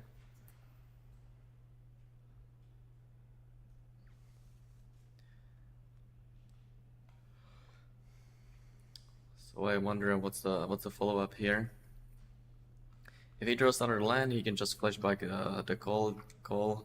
I assume he has different. Oh, that's actually really good as well. One funny interaction with Wayfarer is that you can actually wasteland your opponent, and with the ability on the stack, you can use the Wayfarer again before your opponent actually loses the land. So that's something you can do with it. Alberto recognizes how good the Wayfarer is in the spot, and he can just pause it. But yeah, it seems like Alberto doesn't really have that much going on, so it seems like Dominik is in a driver's seat here. Obviously, if you play against a deck with a 1-mana 12/12, at any point the game can turn around, but so far it seems like Dominik is in a pretty good position.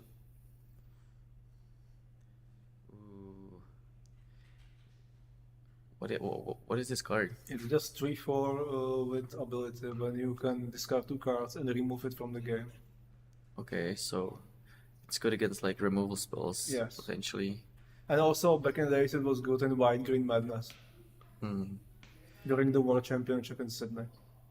In this matchup, it's basically just a 3-mana 3/4, which is still fine in this spot. You're just trying to beat your opponent down.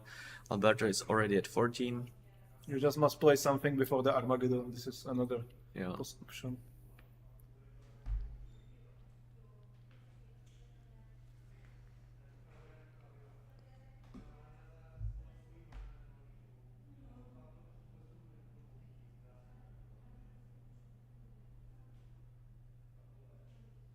Ooh, there's the Dreadnought Now is the key time. and a Stifle. So Dominik needs to have either a Neutralize or Source to Launchers. Otherwise this 12 is gonna beat him. He also has the Mishra's Factory, which can Okay, potentially there's a trade for the first free. right. Ooh. He does gain 12, which is a lot, but still another 2-for-1.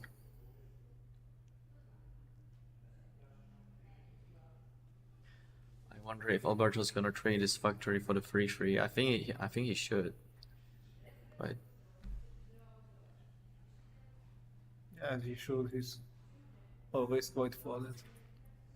like, what else is the factory gonna do? It's not like he's gonna raise him. So if he trades, that's like gaining free life every single turn. It's probably better than just having a colorless land in play.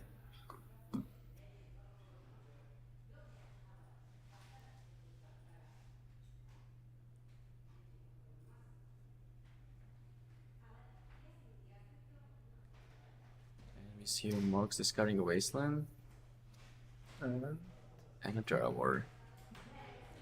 I wonder if it was maybe better to just play out the wasteland instead of playing the Mox, just to be able to kill his factory. I don't really see why playing the Mox was better, or he can just flash back the call. but he can do it anyway, right? If You he can plays- play the wasteland, flash back the call, and next turn use the wasteland. And don't discard it. So now this turn he's blocking.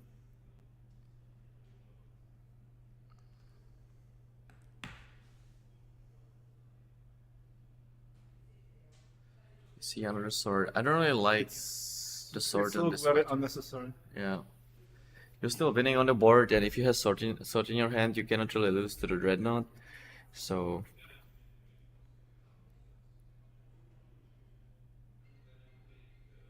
seems a little suspicious.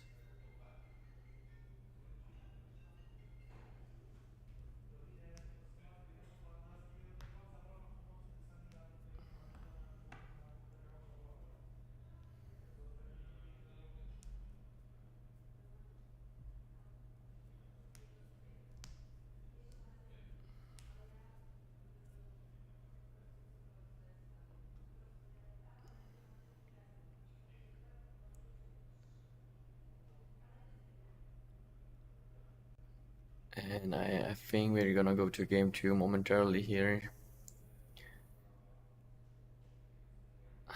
Hardcast foil, you don't really see that every day, but here it is. And GG. So I think postboard, it's gonna get a lot better for Dominik because he's just gonna bring in more interaction for these dreadnoughts. And yeah, the combination of disruption plus creatures is gonna be pretty hard for Alberto, I think, but I guess we will have to see. Do you see anything from Alberto's side that could potentially come in? Thinking of the corset totem makes sense, but not that much, I guess. You will It only stops the Wayfirer, right? find a Bright Hooper, which is not great. For Hajj irrelevant. And beside this, Brain Freeze is for a different matchup. Blasts also. Anu. Against the library, it's not enough, no. I mean, Anu hits also Mox. Maybe that's fine. I don't know. But from Dominik's side, we do see another copy of Naturalize. We see Disenchant.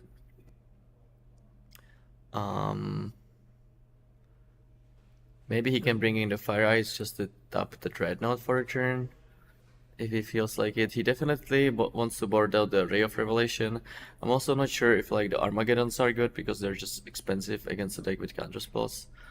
Oh, definitely the 3/4 is not good enough. But Ray of Revelation is against enchantments. Yeah, that's why I said I would board it out. Oh, sorry.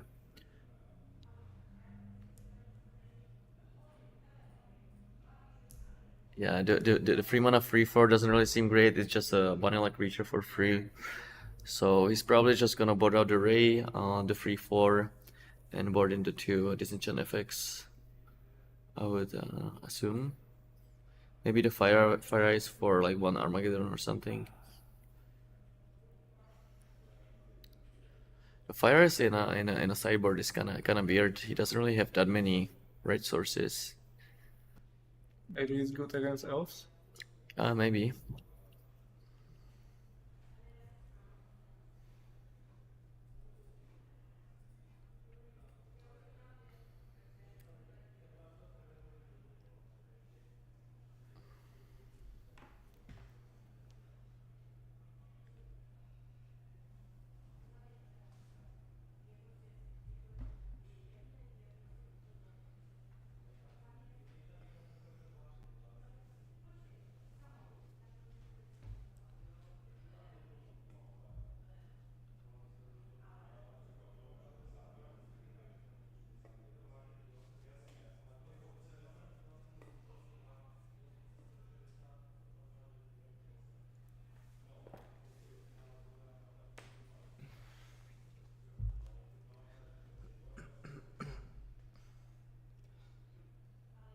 It seems like Power Kick is not that bad in this particular matchup, because you have a lot of quite cheap targets.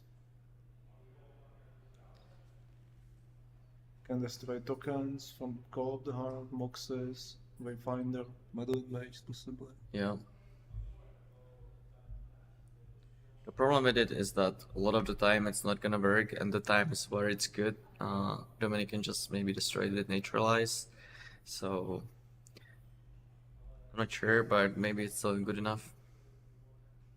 But he'll have better options in sideboard anyway. Yeah, that's true.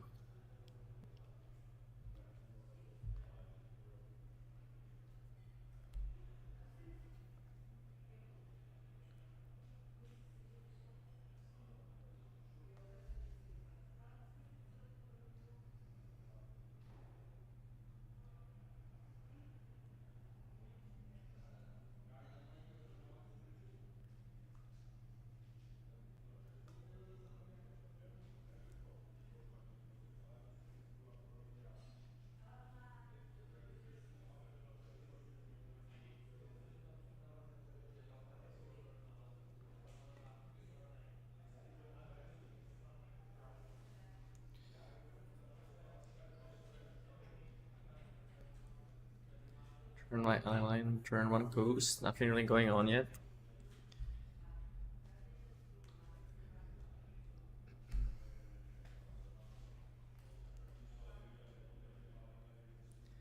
You just see land pass every turn. I guess Alberto is just trying to set up for a turn where he can not only put Dreadnought into play but also protect it potentially.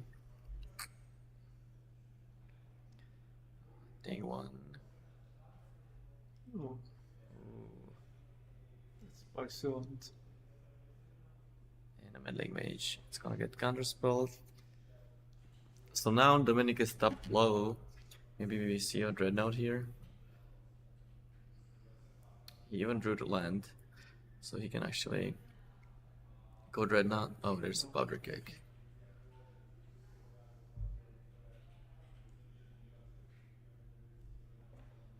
That's actually a moment where it could be useful. You are not under pressure, you have time. Yep.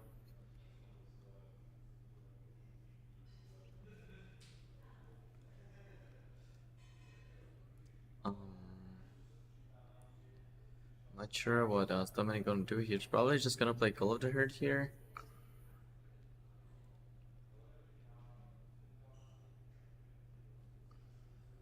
Oh yeah, he kept in the 3-4.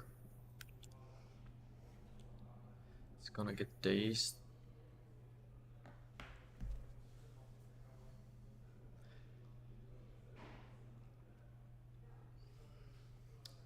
So Alberto is thinking whether he wants to put a counter on the kick or not. He decides to not do it because it can kill tokens or moxes, so he would rather delay this decision.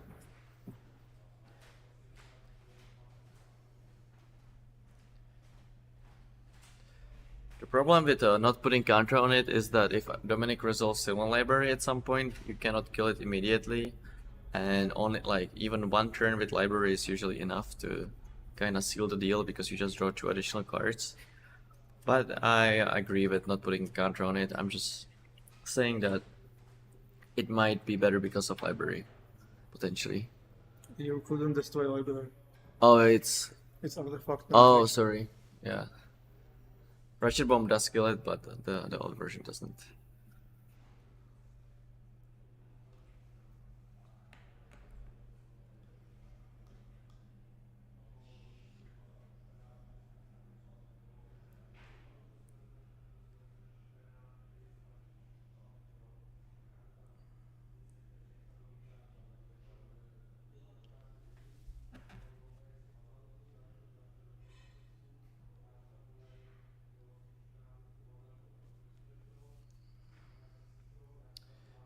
Weird game. There's another one. Yeah, the second one doesn't look so good. So Dominik has a window to resolve something, but it seems like he doesn't really have anything. Yeah, Possibly he has some copies of Armageddon. yeah, that's definitely possible. There's a call. Which is still good, like it can die to the keg, but it's still a 2-for-1, so...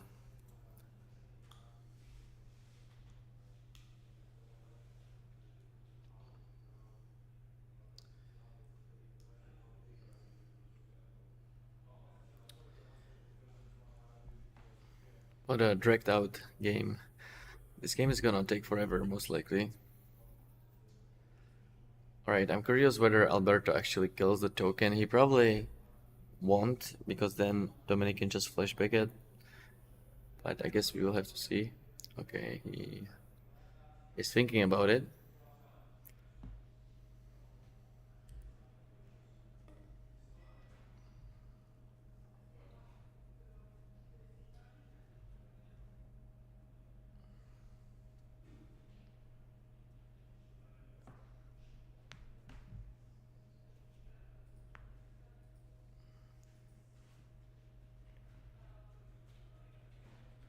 He opts to kill it.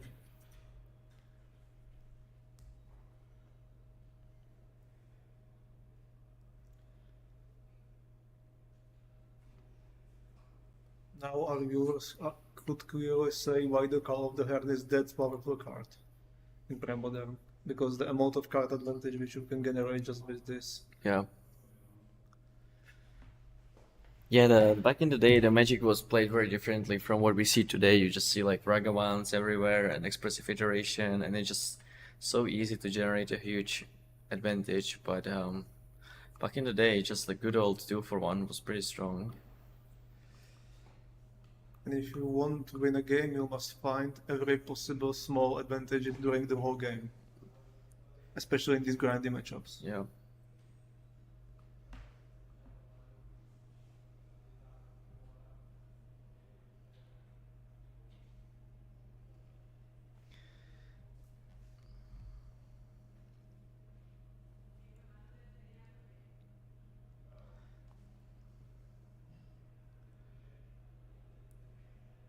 Yeah, I wonder what is in hand of these players.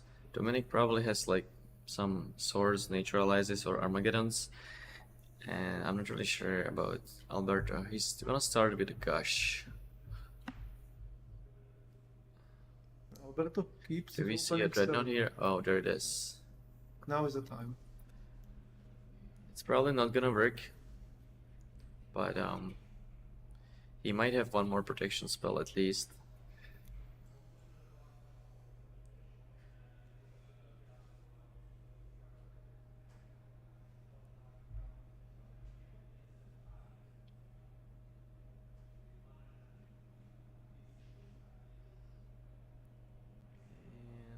There's swords. Alberto's gonna try to protect his Dreadnought with his Vision Charm. I wonder if Dominik has one more answer. He's pretty likely to have something, right? Yeah, there's another swords. Now it's time for foil. No. Resurrection. Oh wow. It's pretty cool. So it was actually a disadvantage for Dominik here to have a creature in play, otherwise Alberto wouldn't be able to protect his Dreadnought. So does Dominik has one more? I don't think he does.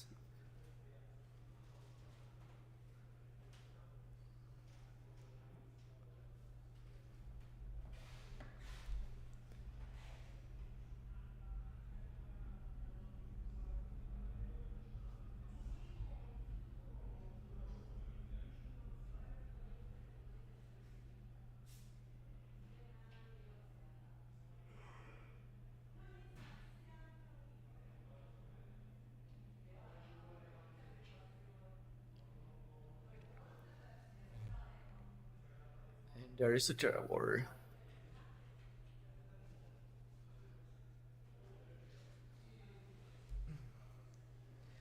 I assume the Terra War is not big enough to block the Dreadnought. So the question is whether you put a counter on the Powder Keg now to maybe try to kill the Terra War eventually.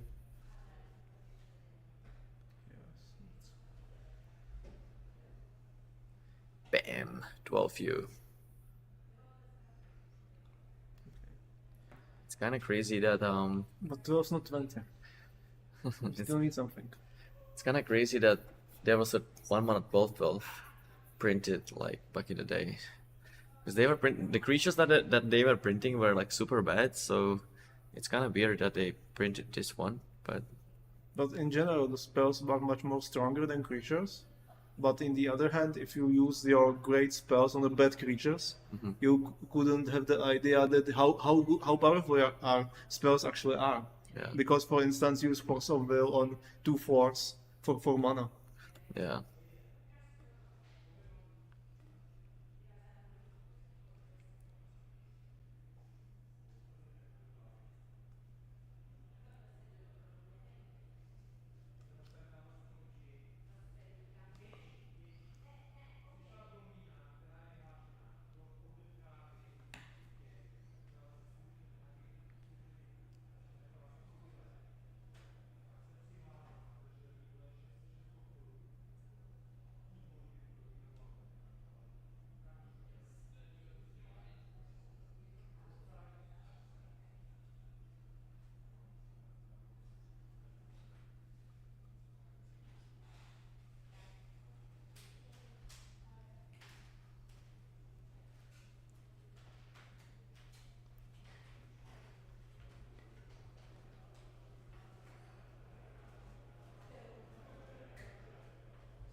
Oh, he was actually right. did bring in the Fire Ice, but there's another foil to protect it, and that's the game. Alright, so we're gonna go to game 3. I wonder what was in Dominik's hand. Armageddon's. Armageddon's probably, yeah. Alberto was able to steal these games even with 2 Poker Kings, which were basically like mulligan. Yep. Yeah, Armageddon seems really bad in this matchup, especially with like gushes as well. The deck can operate on only like 1 or 2 mana. Like you can just daze it or counterspell it. A lot of the times it's not even good if it resolves because you just don't have anything in play or they have Dreadnought. I don't know. Armageddon just seems pretty bad. Maybe he just doesn't really have option because he just doesn't have anything in his sideboard to bring in for the Geddons, but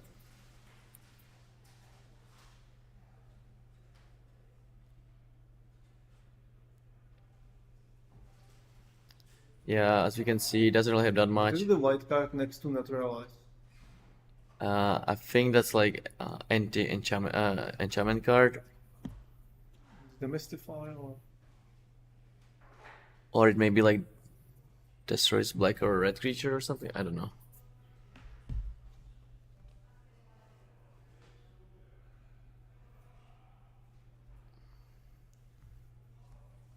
Not really sure myself.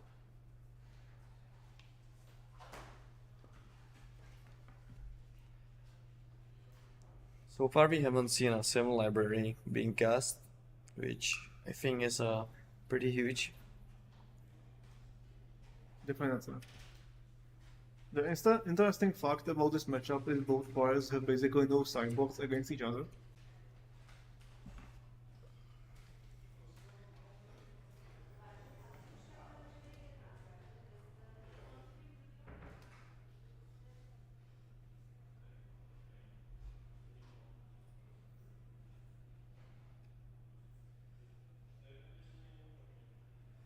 Seems like Alberto is mulliganing, which sucks pretty badly if you're playing a deck with foil.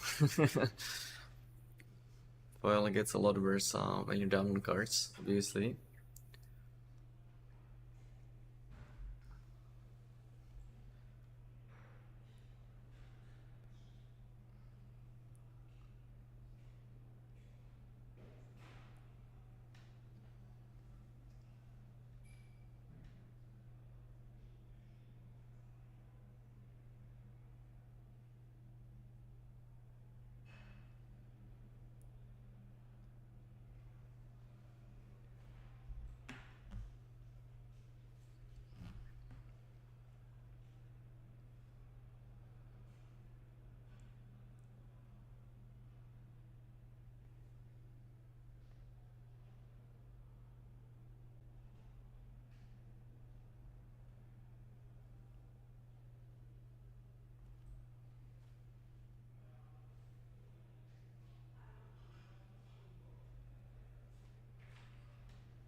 Alright, not much going on yet. Do we see the library now? No. 3 games and we haven't seen a library. Is he going for the Dreadnought? Yes. Does he have the... Dominik has no white mana. Yeah, he can have a Naturalize, I guess, and that's about it.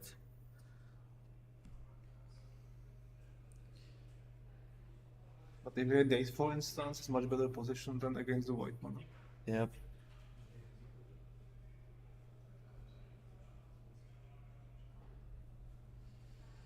It seems like Alberto is just gonna...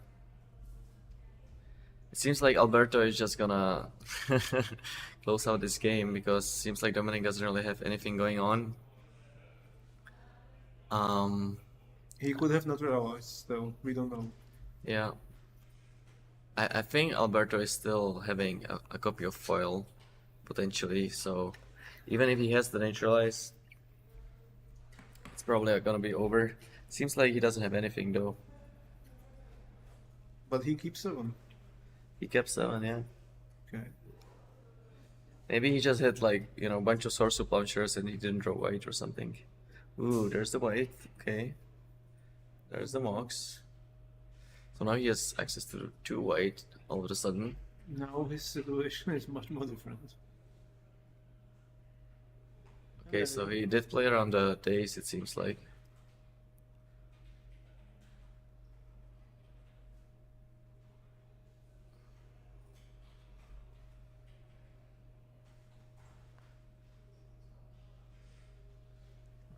Another charm.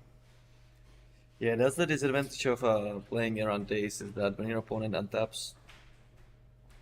When your opponent untaps, you can protect it with a Whistling Charm. Why didn't he play the Naturalize on his turn? Am I missing something?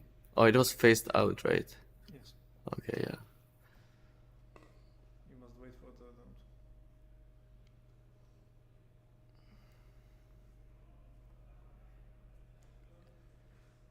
note. Right, turn and end of turn Impulse.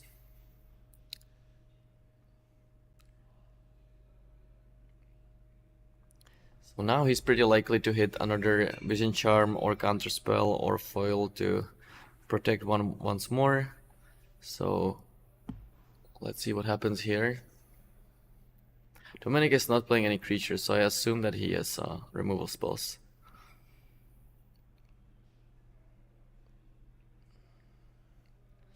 There is a Counterspell.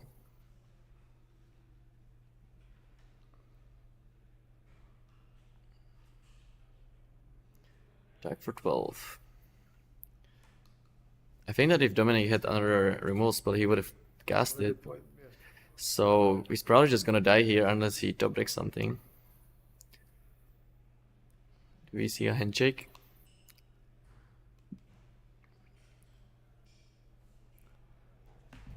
Wasteland doesn't really help his problems. And tap. I wonder what Dominik has. Ooh, he has the ice again. So he's gonna be able to see two more cards unless Alberto has an answer. He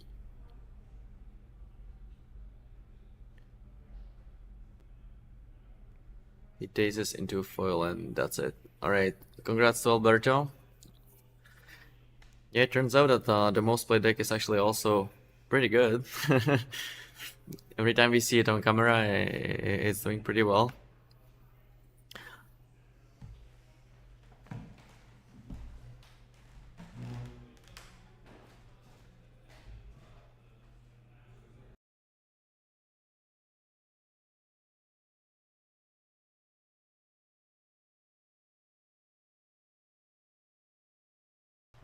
We're not gonna have an interview for this round because I'm really hungry and I need to go eat.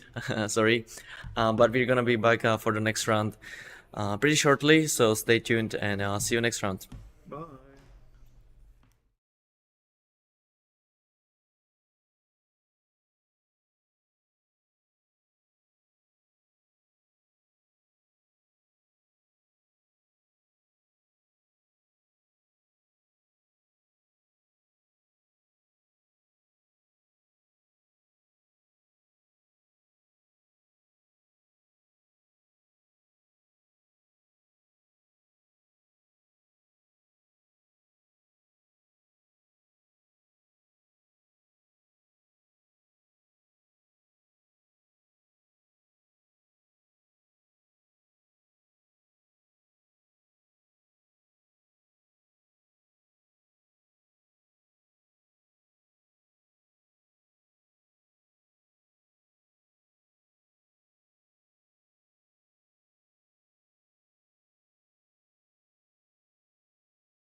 Welcome back to the coverage. We are heading into round 7 out of 8. So the penultimate round, we're going to see a match between 2 undefeated players, Tomáš Kos and Inle Kratochvílu.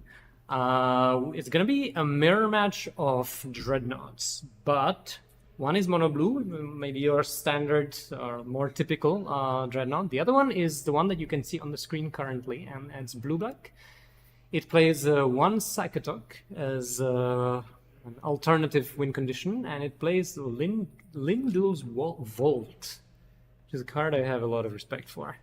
It's like the best next thing when Vampiric Tutor is banned, you know. Well, first and foremost, I really like this version of Dreadnought because it runs Psychotog, and that's the best creature of all time for me. Sure. On the other hand, I'm not sure if this version is better than classic mono black, but I recently mono blue. But I recently saw this version a lot on Magic Online. Some streamers play them, and I forgot why it's especially better. But I mean, the Psychotog is quite good on some matchups, and also have a smolder against Midland Mage in the mirror. Yeah, sure. And also, I think one key card for me is Duress. The rest, Yes. to me, Duress, there are very few matchups where Duress is bad. I would say one of them typically Goblins. is Goblins, but a lot of Goblins play green for Naturalize. If you're playing Dreadnought, Duress is your solution. Either you miss, which means they don't have an answer to your Dreadnought. That's good. Or you hit, which means they don't have answer to your Dreadnought anymore. So, like, to me, this is, missing with Duress never felt so good as when you see the coast is clear and you can just go off. But particularly in this deck, it don't feel that bad if you miss with Duress, because it means they your don't have opponent have anything. an answer. Yeah. Okay. So, the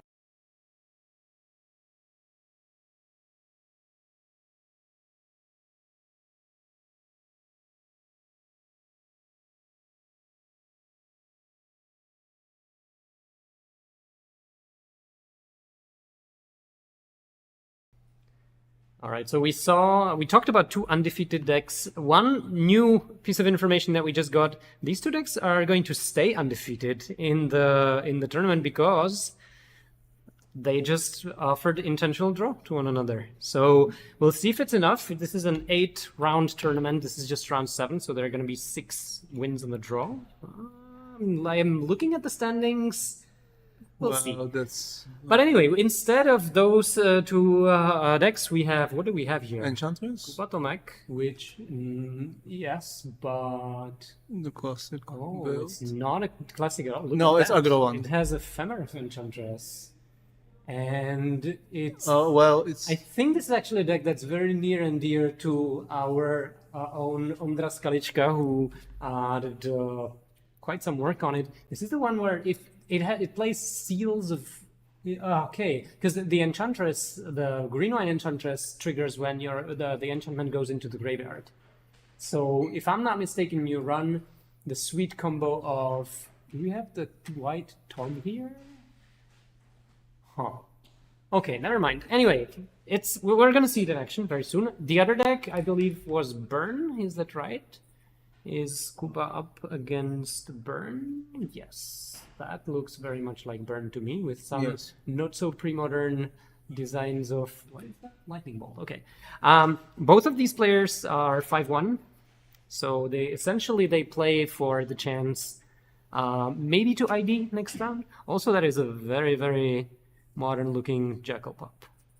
Oh, well, okay. Anyway, what do we have here else? I think apart from that, do you see anything that stands out? Like, that's not a typical build of Burn? I think the rest looks... Historically, if I remember, the Enchantress are good against mono-red decks. One reason being that you can't target The Argon Enchantress, and you have some...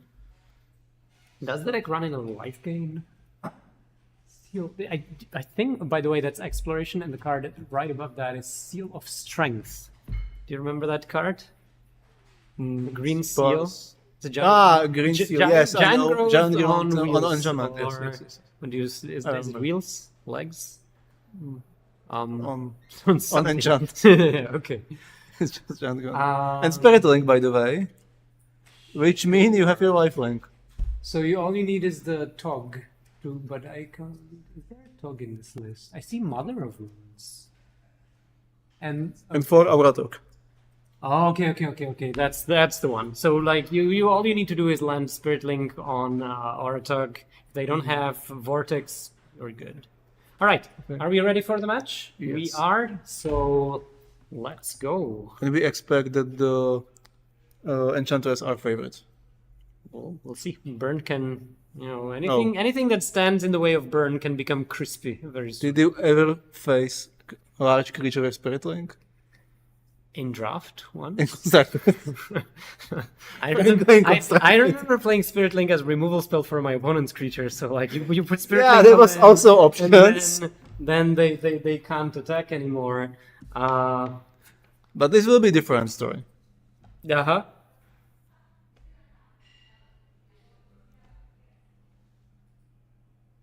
So who's Not me. on the play? I have no idea.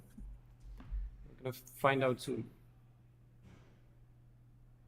But Jakub mulliganing. Jakub is mulliganing. He's looking for that Spirit Link. He heard you, I'm sure. Okay, and Lukáš is on the play and he's gonna start with The best possible opening from the red deck. I guess it is. Yeah. It's the one that deals the most damage. Seal of removal. And No, that's strength. gonna strength, yes. Strength. That's gonna prompt a quick read from Lukáš. Actually, removal will be better in this situation Why? than summon. Oh, that's right. That's seal of removal. Yeah, you're right. I have to get my seals straight. I'm not so certain about the names. Jackalpup ×2. What is that? And that number 3? What is Oh, another Jackalpup. it? Okay. or Fanatic. I am very much not familiar. But no matter what, it's very strong start. I mean, 1-drop into 2 1-drops on the play. Like, well, what else? What more can you want? If there is chance that he can beat Enchantress, it's this Yeah. this situation. So what do we need here? A blocker? White. Okay. The trouble is like, whatever blocker you put into play, the opponent can always like. Okay. They can Well, burn it's it, I guess. not a great spot, but And we don't know what Jakub has in his hand, so maybe that's good. Okay, there's the Enchantress. We can get that on What's the screen difference, Bob? for people who are not familiar with this amazing card. okay, but this one is weak. Yeah, it triggers on. Well, actually, if you sack the seal of strength, you draw a card. Yes, but if Lukáš has 2 removals, Yeah, well, I mean, 1 is enough. Like, okay, like what do? You block a Jackalpup, and then you probably try to pop the seal to draw a card, which is going to prompt a burn spell from your opponent, right? So then he would like to draw a card, and that gets lightning bolted, but he should draw a card anyway, yes. right? So it was not a 2-for-1. You take 4 down to 13. Ah, this is painful. Okay, there's a proper lightning bolt on the screen. That is a design that I can get behind, and Lukáš is gonna pass the turn. Okay, more lands. And now he can. I mean, strangely, I still don't. It really depends on what Jakub has in his hand. That is. It's a good one. Enchantress. And Mother of Runes? It's slow. Like, I think at this point you just want to block one of the Jackalpups with the Mother. It's fine trade. It is a fine trade. Also, your opponent can just burn it, and then it's not a fine trade, and then you just take 6. But he can't burn the Enchantress. And Isn't the Enchantress too slow? At this point, like, you can draw a bunch of cards, and then the opponent just burns you out. Sometime even the better deck lost. I'm not arguing with like who's favored. I think if Jakub was on the play, he would have been in a great spot actually. Also, like, no 3rd land Ball Lightning from Jakub means he still has a chance. Like, Ball Lightning, I think, would be just like lights out. So one of the Jackalpups hits the bin. Mother of Runes sacrifices itself for the greater cause. Jakub takes 4, and his life total is half of what he started with. And then, so that is a mock fanatic. So we were the whole time we were thinking that that is a. Oh, wouldn't it be better if he just killed the Mother of Runes and attacked for 1 more damage then? Because like. Yes, but he expect he can kill the enchantment. Okay. Yeah. He forgot he can't. That's true. Yeah, that's the reason. So how much of a problem is that Grim Lava Monster? It depends if you can connect some big creature with Spirit. If not, it's a big problem. So all in the end, it all boils down to The Spirit Link, Spirit yes. Link. And big creature. You get for maybe. Or like perhaps did he run some worship or something? That is a good question. And worship plus Enchantress is amazing. Survival of the fittest. That's great, but a bit slow. Come on, like it draws a card. Technically, I could play only the great cards, Yeah. but in strange combination, and it is turn ahead. I still have a feeling that if he was on the play, it would be Devastating. It would be so nice to watch. And like, where the thing is, like, I'm very much impartial here. I'm just kind of rooting for the deck, which right now, is like it looks cool, but I'm not gonna object the burn deck winning. That's what it does. So 11 can soon become what, 6? Like 1 Fire Blast later. It's over. I think we're very, very close to. If he held Fire Blast, technically it's over. How many cards does he have? It just looks like super commanding position here. At least 3, I expect. Hmm? He have at least 3 cards in hand, Oh yeah, sure. which mean that He only has 2 lands, so okay, 5. 5 cards. Yeah. 4? 5, something like that. Enough. I mean, they don't seem to be lands, so I think it's safe to assume they deal some damage in this deck. What else would they do? It's 4, 6. So he 4, takes it. He 10. goes to 8. Then you activate the Moments. Paradise. It goes into your hand. Then you're back a turn land-wise. This is just. Luckily for Jakub, Lukáš can't cast 2 Fire Blasts. Yet. It's always nice to look on the bright side of life, People told me that I'm a very positive person. Yeah. You watched Life of Brian, Monty Python's Life of Brian, A long time ago. Always look on the bright side of life. I think Kuba could use that song in his squeak. That's so slow. That's so slow. It's painful. That is just so slow. It is a good card. It is a good engine, but maybe different deck, game. different era. I mean, like even the deck is fine, but just like different game. That's the curse of die roll. I'm actually, like looking at what's going on from Jakub's side of the board. I'm even starting to doubt that if he won the die roll, it would be fast enough. Because like, what are you trying to do here? Searching for how many more turns do you think you're gonna have? Okay, let's see. He's discarding Squeal, looking for something. You're gonna take 2 from the Lava Monster. Okay. Sure, that is a good card. Any guess on how many times the Squee is going to come back from the graveyard to Jakub's hand? In this game or in general in this matchup? In this game. 1 or 2 times. I'm gonna say 0. Okay. I'm gonna say that this is the last. It's strange. Last turn Jakub has. Like, look at that. He has Rancor, Tog, Enchantress. That Unfortunately, is great. Dog couldn't attack this turn. I think it would still need a bit more. Like he's also short on green. Like with Technically, he's short of everything. a life. But give him a chance. He just went down to Let him 6. cook. He At has- least one He's turn. down to 6. His opponent has Mog Fanatic, that's 5. Another activation. Yeah, I of know he's Lava dead, Monster. but he's just enjoying his time. Yeah. With his aura talk. It's fine. And I love the deck. But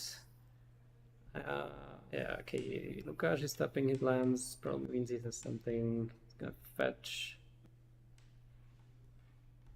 Like when you're ahead, the Tog plus Rancor engine is just ridiculous. It's like 1 green, draw a card, and give your guy +2/+2, and then it just gets trample, and it's like it's a lot faster. Sometimes you don't even have enough time And to do enjoy you- the cards that you Do draw. you need survival in this situation? I'm not sure. It look like win more card. Price of progress, so make that 4. Is that enough? That should be enough, actually, right? Like he attacks. Oh, Fire Blast. Okay, there we go.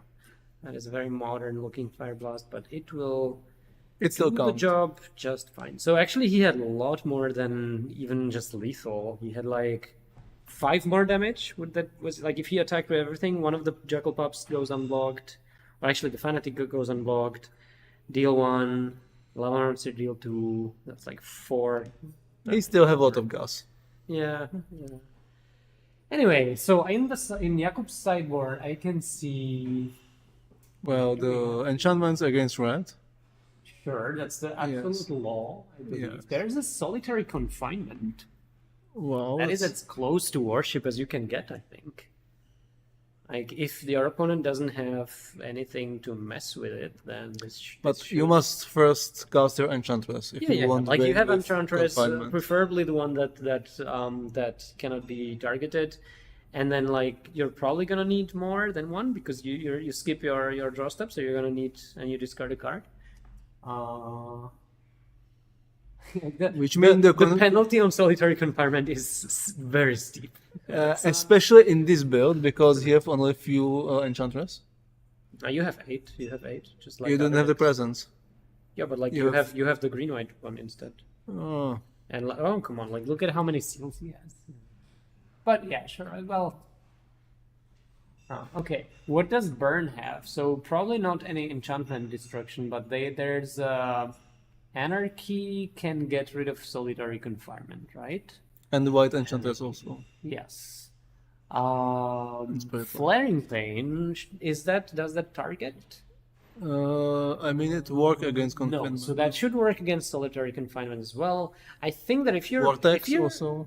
Vortex just says that you can't gain life, Okay. but like But yeah, against Spirit Link, it's fine. against Spirit Link, it's very much fine. Yeah, but like also, I think Jakub has a lot of white seals, so that should do the job. But maybe he side them out because Why? what's your target? Scroll? Curse Scroll? Vortex? Or maybe you're right. It's kind of like I think the Enchantress deck is kind of soft to Ball Lightning as well. Do you have anything? Doesn't sound like you have too much. Yeah, there's not a whole lot of targets in the deck for the white seal, so maybe you're right. Maybe you should put it out. Well, phew, okay. So let's see how game 2 goes. The Enchantress deck is going to be on the play, and so that is a big deal in this matchup. I think I kind of favor I like the chances of whoever goes first because this seems like one of those matches which is fairly close, and the ability to go first just gives you a big edge, I think. So, how big are you on the old design versus more modern design and like all these alternative versions? Something that bothers you in Premodern? It's border. I understand that people must use these cards because usually it's cheaper. very hard to find the older one. Yeah. not only in the case of money, but also the availability. Yeah, but sure. Like sometimes they are just sold out. Like they don't cost anything. It's just like it's not easy to get your hands on them. the worst thing for me is that the number of different versions of the same card which now exist, which make the whole game from the commentary or viewer's point of view very confusing. Yeah. And that's, I mean, the bigger Okay. problem. Anyway, there's a start of okay. I just wanted to that's- say like starting with Undiscovered Paradise. It's not started at all, Yeah, but- then we have City of Exploration. Hello, City of Brass. And seal. This is a really weird start. Like Kuba has right now 3 cards in his hand, and I think what he wants is an Enchantress. Yes. But like, if But you if have he an had Enchantress, why he would played you the Seal play- Yeah, first? yeah, right. Like if you have Argot the Enchantress, I think it makes sense to just go Paradise Go. But and if he then- have Alberto,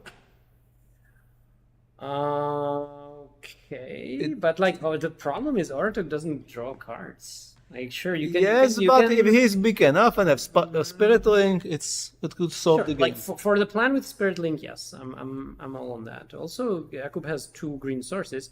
There's okay. There we go. That's a land, all right. And now he draw land. Maybe, Because maybe he had it. and if he had the land, why he started Yeah, Paradise? maybe he didn't have it.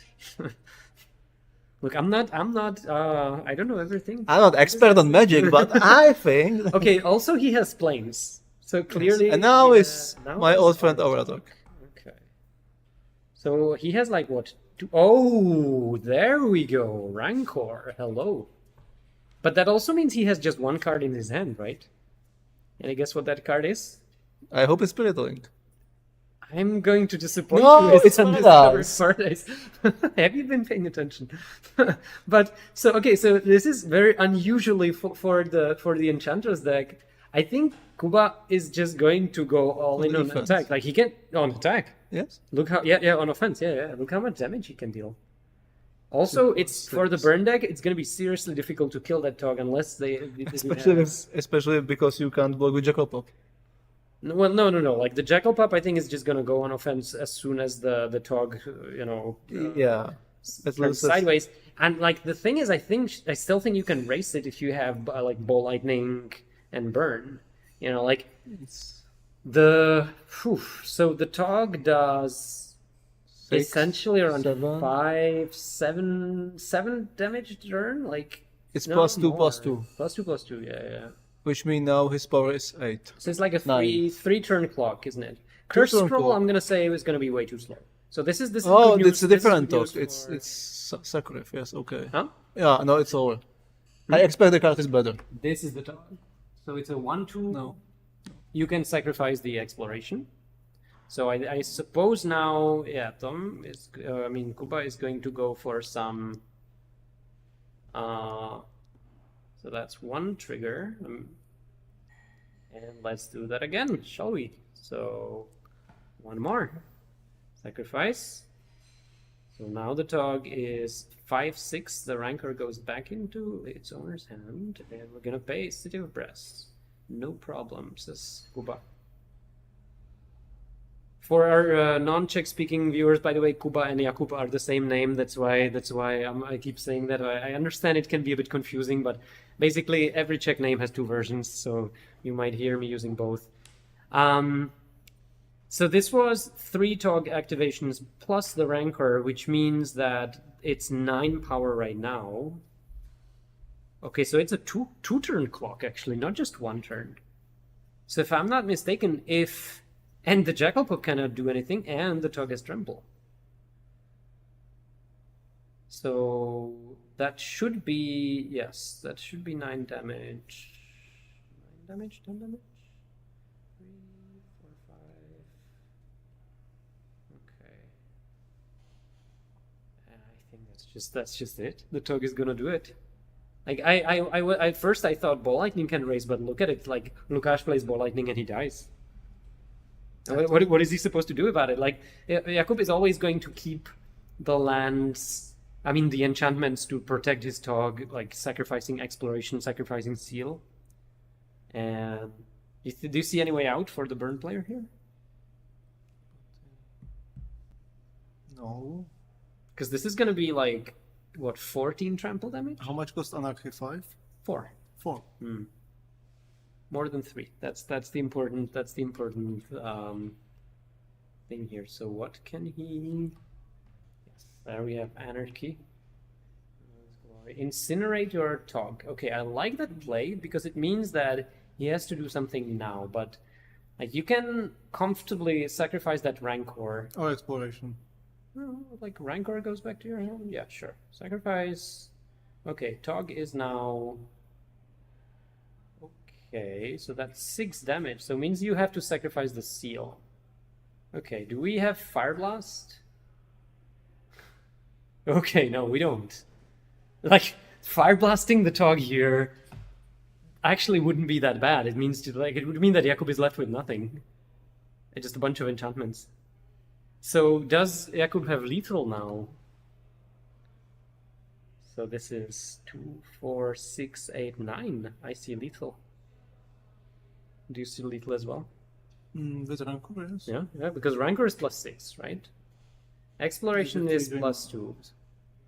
So that means now the Fire Blast would hurt, by the way. Like, respond to that Rancor. Maybe, like, if you're Lukáš, what just happened? Okay, he's sacrificing. Like, if you're Lukáš and you waited for this spot with the Fire Blast, now you get the Tog and the Rancor. Because, like, Jakub only had one more enchantment. But I think that's not what's happening, and that Tog is just gonna two-shot Lukáš, despite his best attempts to burn it, I think. Despite, like, absorbing 6 points of damage last turn. That's just crazy. Look at this. Yeah, that's it. That's the game. Okay, I love this. That was really awesome. So, is EnchanTog really the best Tog? Is my question for you now. After what you've seen, is that the best creature? Do you still stand by that claim? Yeah, I mean, even this one has some merits, but what about the rest of the cycle? I don't even know what the rest does. Is there? I think there's like some more Togs there. There's like the Atog, which is the king of Atogs. So technically he should be the best one, right? Like that's the 5 mana. But 5 color. Yeah. This Atog actually, the original Atog actually saw a lot of play as well. Yeah, I played them in Affinity. Yeah, and I think it saw a lot of play in younger. Pauper as well. I think it used to in be like one Affinity. of the backbones in Pauper. Yes.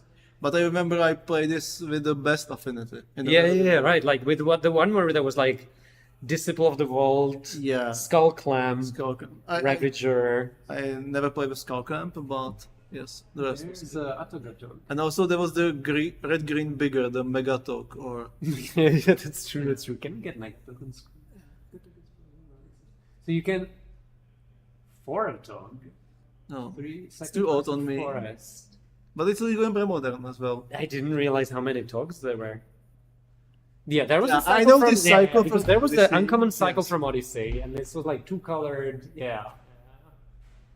I think this was the only playable one. Nobody knows the rest. But the players discovered that the EnchanTog is playable by accident. Uh-huh. Originally, one of the best cards in set was the Shadow Mage Infiltrator. Uh-huh, yeah. The John Finkel's Ophidian. Invitational card, yeah. And the pros in testing, proxying the infiltrators with EnchanTog. Uh-huh. And I mean, it was the Neo Reeves who first time realized, well, I lost the game, but if this was EnchanTog, I can win it. Uh-huh. And then start use them. I still feel bad for John Twinkle for like having a card that was just trumped by a proxy. That was very pity because he designed great cards. Yeah. But basically no one played during the era. Like you can have an argument about who was the better player, Kai Bude or John Finkel. You can also have an argument which one of their invitational cards was worse. It's also not even close. Okay, come on. Voidmate Prodigy, anyone? Nobody never played. Playable in Premodern as well? I remember I have at home the sideboard, the newspaper, the magazine. Right, yeah. When is the article from Kai when he promoting this card. Oh, he's like saying, "Oh, it's good. and- People play it." And he mentioned, well, my card is good, but I still need the few more wizards will be created for my playable deck. Shadow Mage Infiltrator is a wizard. They could, work in tandem. But the mana back in the days was very bad. Yeah, Especially in like, Standard. you look at Premodern. That's basically the mana we have. This is the mana base from 20 years ago. So, But Kai wrote article about 20 years ago Standard. When he tried to play the... So you had like Shivan Oasis and Urberg Volcano and. I mean, just the 5 pain lands and nothing more. And you had the invasion. And the 5 fetch lands. 5 fetches and 5. How about the uncommon lands that came to play? It rotate out. When my. when Onslaught came in, the top lands from Invasion Block came out. Okay. So anyway, Now it will be we amazing have- game. we're heading for game 2. It looks like Jakub, he's on the draw. Looks like he may be mulliganed. I saw some shuffling going on there. But I can appreciate the power of the what's the Tog's name? I forgot his name. Alberto. Yes, but I respect that card. We finally respect this card. And Rancor. More than 20 years after the card was printed. Maybe it just wasn't good until now, like... I mean, it was good. Uh, I mean, the Czech pros played them back in the 1998 in Pro Tour in Los Angeles. I don't suppose we did very well in that Pro Because, Tour. I mean, they play something with... Or the different one with other... I don't know, but... We can ask. There are still some I people mean, who remember. someone played them in Stasis back in the days. Oh, like when because- you don't need the stasis, you sacrifice it. Because there was not a much better way. But like, what? No, just no. Okay, no. I think it's possible. All right. You see, Magic has rich history, and fortunately, we have Yada here who knows a lot about it. And now, But okay, still, some rules are in general the same. Like the burn, we would like to start with Jakub up. yeah. What if it just starts with land go, like here? We might see some crispy birds of paradise here. Shock, yeah, shock the Okay. bird. Sure, the bird. Bolt the elf. It was like something like this. Bolt the elf. But you Lava mentioned darts, earlier yeah. today that it's hard to point burn correctly because you must decide when it's time to burn the mana dorks and when not. Like honestly, I think shock only deals 2, and Birds of Paradise is just it's like turn 1 birds unlocks a world of potential for this deck, especially since Kuba's deck is quite colorful. It plays a lot of colors, so I think this is not close. I think you kill it. If it was a lightning bolt. So that's Mog. I can understand and you suffer a lot because during your era your birds dying a lot. That is true. I used to play a lot of Birds of Paradise. Yeah. So we have Seal of Strength against a Mog Fanatic, and that's gonna be an end of turn Bolt U. Also pay 1 life. So I suppose we can safely assume Lukáš does not have land number 3. So Yes. or maybe another Barbarian Ring. Or it's Wasteland. I don't think this deck plays Wastelands. You really want to play Wastelands in a deck that plays Ball Lightning and Fire Blast? I'm not sure now. Maybe some burn experts out there can tell us, but I'm not sure. I think Wasteland in burn decks is not a very common sight. But okay, so there's no land number 3 from Lukáš. Jakub gets to untap, play a land, and now he would very much want some action, but there is no action from his side, so this is just going to be Incinerate. Lukáš's hand is no lands. That just means one thing: it's spells. And that means much more damage to the face. Yes. I'm proud of my skills of, figuring out the play. Okay, there's land number 3, and that's pre-combat crack. Whenever I'm sitting across the table from a burn player who does that, I start to feel slightly signal would uneasy. happen. Yeah. Ball lightning. Yeah.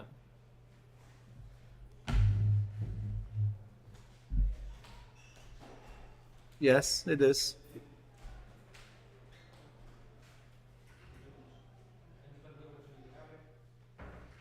And moreover, it's very nice version of ball lightning. that's the 30th anniversary. Boy, okay, what? Oof, this is rough. This is rough. Jakub is on 6, goes down to 5. We have basically 1 turn Yeah, left. your City of Rest costs you life. Whew. Let's have a City of Pain. Yeah. City of Pain, is that the nickname of? Oh, how do you want to win this game? There's Barbarian Ring and Fanatic. That means you're essentially on 2 life, and you know that your opponent did not play lands.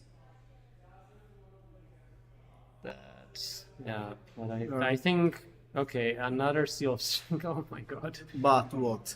I mean, this is over, right? It just As much as it saddens me to see the cool deck Okay. being charred, but I don't know, burn deck is kind of like fun police. You know, you try I'm to do upset that- you try to do cool things and then people just aim lightning bolts at you. Frankly, I'm quite Oh, upset yeah. because he plays 0 Spirit Links in all 3 Yeah, games. that's true. Also, like this game, he just didn't do anything, right? Like this game was like Birds of Paradise, Seal of It seems Strength, like Seal of he could Strength. mulligan, but He did. he I did, think but I think he went to could 6. mulligan more. Like, He, yeah, there's he Rancor. six, I if think remember. I can see. I think basically there was like a bunch of creature removal. I mean, creature the auras With Bear. in his possibly. Like you're. Oh well. Anyway, it's in the book. Yeah. Burn one. It is. And And so that means that Lukáš is now 6-1. Possibly we will see how his tiebreakers work next round, but possibly he could draw into the top 8. I quickly checked some of the decks at the top tables, by the way, from our standings. So we have Tomáškos and Inlay Kratochvíľu. They are currently at 6 wins in the draw with different versions of Dreadnought. Then we had on 5-1, we had another burn deck. The only Elves deck in the tournament was 5-1 before this turn, before this round, I mean. Then I saw Stasis deck at around the top of the standings, and then I didn't have chance to see the other decks, but I would say that Burns are doing well, Dreadnoughts are doing well, and then we have some Spicy Brews also close to the top of the standings. So it's not surprising they're now doing well. Because I mean, very powerful. is it like the boogeyman of the format? I mean, the current boogeyman is the Out of Druid with One Destruction deck. Really? Really? Oh. Okay. It's funny how like last year when we were here at the Czech Premodern Championship, I think it was clear that there was one deck that was just head and shoulders better than It was like the one anyone text else. with Yeah, exactly. The Lantax, Rack, no Rack, the yeah, Parfait, yeah. Then Lantax was banned, which you asked me that I'm gonna back that decision. That card was too good and too not very healthy for the format. Although there are arguments for the card, being okay. What's the situation that we are in right now in the format? Is there something that is too good, too oppressive? Is there something that's just better? I mean, the Out of Druid One Destruction is very good. At least what I saw. Do we have any in the tournament today? I mean, we have. I think there's one player. You need 4 Mox Diamond for this deck. That's the reason why only 2 people play them. But I think there are decks with Mox Diamonds today in the tournament. Like I've seen a bunch of Mox Diamonds around. But okay, so that would be one of the better decks. We'll see what the top 8 is. I'm gonna go out on a limb. I'm gonna say there are gonna be 3 Dreadnought decks in the top 8, and then the rest. I hope there will be Elves. Because it's your friend playing the deck. Not only, He's and also only- because when I saw the deck, it looked like it's a deck from different format. But like it's just better than It's than- better. It has do you- so much interaction, so much good cards together. Do you know what he lost to? No, not yet. Traditionally, people say that the bad matchups for elves are Burn and Goblins, and these are like the, if I'm not mistaken, these are like number 2 and number 4 most played decks, like archetypes. So like it's a deck that punishes anything. If you're trying to do anything creative, then the Elves deck are gonna prey on that. But I think that they have their natural enemy. But he play also in main deck Nature Order and Phantom Nishoba, Ooh. Okay. which we hand some additional power against these type of decks. That is true. I like that. All right, so we'll see. And also Wall of Roots. Sure, main deck. That's Just quite strange and Elves from my point of view, but I'm not if you're expert trying to for that. ramp into turn 3 natural order, why not? All right. Anyway, I think that's gonna be it for us from round 7. We're gonna have one more round. We're gonna try to bring you some elimination matches. I mean, like win and in matches next round. And yeah, we're gonna be back very soon. Okay.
Welcome to the last round of the Swiss round, the 8th round of the Czech Premodern Championship.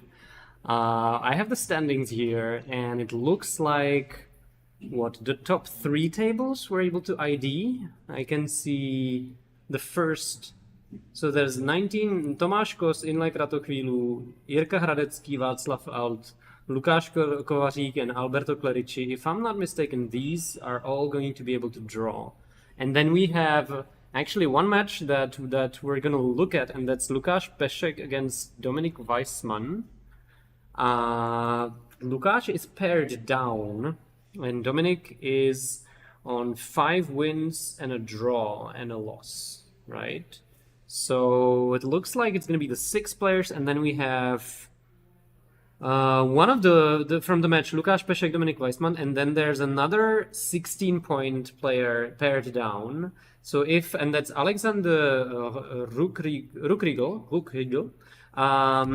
If he wins, he's in, and we'll see who he's paired against. But I think our match should be on. It's Terrageddon versus Pitrak. Wow, that. We already saw the Terrageddon there. Yeah. Okay. What was the matchup? It was against Dreadnought. Okay. This is gonna be interesting. I like the foreign black bordered hypnotic specters. They look very, very dark and very. Okay, that one is slightly better yet, but like FBB, I'll take that anytime. All right, so whenever we're ready, we can move to the match. So we're gonna need a couple of minutes more. What do you think about the matchup? Who has an edge here? I never saw the pit deck in action. Can we saw the Terrageddon one more time? Because the Terrageddon is essentially an ode. No, it's without. No, without ode. It's just. Call of the Herd. Wow, Armageddon. Oh, okay. That's the good stuff and Armageddon. Meddling Mage, sure. And Cataclysm in board. Okay. Mox Diamond and Sylvan Library. I mean, he has quite a lot of enchantment and artifact hate in the main deck, right? Like he has Naturalize, Ray of Revelation main deck. And so like the key cards here are going to be enchantments and artifacts, maybe mostly artifacts like the Rack, but also Bottomless Pit. I'm just genuinely curious how this match is going to go. It looks very interesting, and so the players are already shuffling and ready to go in just a minute. Looking at the decks at the top, it seems like the only Elves deck in the tournament is going to be in safely. What a surprise! The deck is quite good apparently. Then we have a Burn deck. We have a couple of Dreadnought decks. The rest, I'm not sure. I think this is another. Okay. And if I remember, Alberto Clerici made top 8 last year. Did he? Okay, because the name, I don't know. That is quite consistent. And he's also on Dreadnought, actually. He's on. But last year he played different deck. So I think that's at least 3 Dreadnought decks. What is Lukáš Pešek on? Let me check.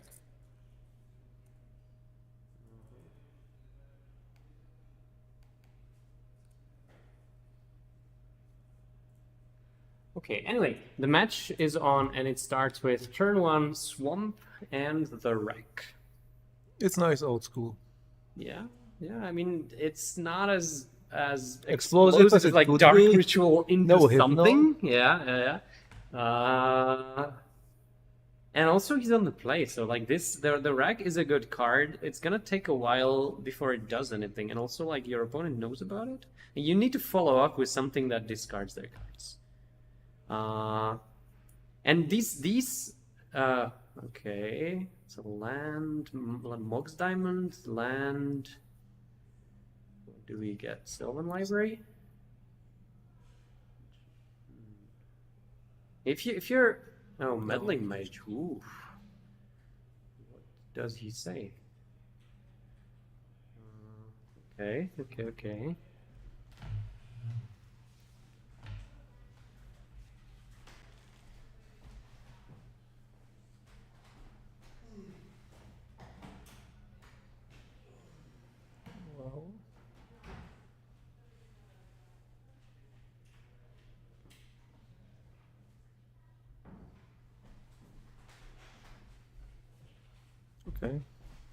You are right.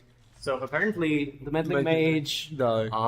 It was like I just spent like 20 seconds going into the other room to ask what the meddling mage named. Are you at least curious what he said with the meddling mage? I'm not, but maybe our viewers are. Thanks for the words of support. I appreciate that.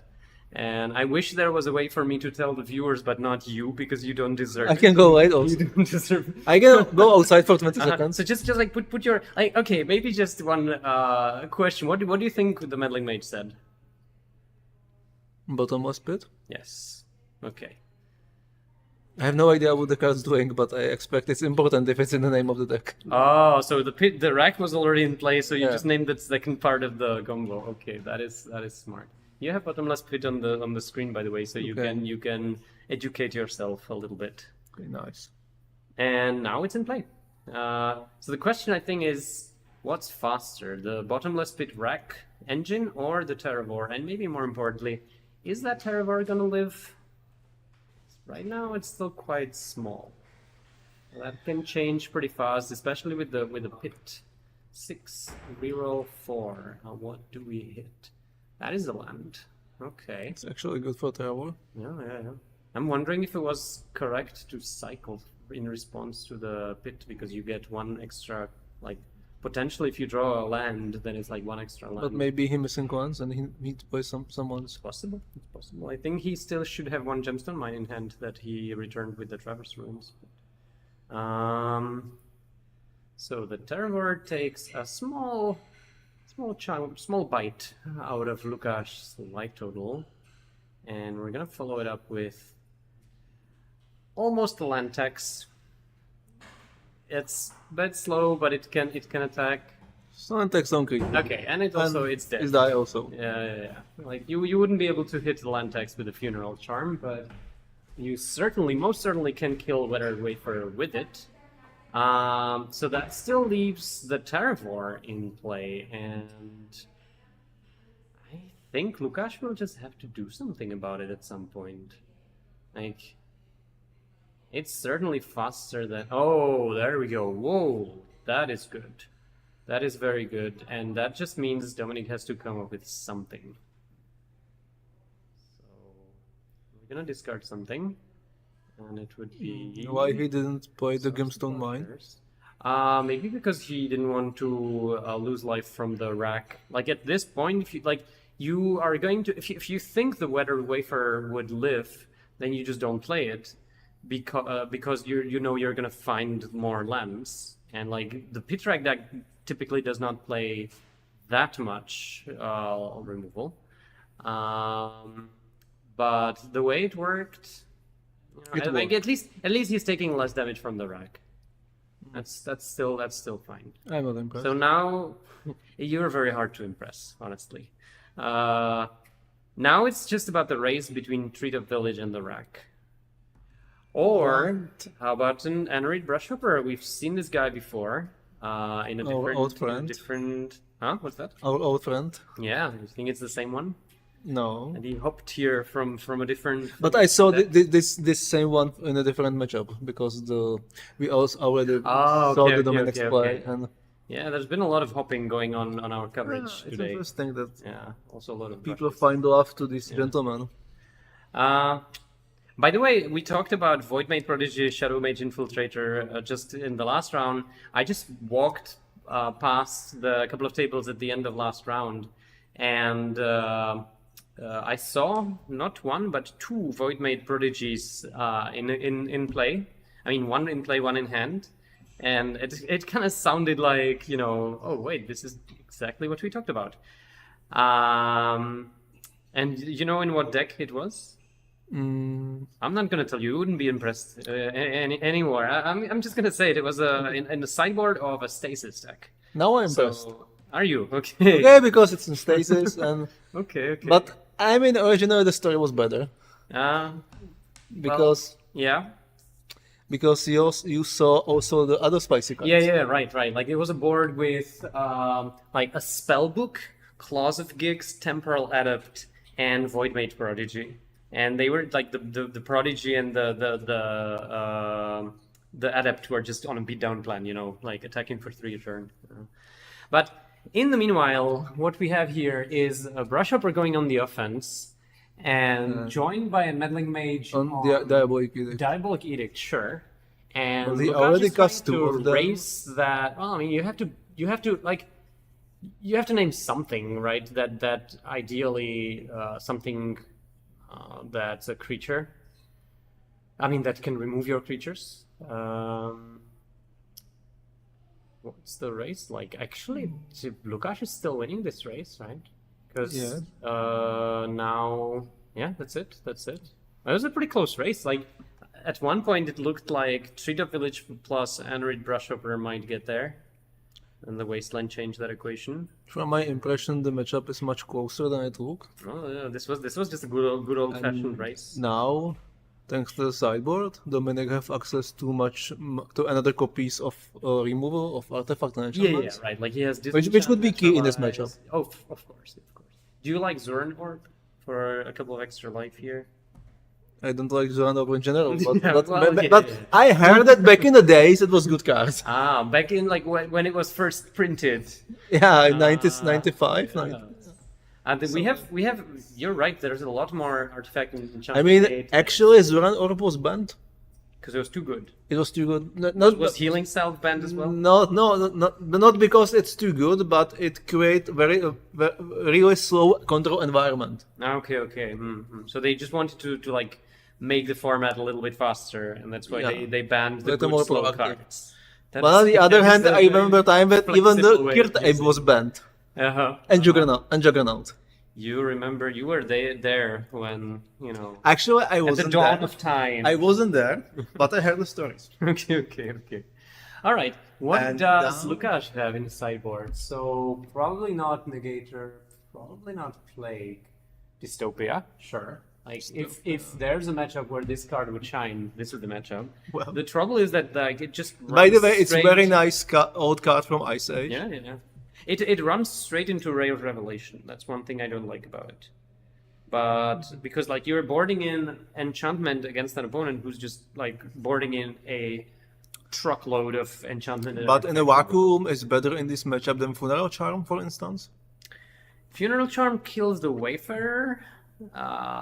Anything else that it kills? Planar Void. You could make an argument for Planar Void against Terravor. And also against the Ray of Revelation. Sure. Okay.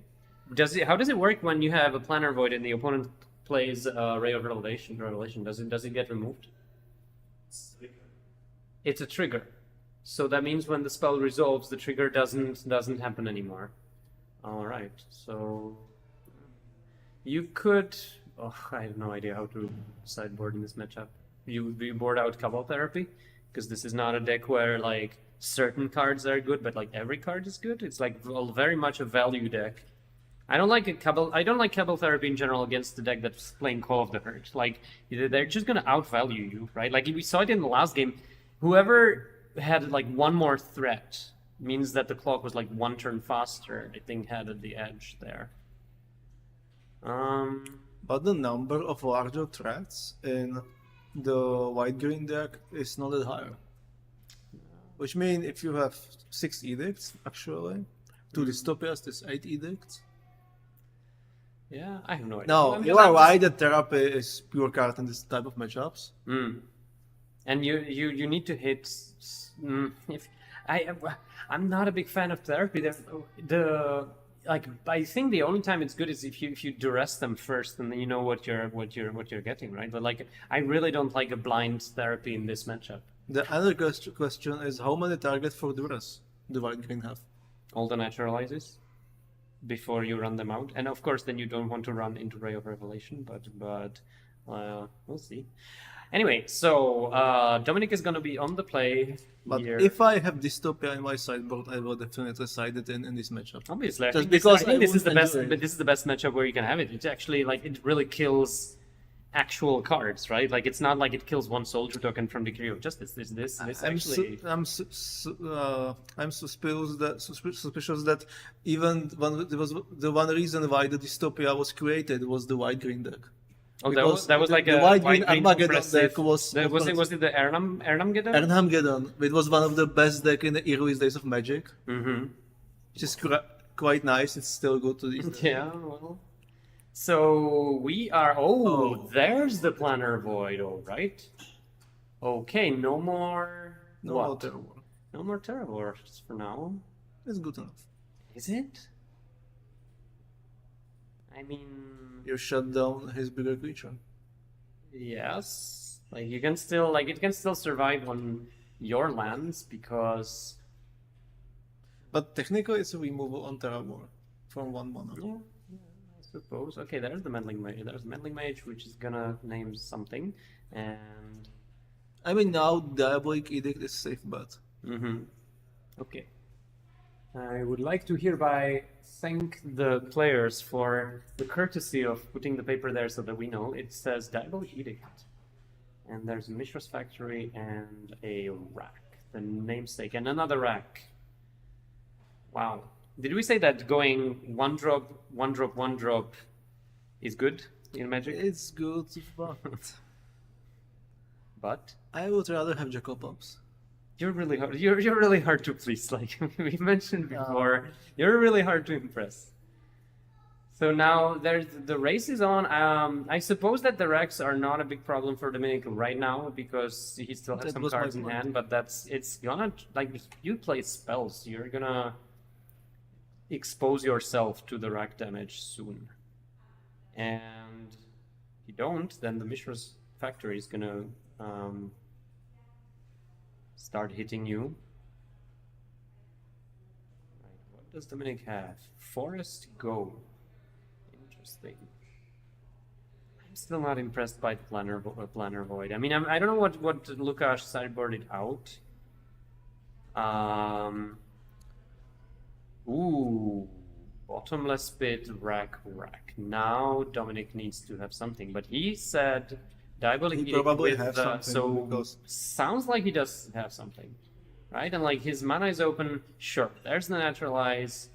Okay, not the end of the world. You just trade 1 for 1, and then But one important. yeah, oh, sure, but it's not like you go Ritual, Hypnotic Spectre, and you get Swords to Plowshares. This is at least like it's not so painful. Unfortunately. Yeah. And 1 mana, is it the Weathered Wayfarer? It is. So now both players have 3 lands in play, so the Wayfarer still offline. But a 1/1. Dominik not playing anything either, it means that he has like Another. Terravor, some kind of disenchant effects. I bet on another disenchant effect. Yeah, okay. You know betting is illegal in Magic. I don't betting in Magic. I'm betting with you in the studio. I'm not gonna accept that bet. Lukáš is not worried about that Weathered Wafer, and I think we know why. Because the Weathered Wafer is going to be likely very dead, except for Lukáš has 2 cards in his hand. Wow. Okay. Unless he has like 2 copies of the same. Okay, Swamp hits the Wayfarer. I think it looks to me like chances are there's another Swamp because, or maybe not, but if not, then it was a pretty risky play. Dominik could go for like a Treat of Village. But And if that it's- Meddling Mage is starting it to was look a a bit risky play. It was a play how the designers thinking that the Cursed Scroll could work. Oh, okay. They So like originally you're designed gonna... the card for people because they want them to bluffing. Oh, so you say, "Ooh, I have an Engineered Flake," and then it's. Oh my! So now Lukáš is going for it again, trying to kill the Meddling Mage on his own turn, and It's a swamp. Okay, now I'm really...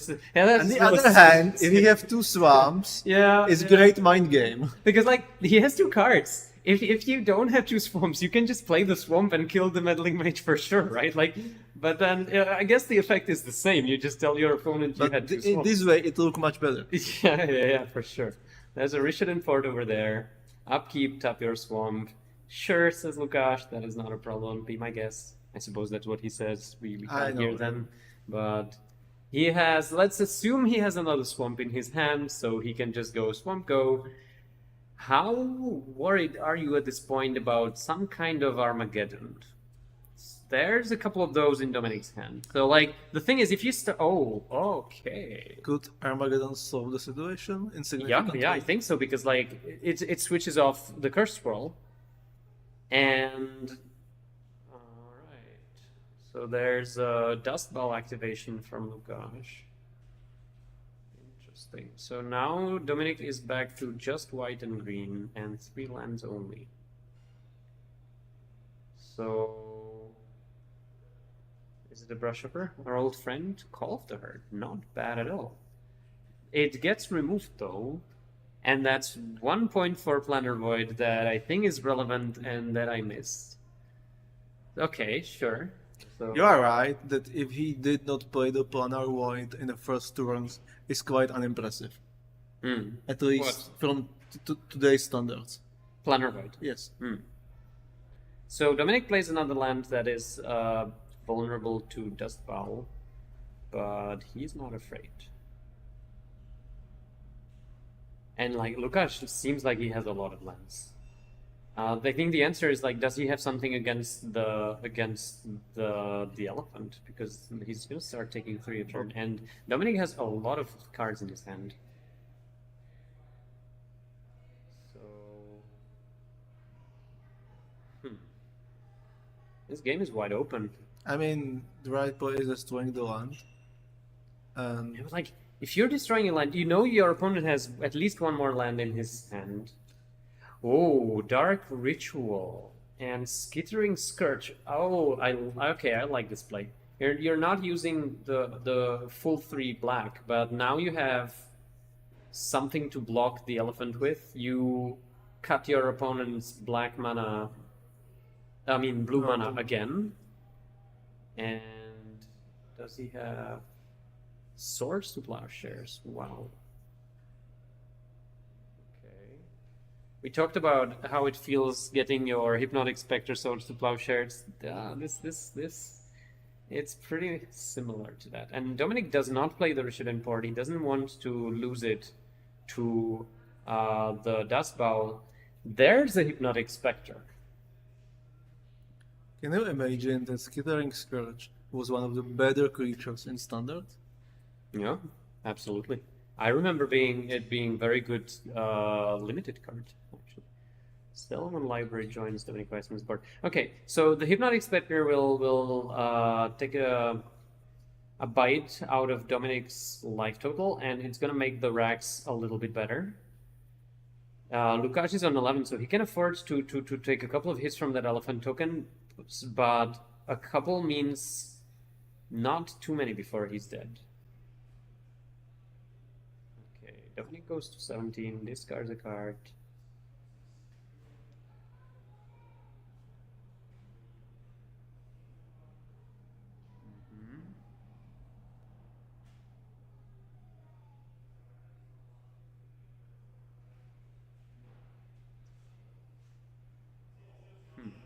So Lukáš is doing 4 a turn at this point at least. Then if the racks get online, it's gonna be more. Dominik is dealing 3 a turn, but he has the Sylvan Library. Do you draw an extra card with a library here? Because like you're paying for life, but then you have protection against the rack, so it might end up, not costing you any life. Is it important if he's on 17 or 13 with the Cursed Scroll and the Hypnotic Spectre in play? I have no idea. Well said. I agree. I agree with you. It looks like you have idea. No, I'm just asking the questions and hope that other people answer them. Okay. Like when I don't know, I ask you the question. You haven't noticed that? I will be able to answer on this question only if I spend some time with the deck. Right. That was a very cautious answer. You know, I'm point guy. You're what? Very point guy. Yeah. Yeah, Hypnotic Spectre bites the dust. That was like short-lived. But at least it attacked once, it got one card, and then it ate the swords. Yeah, Swamp to the face. It goes to 15. But Lukáš is gonna need some help.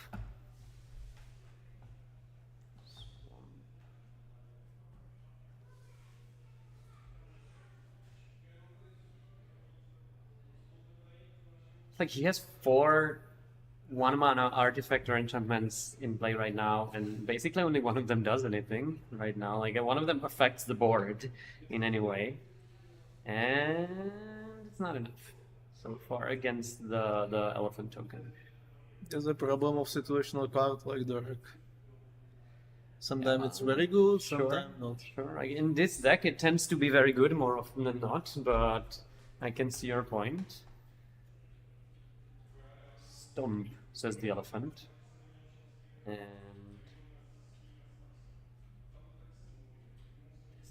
this is really close. One more swamp. Oh no. So Dominik goes to 13. He needs what? He needs a removal spell. He needs... Bottomless pit could be too slow at this point. He's just trying a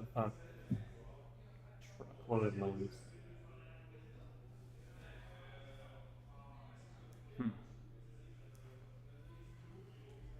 Which deck do you usually play in Premodern?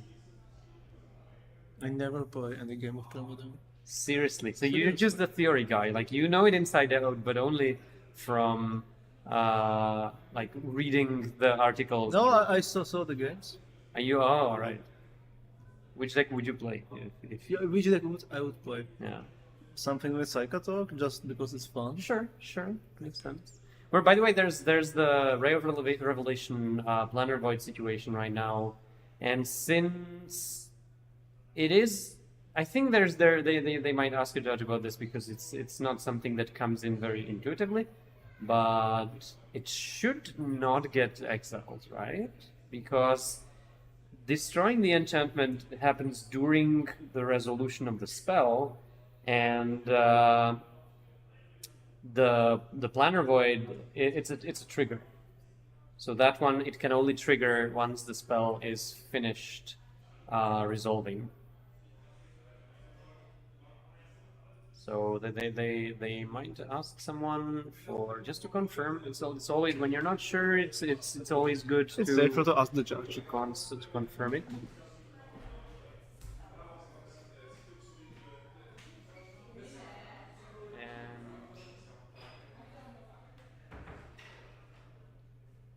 Double checking on how it works. Oh, Planar Void did its job. Oh, but you're right. Like it ate half an elephant. I mean, it ate half of Call of the Herd is what I mean. It's not enough.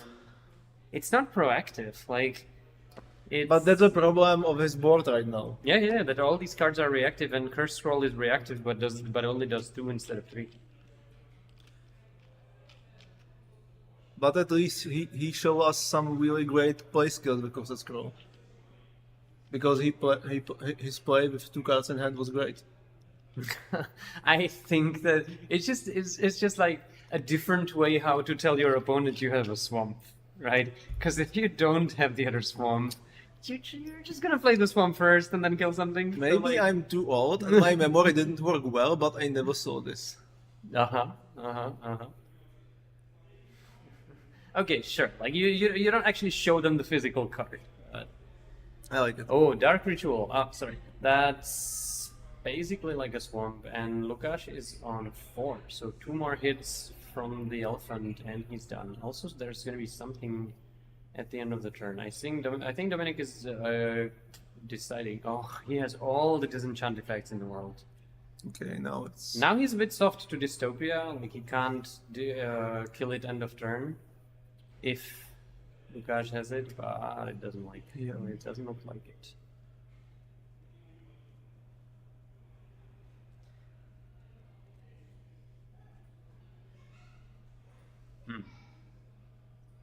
So 4 becomes 1. And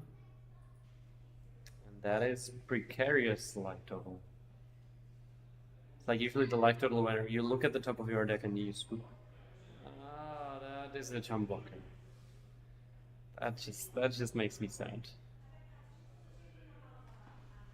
Like, it's better than to scoop it up straight away, but it's just like your opponent has the Sylvan Library, so every turn, presumably, also that will do it, because Lukáš will gain 2, lose 3, and not so good at math, but that should be 0.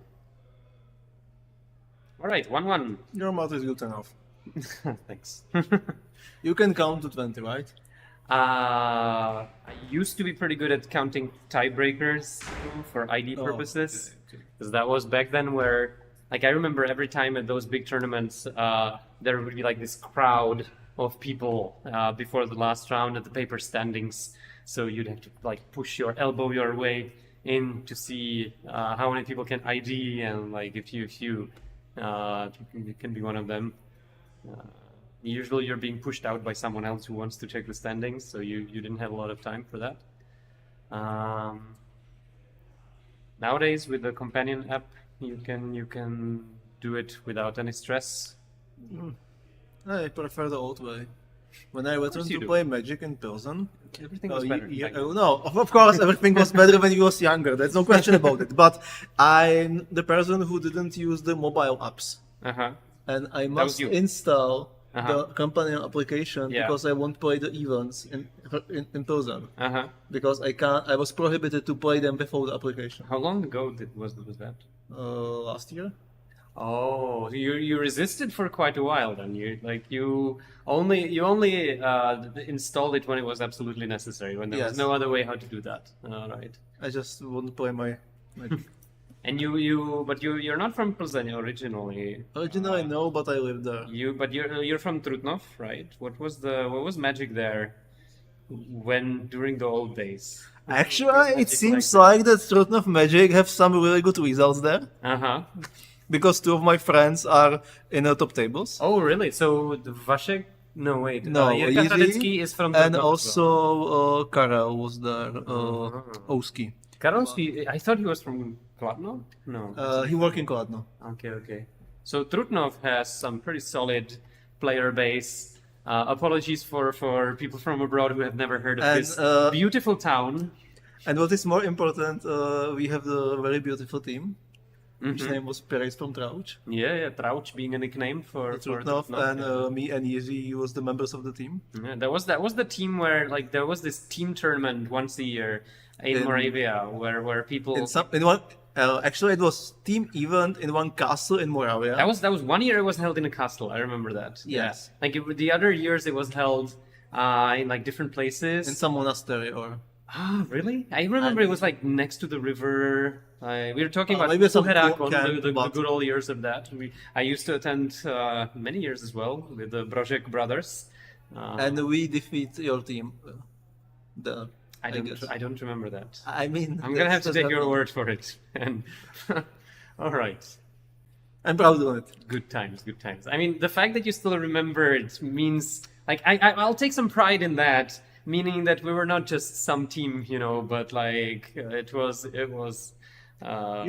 People's memory work differently, and sometimes you remember more some good stories and bad stories, and not the rest. Yeah.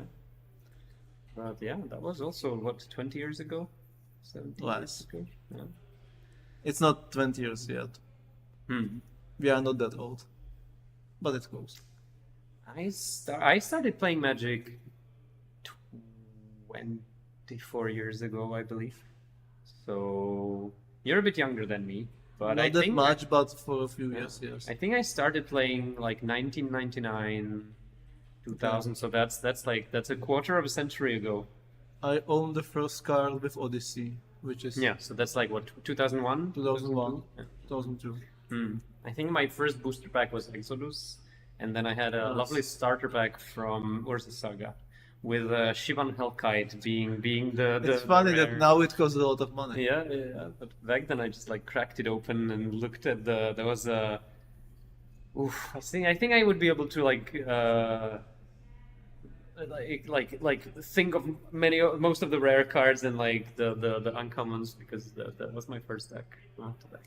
In the meanwhile, we time shift back into present, where we have a feature match between Lukáš and Dominik Weismann. 1 game apiece. We're heading for the decider. Lukáš goes first. I believe he mulliganed once. And he seems to be deciding whether to keep his 6 or ship it back. And the answer is... I mean, it's the main weakness of Lukáš deck is that he have a lot of cards which are quite situational. Which could be complication, especially after sideboard. How about this? Dark Ritual, Skittering Scourge, Curse Scroll. It's good. Curse Scroll is gonna take a while before it does anything, but Skittering Scourge... If you have the empty mana... Is it better than Ritual Hypnotic Spectre? Of course no. No? But you must cast what you draw. Okay. So there's a Weathered Wayfarer. Now, it's gonna be Lukáš's time to decide whether he wants to play land number 2 or not. Okay. Attacking for 3 in the air for now seems good enough. And then what? It depends if you have some removal, for instance. Yeah. And playing land number 2, and what is his hand? His hand is Mishra's Factory and Bottomless Pit, if I saw correctly. Oh, that's tough. The thing is, if you play land number 2, you don't draw another land next turn, then you can't even activate the scroll. Yeah, he just says go. I like that. I like that play. You don't want your opponent to go for, search for Treat of Village or something like that. I know that I meant to mention Treat of Village again. The best land there is in Premodern. Also, the good thing is that, okay, yeah, sure, this makes sense, because Dominik now plays in land number 2, you're safe to play your land number 2. You forgot Wasteland. But I'm sure, yeah. Lukáš has a Mishra's Factory, so the Wasteland would hurt, for sure. So, what is Dominik up to? He's gonna attack for 1. And... So, one more turn? Possibly. Naturalize the curse scroll? He doesn't do that. There is time for that. He's just gonna pass the turn. So now it's safe to play the Mishra's Factory. Also, you might as well just attack for 3. Ah, Last Breath. Oh my god. Okay. It's like Source to Plowshare number 5 to what? 6, 7. Also, it doesn't work.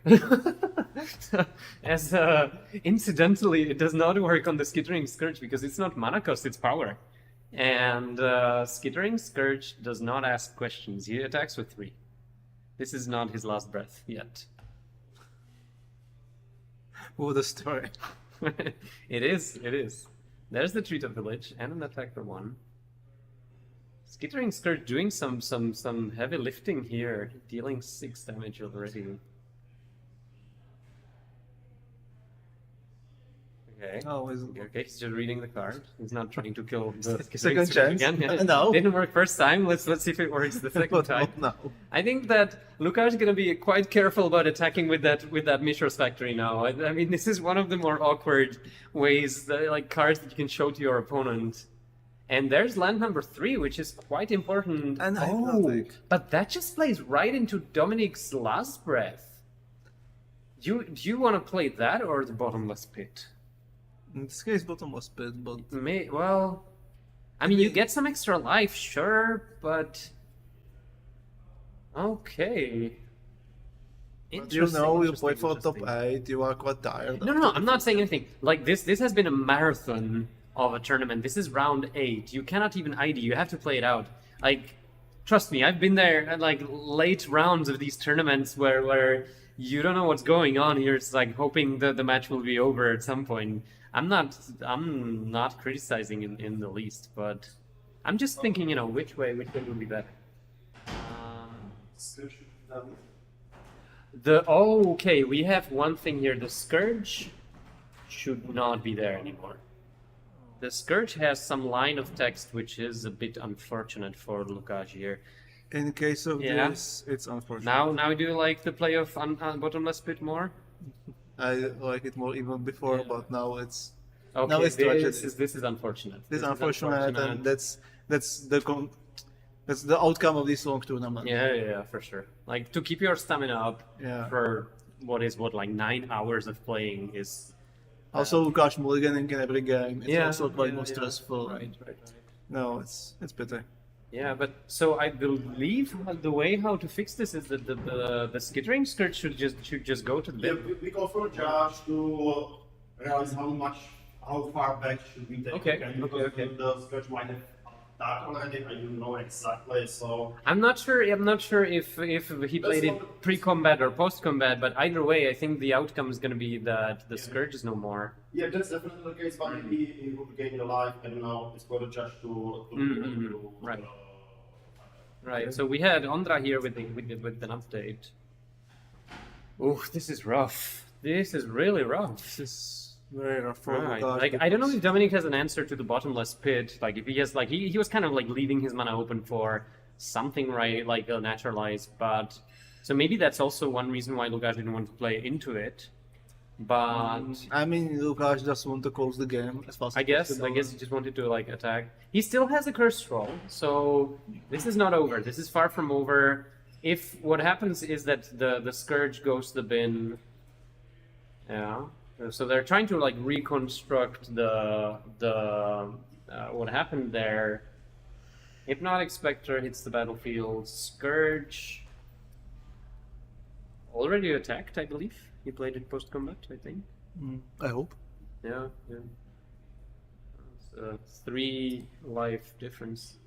I missed this, by the way. I missed it completely. Like, I don't play Skittering. I don't think I've ever played it. Maybe in the draft, like I said. But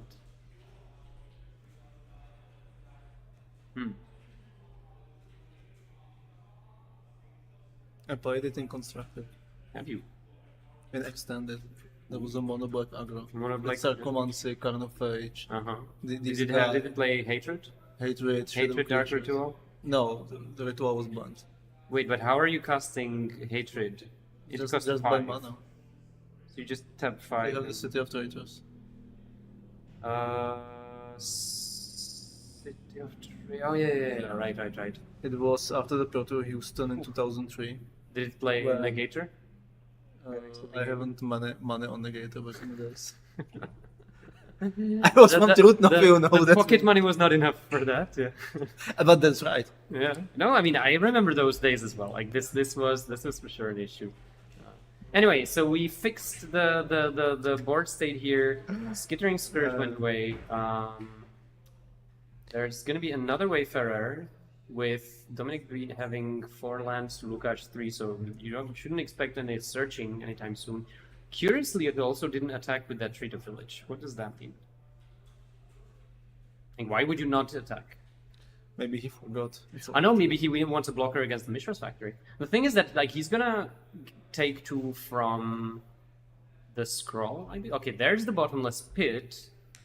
Lukáš is also sitting comfortably at... Oh, no naturalize, nothing. Just... Yes, I'm going to discard in my upkeep. What is going on? Dominik has like 4 cards in his hand. Yes, but there could be some Armageddon. Yeah, sure. Which... Terror War. Okay. Are there 0 lands in graveyard?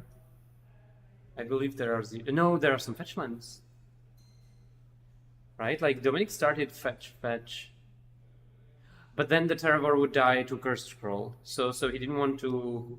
Oh, oof, that is rough. And are we... Oh, yeah. We're in for some Treat of Village beatdown. Okay.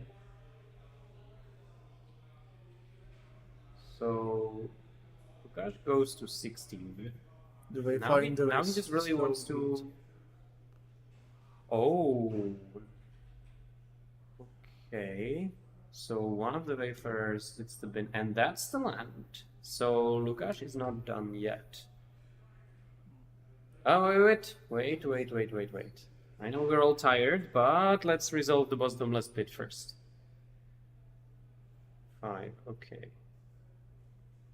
Meddling Mage hits the bin. I mean, it still looks like Dominik is in the driver's seat. He has that Treat of Village. He's decking for 4 per turn. Dominik is definitely in the driver's seat. Yeah, Lukáš will be able to activate the scroll for a couple of damage here and there, but But he's still just trying to survive, and I couldn't imagine which draw could put him in a different position. Wasteland? Like, look at, like, if he draws a Wasteland, he kills the treetop, he picks off the Wayfarers with the Bottomless Pit. Ooh, is it gonna be enough? Could be. At least for a while. So something got discarded. He's gonna It's take clear 3 that from the Treat of Village. Dominik haven't answered on Hypnotic yet. We don't know what his hand is, but okay, 9 apiece. This is still a very close race. Like if, and there's a lot of good cards that Lukáš can draw. I mean, but the problem is that if Lukáš attacks, he takes 5 or possibly 4 on the swing back. And then, so he takes Dominik to 7. I think Dominik is still winning the race if the Treat of Village gets unanswered. And what is Lukáš answer on Treat of Village now? Just Wasteland? Lukáš can have a Wasteland. Maybe he can have Smaller. Oh, smaller. He can have Dystopia. Doesn't do anything. He can have Dust Bubble as well. He has 4 lands. I mean, he would have if he played. If he plays another land, he can. Also, like the most desperate move here is block with your Hypnotic Spectre and shoot the Treat of Village. It's actually not terrible, I think, and it looks like that's what he's gonna go for, actually. Like, you can control, if Dominik has nothing after that, you can just control the board with your Curse Scroll, and then just like 9 life, that's like 5 turns with the Curse Scroll. So, yeah. If I'm in Lukáš's seat, I'm just snap blocking with the Hypnotic Spectre and then killing the Treat Up with the Curse Scroll. Oof. You have to, like, you're at 6, you have to. Ooh, okay. It's not gonna be enough.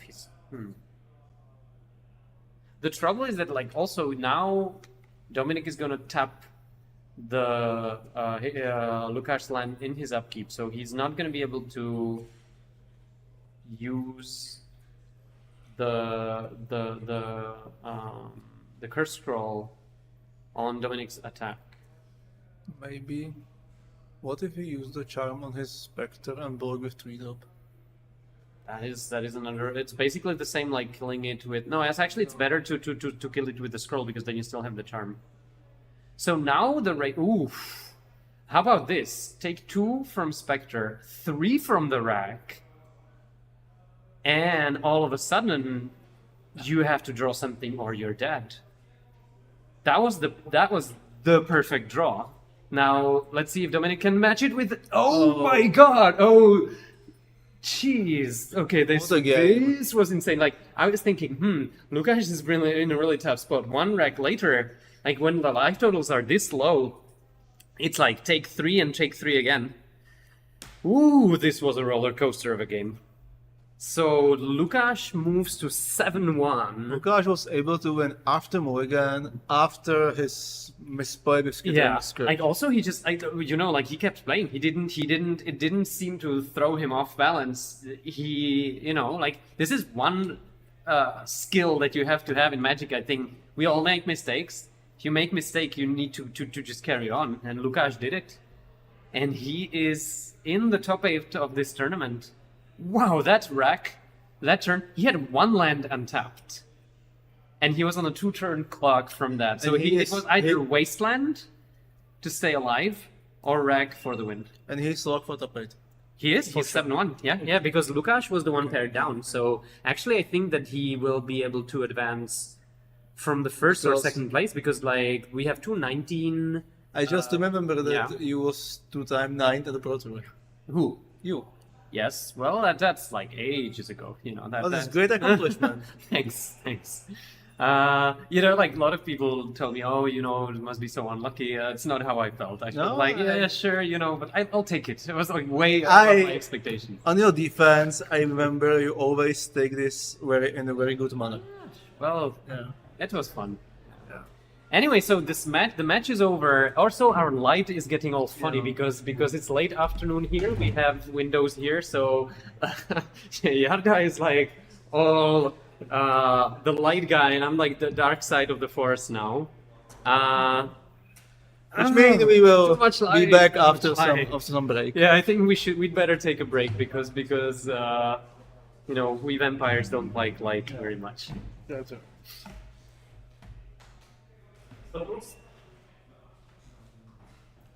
Just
The Swiss portion of the tournament has been concluded. We know our top 8 competitors. We're gonna watch one of the 4 matches straight away.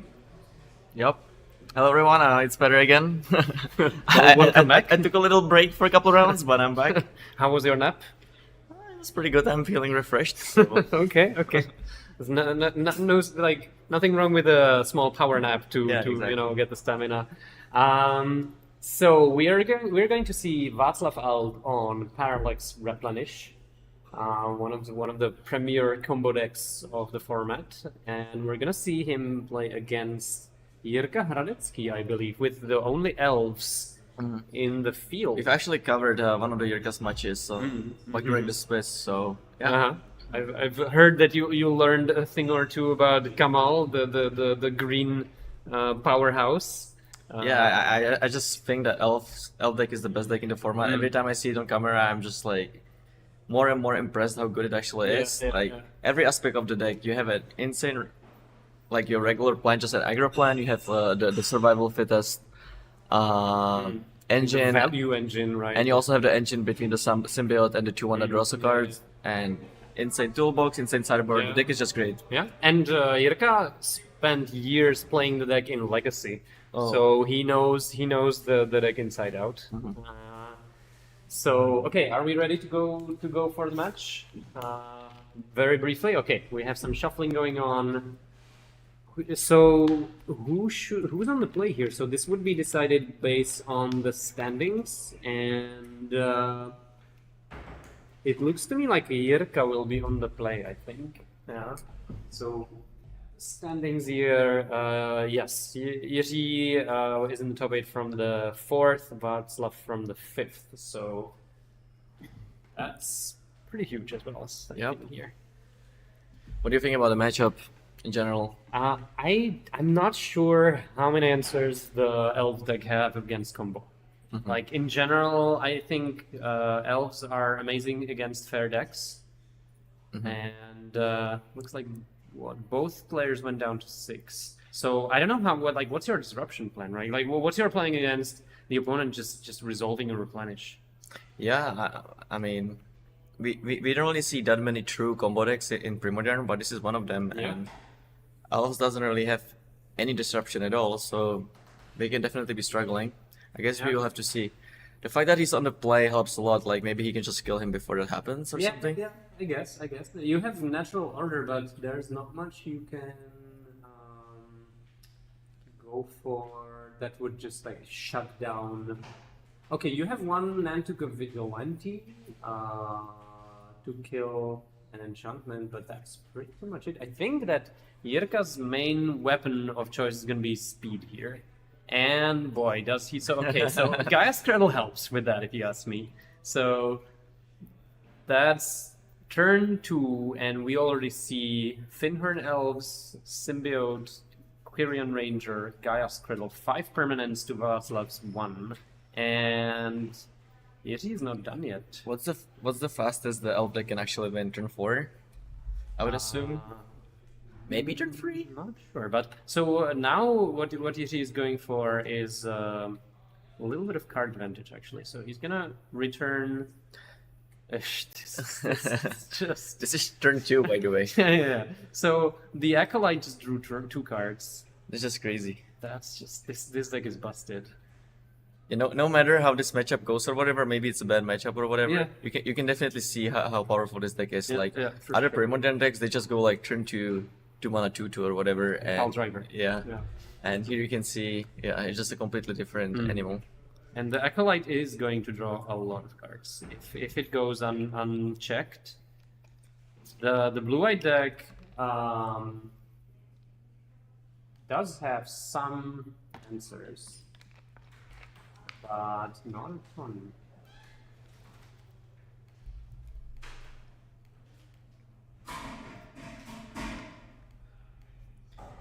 Yeah, every time I go to a Premodern tournament, I'm always kind of surprised that the Elves are always kind of underrepresented. Yeah. The deck is really difficult to play, I would say. Like, there's a lot of triggers. I've heard the main reason is that it's like too expensive, like the for cradles and stuff. I'm not sure if that's the actual reason, but We see a Seal of Cleansing. That is a good answer to Survival of the Fittest. See a fetch. And he's just gonna keep drawing cards with the Acolyte here. That's the problem though, right? Like in every other matchup that would be like insane, but here he cannot really draw into anything that would actually disrupt Václav. So, Yeah, right. Like so- you're drawing into more creatures to make your Cradle good. The thing is also that Václav doesn't have Wastelands, I believe. So it's not like he can, like, he has a little bit of counter magic. He's Mana Leaks, he has Source to Plowshares, he has Parallax Wave as a way to mess with his lands, but You mean Parallax died? Parallax, yeah. And he has Parallax Wave to mess with the creatures as well. He has everything covered. So can you maybe explain to the listeners how does the Replenish deck actually work? I think there's a couple of like small combos, and then there's like the big thing basically. Like you can get increment, like you can there's a combo of Seal of Cleansing and the Parallax enchantments where if you stack it properly, you can get rid of things permanently. Yeah. That's a camel hitting the battlefield here. Anyway, so this might not take too long here. But so you can, like, Parallax Tide can say exile 5 lands, Parallax Wave can say kill 5 creatures. And so if Václav goes Ancient Tomb, Parallax something, pursue, like, yeah, okay, that's the first piece of the puzzle. And yeah, like Parallax Wave would mean, oh, okay. Oh, so this is gonna ramp him up. Mana, yeah, right. So it's additional white mana. So yeah. Anyway, that was like the small thing that you can do. The big thing, of course, is that you dump a bunch of enchantments in your graveyard, and then you go replenish, and then you have Opalescence to turn everything into creatures. And then there's a whole lot of things going on where you can remove your opponent's lands, creatures, and then just kill them with the animated enchantments. But like this turn is gonna be crucial. What Václav is gonna try to do is at least find Swords to Plowshares to kill the Kämmler. Mm-hmm. Because if he does not do that... The Kämmler is an elf, right? Okay, so he discarded Parallax Wave. Now, if you're a Jiří, you have to be scared. Because that was the Wrath of God, and that means either he has another one, or worse, he has a Replenish. Or he has like a Frantic Search again, and then he... But like, even if you have... Okay, he has another Parallax Wave, and that's gonna hurt. That is gonna set the guy's Cradle to 0, basically. It's gonna cost him 2 cards. He's gonna have to. So then the question is like, what does he have left? Because Jiří has still 5 cards in his hand, but okay, this is gonna be interesting. So if I'm not mistaken, the symbiotes can bounce elves, right? Yeah, I don't think he can bounce the Kämmler. No, I don't think you can. I think Kämmler is a human in the world of insects and elves. That's why he's bigger, you know? But you can save at least a couple of...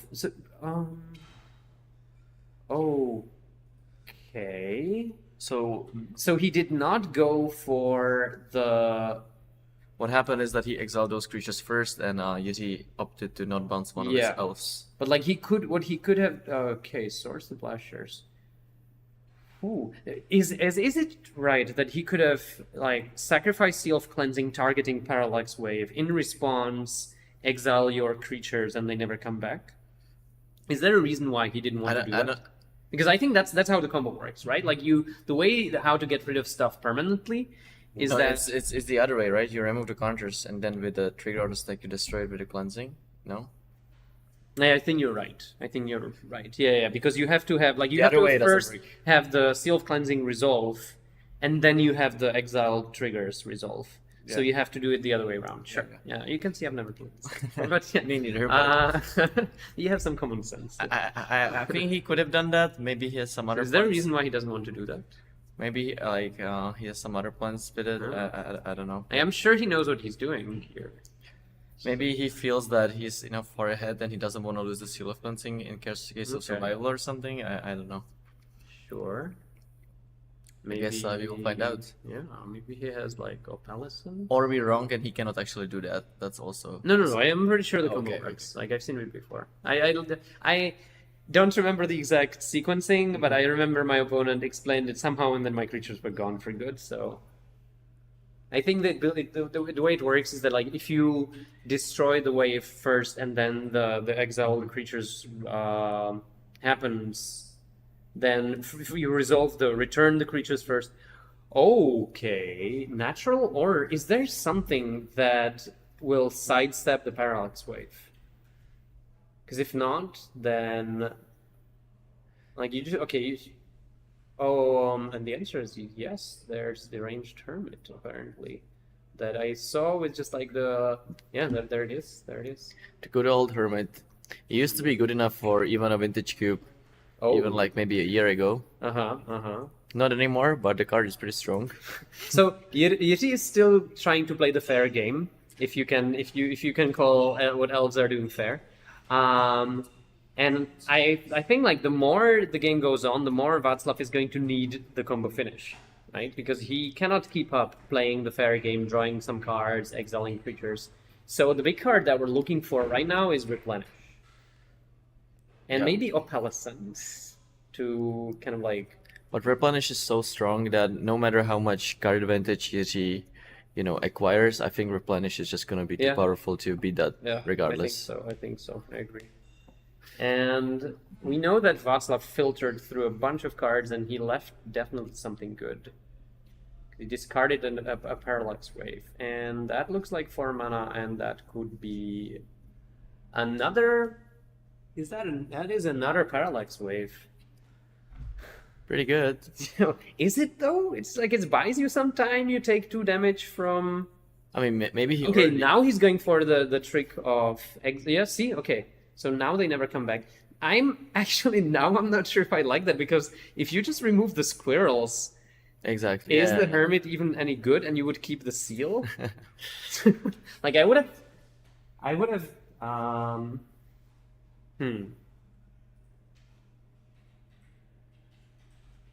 But maybe he has another replenish in his hand. So Acolyte comes to play.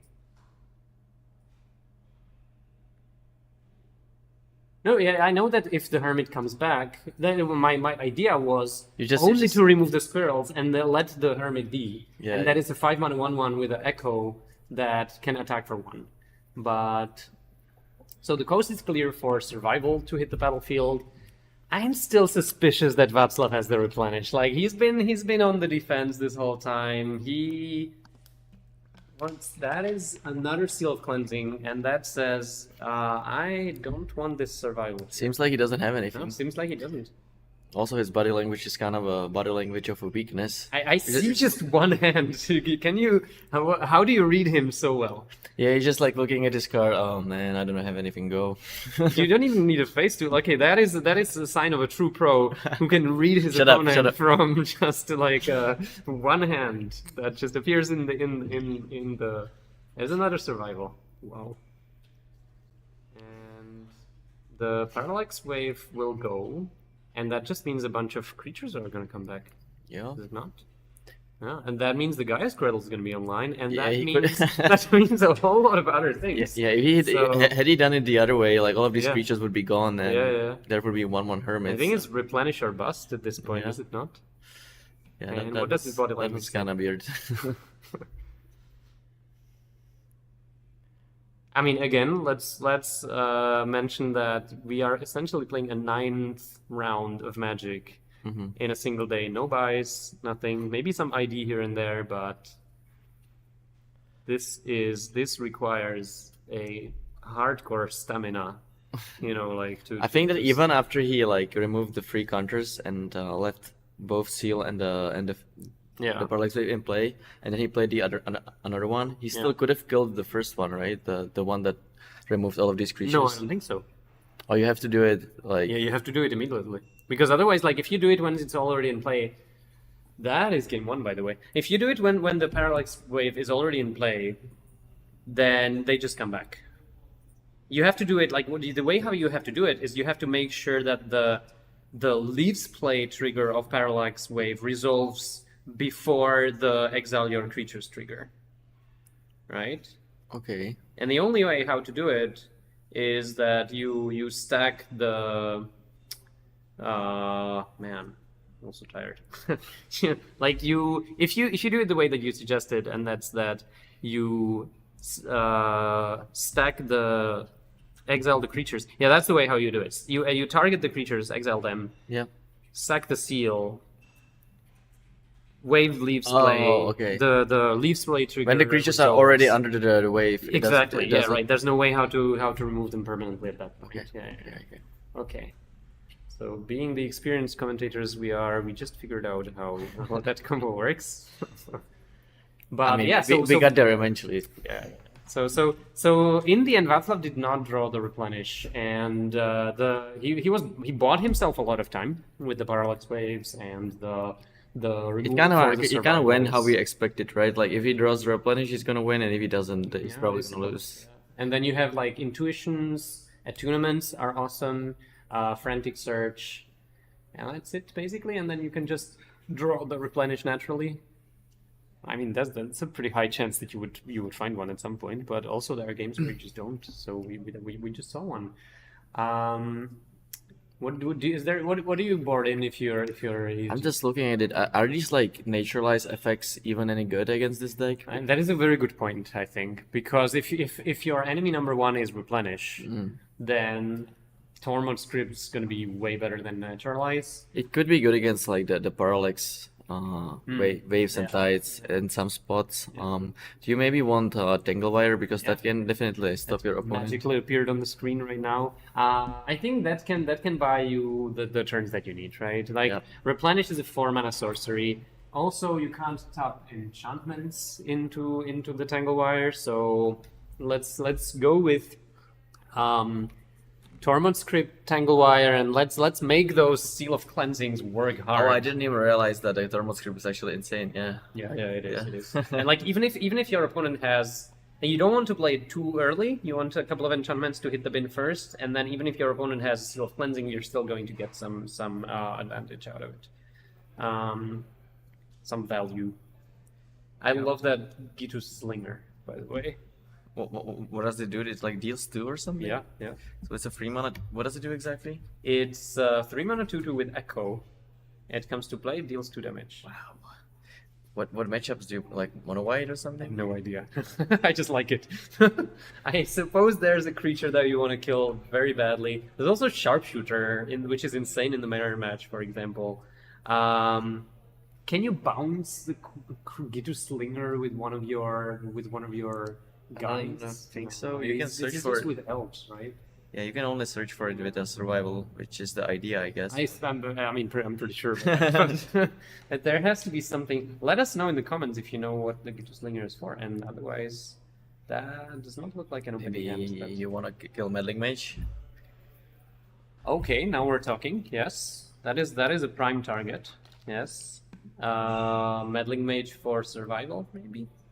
But the thing is that if they name survival, you're pretty unlikely that you're gonna be able to find this. So. Yeah, that's true. That's true. So how do you do that then? Yeah, you can't even like natural order for Gitu Slinger, which would like I guess if Jiří wins this match, we can ask him afterwards. Yeah, we can invite him here for an interview to pick his brain a little and ask him about that Gitu Slinger.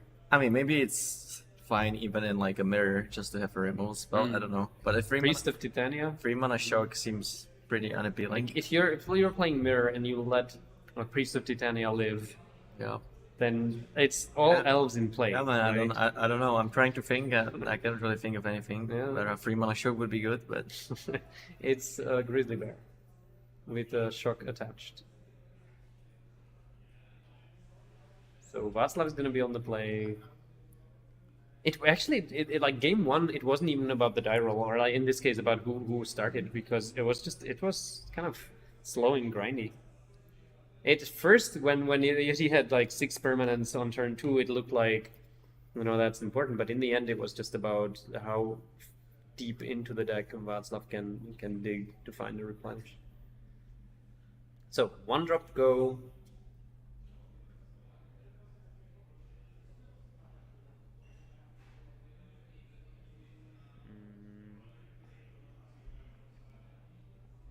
That's a nice forest in there on the screen. Very misty and very, very mysterious. Yep. Do you like it? I don't really know how to react to that. You don't even have to. You can you don't have to react. There is a very mysterious forest on the screen. Yes. Okay, now your turn. You say something. There is a very mysterious other card based on the board. Oh yeah, that's right. That's right. It is very mysterious. Not that one. The other one. City of Traders. I always like it when my opponent plays an early city because it means that it's just gonna die at some point and it's gonna be great. Yeah, so what is the card that he just played? A tournament. Bounce it, draw 3, discard 4. You can do it repeatedly. Like this is the way how to dig into your deck the deepest for replenish. I assume.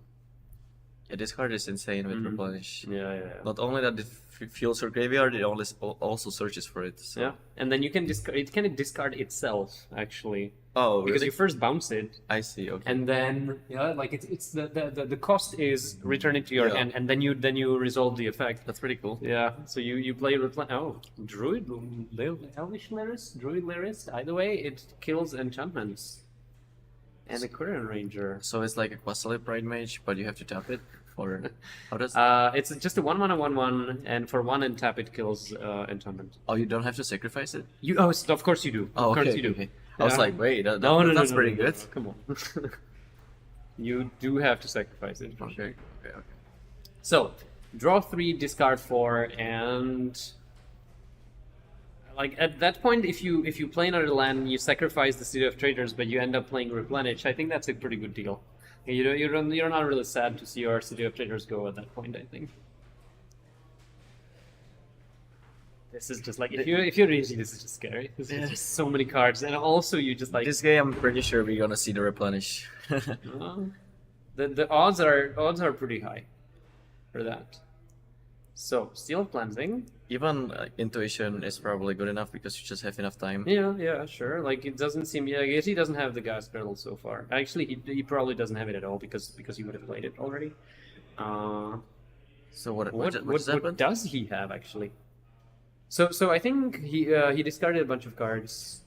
He discarded the Attunement, the Seal of Cleansing, and then supposedly he's thinking about which 2 other cards to discard. I think we're still in the middle of resolving that. Oh, I see. That. I thought he passed the turn. That's why I was so confused. I like to keep my cards. I'm not a big fan of discarding. There's like 2 more of them going to the graveyard. And it's gonna be... what is it? I think it's just lands. Is it? But then why do you just like if you discard a tournament, it either means you have another one, or I think it's 2 lands. Yeah. It either means you have another one or you have something else going on. But there's nothing scary like Opalescence or Parallax Wave or anything starting with Parallax.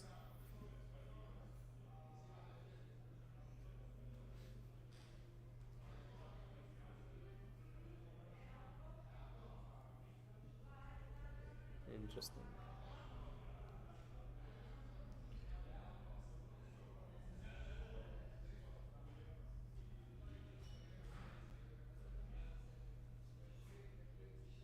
Why would you have to have another attunement, right? Like there's no way. If you don't have anything, you just keep the attunement to keep digging, and the attunement is the best card at digging. So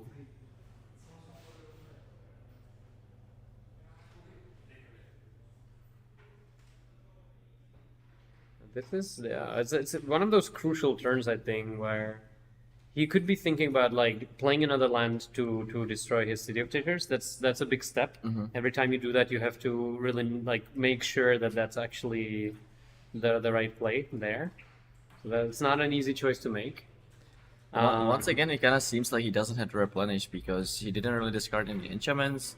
But then if he, I mean, I agree. Sorry, I don't want to. No, it's fine. Then, But if he just passes, then why wouldn't he keep the tournament? Yeah, I mean, Like, he has to have something, right? So if that something means you're holding it for later, that's fine.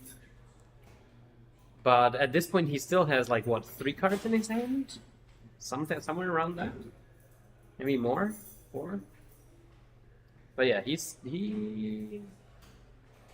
definitely has something. So 2 colors in the pool. That looks like he's gonna play another land. Yes, there we go. So City of Traitors goes away. Come on, City of Traitors goes away. he's like, I don't want to. No. And Jiří is like, but You have to everybody go. sees it on the camera. You have to. So 3 mana, and that intuition? that is an intuition. Is Replenish even good enough at this point? Oh, so we're going Parallax. So he probably has like another City of Traitors. Yeah. Is what I would like assume. Tomb. Interestingly, he could have played the intuition even from the mana base that he had. So like he could have just passed and played the intuition at the end of turn. And next turn you can just play the Parallax Wave. Yeah. But if your plan is to play Parallax Wave and you have another Soul Land, then it doesn't really matter. Like you might as well, if you want to hit your land drops, you might as well just like bite the bullet. You know, it's something that people sometimes don't want to do because it's so painful to lose the city. But if you're gonna play your land, just start right now. So he has Parallax Wave and How does the interaction between the elf that destroys enchantments and Parallax Wave works? It doesn't actually help you that much. Right? So you can just exile the elf first.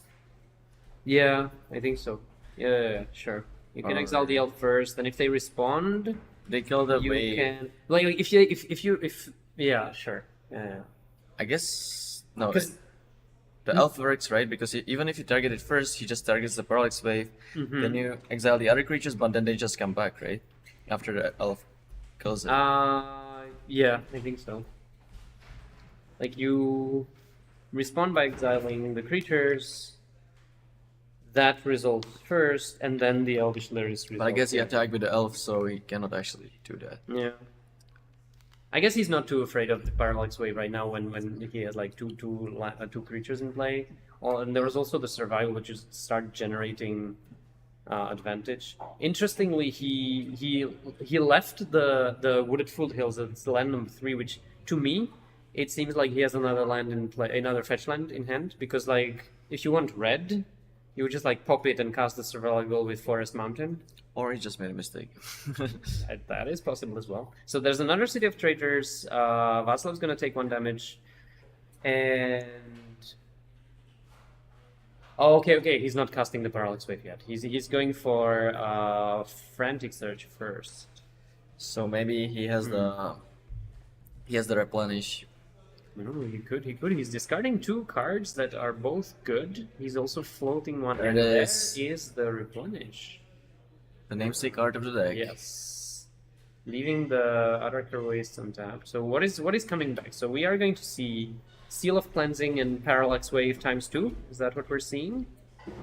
But he ×3. he searched for 3 of them with And intuition, right? at tournament as well. Yeah. Okay. Pretty good. Like, you're gonna get rid of that survival. You're gonna keep a lot of creatures in check for a long time, and you're gonna dig very deep into your deck with that attunement. Now I'm kind of thinking like if that attack with the Druid Lyris was, can you sacrifice? But you can sacrifice it. Like you can bounce attunement at any time, right? So you can't kill it with the Druid Lyris. Yeah. Okay. Never mind then. Yeah, I don't really know what. Well, I guess if Václav gets like super unlucky and doesn't draw into anything, which I don't know how can happen, Yeah. that's like his only chance. But I don't know. This game is pretty much over, I think. Yeah. Is there any? Yeah, Tanglewire doesn't do much. I think this is I like Václav's chances here.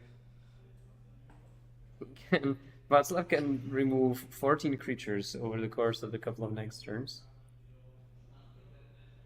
15, I mean, now it's 14. He's like taking 1 counter of each of the Parallax waves. So... Also what he can do is that if Jiří fetches then Václav can respond with the seal to kill the survival. Because if he does it, but then like Jiří could just pass and like go to his turn and then starts. Yeah, maybe it's better to do it right now. But there's another forest. What does he even want to search for? Discard Kamal, sure, that makes sense. And go for. Has a lot of silver bullets in this format, but unfortunately, yeah, this is not one of them. This is just, you know what? You have your stuff. I'm gonna try to draw a couple of cards here. Please don't kill me. I mean, Václav is going to be able to see like 4 cards every single turn. Yeah. That's crazy. Like he's gonna have to discard a bunch of them, but What as is long this? as he, oh, that destroys all the enchantments, right there. Oh, really? I believe so. Like, is it? We can have it on the screen. It's like one of the alternate cost tranquility spells, I believe. But it's like Václav can respond by drawing a bunch of cards. But yeah, this is if you control a forest, you may have each other player gain 6 life, destroy all enchantments. Wow. Yeah. I didn't see that one coming, but Me neither. here it is, I guess. Yeah. That's pretty good. It's pretty good as long as Václav doesn't have another replenish. That is almost true, but Or intuition, because there are still 3 left in his deck, so... still But like the pretty good, next though. one needs to be juicy. The next one needs to find opalescence, I think. Like you need to stop just like making the game go long, and you need to start killing Jiří. Yeah, I'm actually curious that if you actually did draw intuition, do you actually search for free replenishes? Because maybe you want to keep some in the deck. Maybe. But either way, we have a card advantage machine of our own here. And there's another survival. Jeez, this deck! You just like you kill a good card, they just draw a couple of cards and they play another one. Somebody stop it. Yeah, this actually happened the second time today, where I was like, oh, the elf deck is just that. Like, there's no way he's coming back, and the next turn it's just like. That was a good sound effect for that. I think we should have a sound effect here on the stream where whenever the elf deck goes off, we're gonna like I would like a button for that. Can we get that? Does our budget allow for? Ask Ondra. I'm not the one who decides that. Okay. I have some ideas for what can be improved for next time. We need a button here. Is that a squee? That looks like a squee to me. So Jiří's gonna try for card advantage machine here of his own. Václav needs something, and he needs it fast. He needs opalescence, presumably, and replenish. And that's not so easy to make happen. Ranged Hermit's gonna yeah, that is a clock. All right.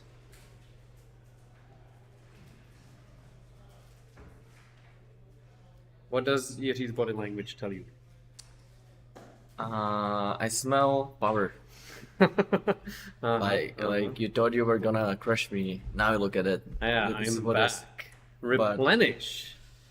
So Right back at him. This is a pretty defensive replenish again, but the attunement is back for more, and that's it. Also, I assume that Jiří doesn't have a second copy of Reverend Silence, so this time it's probably all the enchantments are probably gonna stick.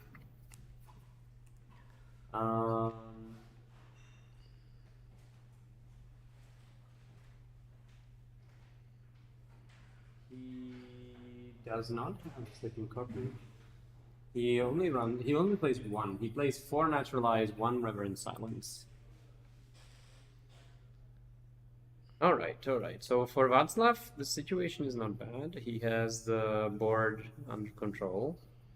Jiří searched for Deranged Hermit, but he's gonna have some trouble casting it now that the Gas Straddle does not do anything. Another survival down. Like I just want to say, oh yeah, this is it, right, for Jiří. And like, but I'm kind of cautious with saying that because last time I did that, it didn't really work too well.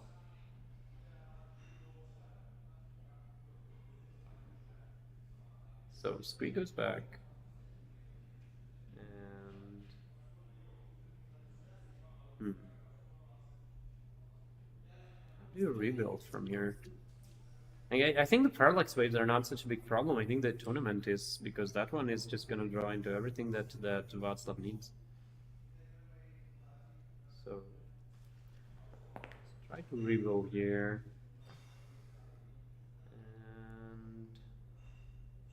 And that is another survival. Okay, okay. It's like, you know, in one of the movies, like where the bad guy or good guy, depending on who you're rooting for, you know, gets like knocked to the ground and then they stand up again and fight. So because survival can get out of hand pretty quickly again.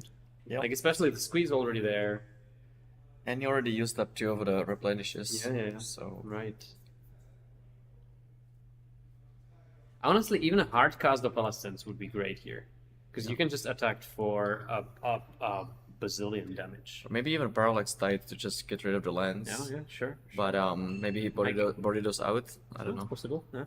Like there are, yeah. The Opalescence is should be great. Opalescence, how vulnerable it's like Opalescence is good, but it's one of those cards that die to naturalize. But then you have a Parallax Wave, so if they try to naturalize it, you can protect it with the Parallax Wave, and then you know the wave dies, the Opalescence comes back, right? Is that how it works? Wait, Opalescence, is it other enchantments? Maybe it's other enchantments. I Do actually we don't see know. Opalescence? Each other. Oh, okay. Yeah. So if you have 2 of them, then they see each other. Yeah. But okay, so one you cannot protect with Parallax Wave. It's a pretty interesting game, though. Yeah. A lot of back and forth. Yeah. Ooh, Oh, that is a replenish number 3. What is there at tournament? That is a good start. Is that it? Seal of Cleansing for survival. We've seen that. We've seen that a couple of times this game. I feel like I'm having flashbacks, you know, from. Is the world, you know, time going in circles? Am I? I'm saying the same thing, man. And I'm not sure myself. So It's a dream, like the Inception kind of. How deep are we? probably like the 4th level. Yeah. It's like one of Rick and Morty episodes. Okay, this is definitely like Václav has to be happy to see it, right? You should just go like says cool. On the other hand, that last replenish was a bit lackluster, and there's 1 replenish in your deck. But honestly, I think at this point Václav is more interested in Opalescence than replenish, right? Like Opalescence is just gonna he's gonna attack for 12. That is scary. That is really scary. Provided Jiří doesn't have naturalized. Like his mana is open at this point. Whoa, okay, what is happening? He has the 4th replenish. He has to have it, right? Like there's no way. There's no way. That's the 4th replenish right there. And that Jiří has seen enough, and he's gonna pack it in. That was a lot of replenishes. And I think that maybe if he didn't have like additional copies in his hand, he wouldn't be as aggressive with them. Yeah, for sure. Right. So- Yeah. That's true. So it might seem that he got pretty lucky, but I think that he would have played differently if he didn't. Yeah, have I definitely don't think that last replenish was from the top. Yeah. Like that is for sure. Like I'm pretty sure he had like 2 copies at any time, so then he was quite. Yeah, exactly. Right. Like when you see your opponent discarding 2 Opalescence at that point, you might as well just scoop, right? Like you don't need to even wait for that. Okay. This game though, Jiří's gonna be on a play, which is obviously huge. Yeah. Also, we haven't seen any Tormod script yet. He has only That's just 1, right? Yeah, Yeah. just 1. Yeah. We saw 1 River at Silence. There's no like creature that exiles graveyard in green. In green, no. That's like that's Scavenging Ooze kind of a type of a card. correct. No, that would be Scavenging Ooze would be insane in Premodern, I think. Yeah. Like with the Wretch, that was considered a good card at some point. Mhm. And like Scavenging Ooze has like 2 extra abilities. Like it gains you life and it's a huge beat stick. Interestingly, Jiří is changing. He's swapping a couple of cards around. I suppose there's like different way how you sideboard on the play and all the draw.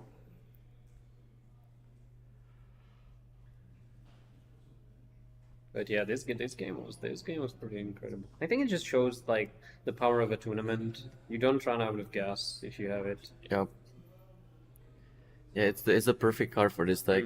I don't really think that when they were making it, they were necessarily thinking about replenish, but those 2 cards just like go so well together. They are from the same block though, right? Are Like they? it's like Urza's Saga and Urza's Destiny. I see. Maybe they did then. Yeah, I think that was the time when they thought, let's just do crazy stuff, and they like reprinted, like they tried to go for. Like some of the original cards that were like really busted, but they tried to make them like slightly less busted, but they still ended up being very busted. You know, like instead of Mana Vault, they printed Grim Monolith. It costs double, turns out to still be broken. Yeah. So yeah. So what do we have here? I can see Elf, which is hardly surprising. I think I saw a glimpse of Gaia's Cradle, which would be good news for Jiří. I'll go.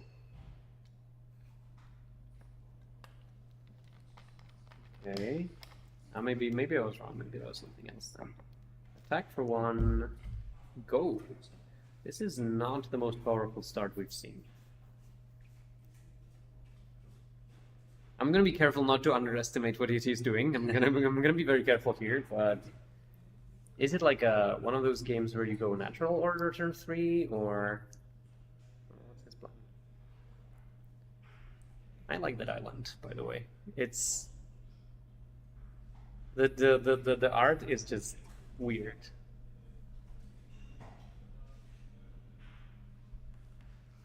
Tournament time. There it is again. Yeah. This time of an Ancient Tomb, not Yeah, the City yeah. of Raiders, which is a lot better. Yeah. It's gonna take some time for Václav to get double white for something like Parallax Wave. On the other hand, single white for replenish, no problem at all. Yeah, you can still discard your Parallax Wave to the attunement Yeah, and then yeah. just replenish it. So I'm curious, you know, like, oh, just a pass. Oh, okay. his hand must be awful. Maybe he has like red cards and like Like neutralized type effects. Like, there's not a lot of red cards in the deck. Yeah. I mean, if you consider Squeak, that's not even a red He could card. have I he think. could have a Hermit in his hand. Yeah, he could, Something that he could. can't cast. Wait, but Hermit he could cast. He has 5 mana with the Finhorns. But like one maybe Parallax Wave, Parallax Tide. Oh, this could turn ugly very, very fast, and I think it's just turning. I think away. he has it. Yeah, I think it's one white. Replenish time. Maybe not. Our caster Yes. Ondra is rooting for Václav apparently.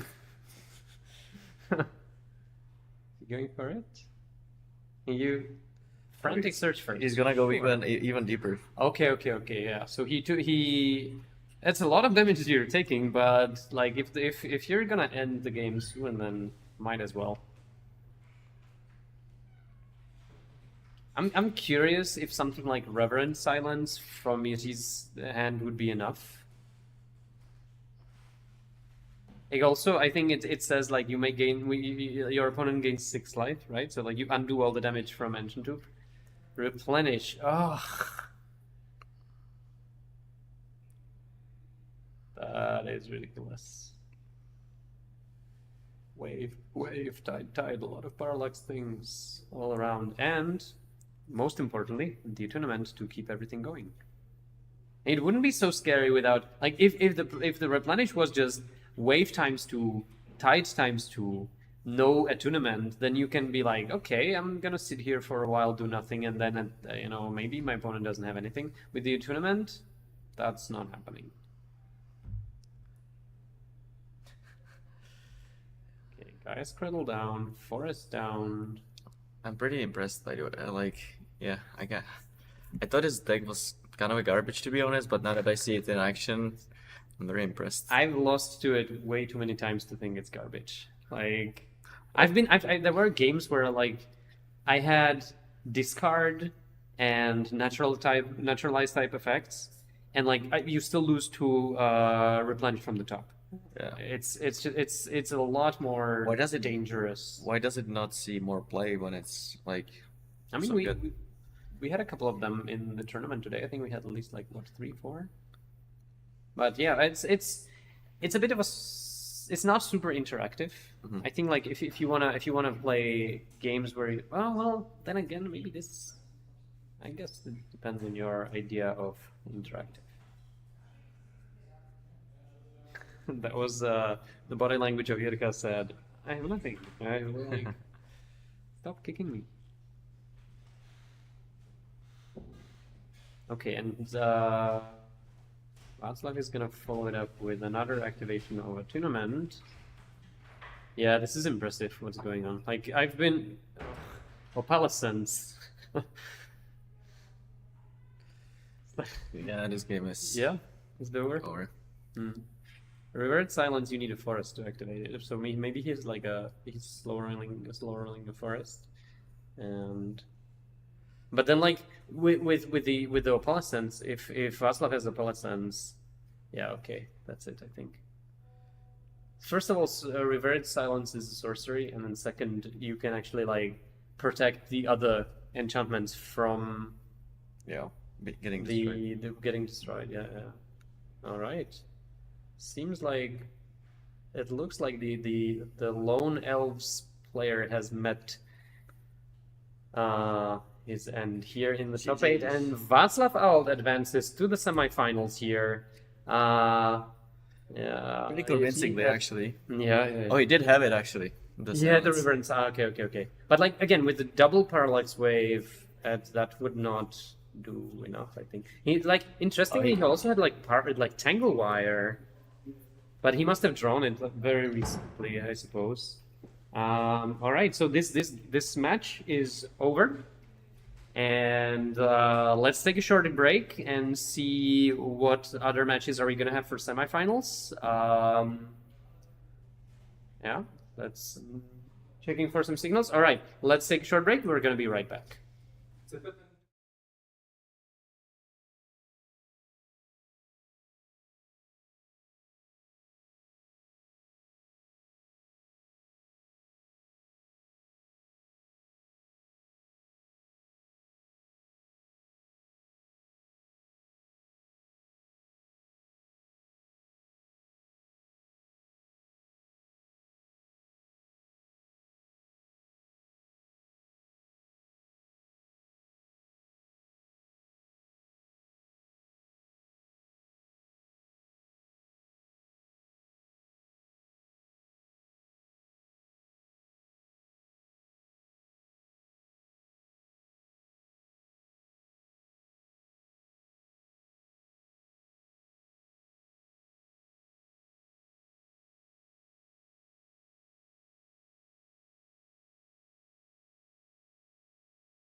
We're gonna see some semi-final action here. We have Václav out, who we just saw with the Replenish, and he's gonna be up against Michal Černý with Burn deck here. Yeah, Burn is quietly one of the best decks in the format. I think it even took down one of the biggest tournaments in Premodern so far that was held in the United States. Okay. So Yeah. How do you like its chances against Replenish, though? it's gonna be similar to the last matchup where it's just going to be a race, but the usual ways you fight the creature decks like Parallax, Wave and stuff like that, it's not really gonna work against straight Burn. Yeah, right. So yeah, I think it's gonna be interesting. Yeah. And it's like Václav is on the play, which is again huge here. And yeah, I think I like Burn's chances maybe slightly more than the Elves' chances here. Okay, 1-drop. Not the perfect one. You would prefer a 2-power creature, but it's still It's something. only Jakub, like Yeah, that's what I meant. there's no Ragavan in this format. Yeah, unfortunately. Do you think that if Ragavan existed in Premodern, like every single deck would play it, or it wouldn't be that good? I mean, it's if I remember, I gotta say that I haven't been playing competitive Magic for a couple of years now, and so I'm not familiar with the formats where Ragavan is played. Like I stopped playing competitively basically before COVID, I think, and since then it's just limited and Premodern for me, and I'm not complaining. But the card is completely broken, isn't it? Like it does everything. It's like It's pretty good. Yeah. yeah. So I think we would see more cards like Boros aggro, or red-white aggro, I should say. Red-green aggro. I think we would see more like double-colored aggro decks. So no more creature here. Just attack from the Fanatic. That's could be a lot of burn in there. I mean, what else it would be, right? Lands are burn.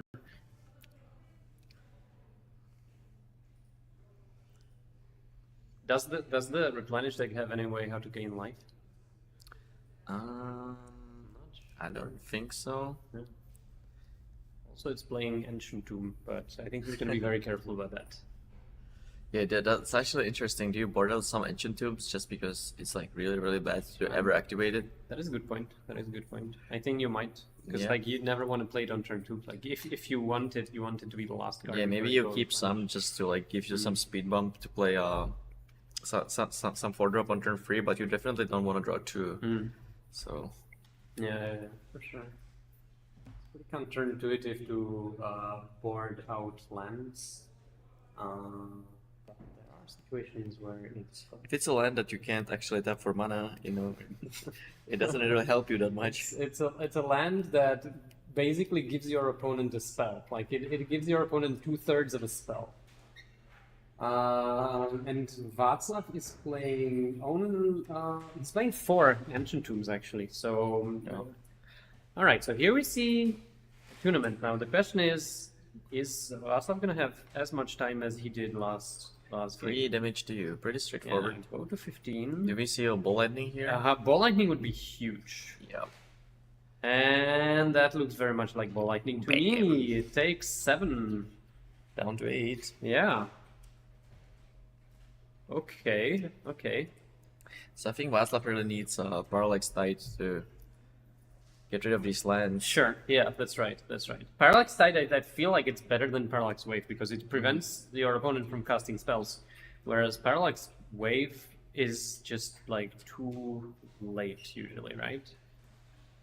Like trying to contain ball lightning, it's like 1 turn too late. Yep.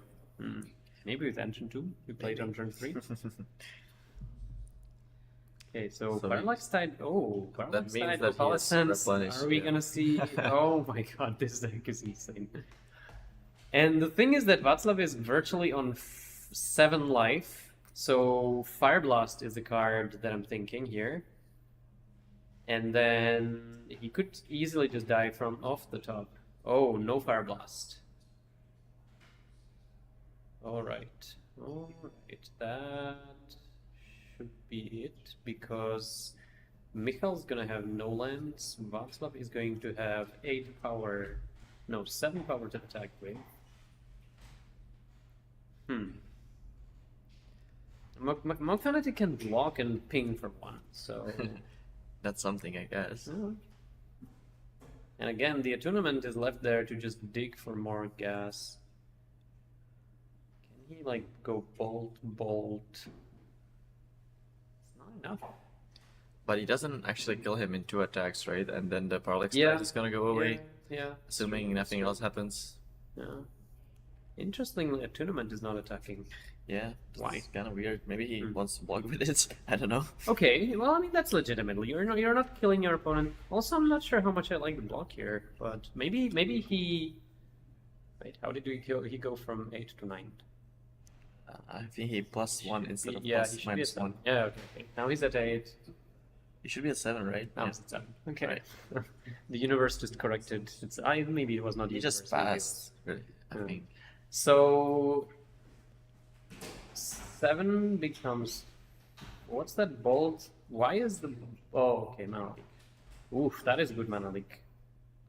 But you're right that Václav is gonna need something here, because right now he's gonna attack for 4 more, and Then the Parallax Tide just goes then away, it goes and away, yeah. And then it's already at 7 too. Just Michael has another land. Doesn't seem like it. He can have a bunch of them once the Parallax Tide goes back. Oh, he does does. have a land. All right. I love the old mountains. They just look amazing. They do. The blue, the blue layout or like design of the mountain always just confused me. That is way too blue to be a mountain, but it's such a classic that I'm kind of tolerating it. Blue and red just right really goes well together. I suppose. I like the other beta mountain more. It's like a hint. They just tell you that you should also put blue cards in your deck. Oh, okay. Not a lot of people. Play Firebolt. I think. Oh, no. I was still talking about the art because it's such an interesting insight into the game. Or not into the game, into the design of the cards. So that we see a sacrificed attunement in response to Firebolt, presumably to find something like another mana leak, or maybe just to like find enough gas to kill Michal before he finds enough burn spells. The thing is that that Parallax Tide is going to go away at some point, and that's going to give Michal untapped lands.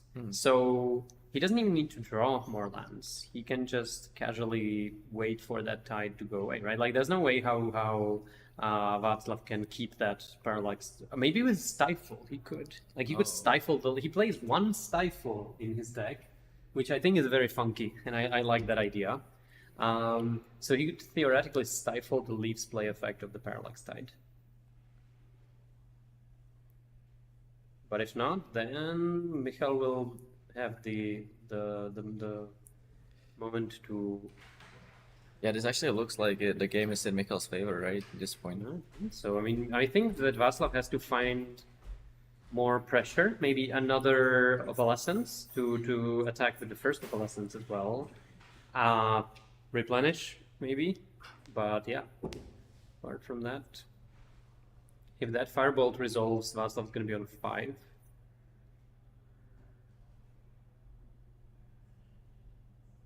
Stifle hits the bin. He does not like my plan of stifling that Leaf's play effect. And Firebolt resolves, Václav goes to 5.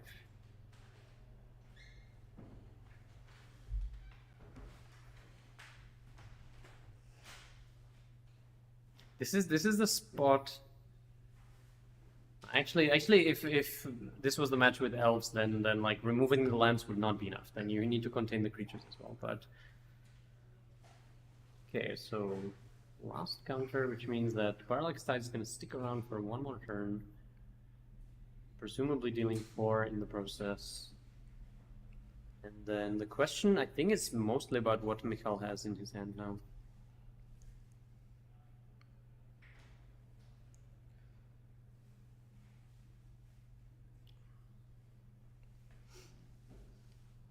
So 5 to 13, and Václav is going to try to close the game before...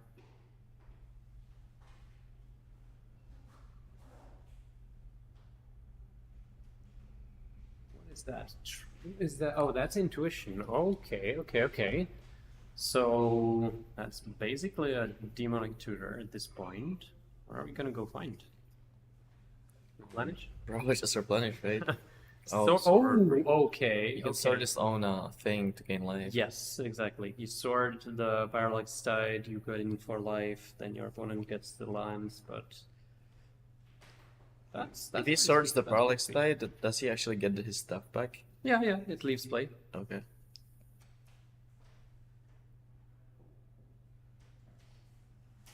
Still a bad. 4 life is a lot. So he has swords and 1 card. So it's gonna go to 9. Still, he doesn't really have that much going on now, and that's true. you know, Michal still has that fireball. He's gonna get a bunch of lands. He's gonna get the True. yeah. But I believe, that's 2 more damage. I believe that we saw an attunement resolve, so I suppose that the last card in Václav's hand is a good one. Because like after the tournament resolves, you know that your opponent has only good cards, right? Yeah. That's kind of that, and actually he has 2 cards that we don't know. He has swords +2.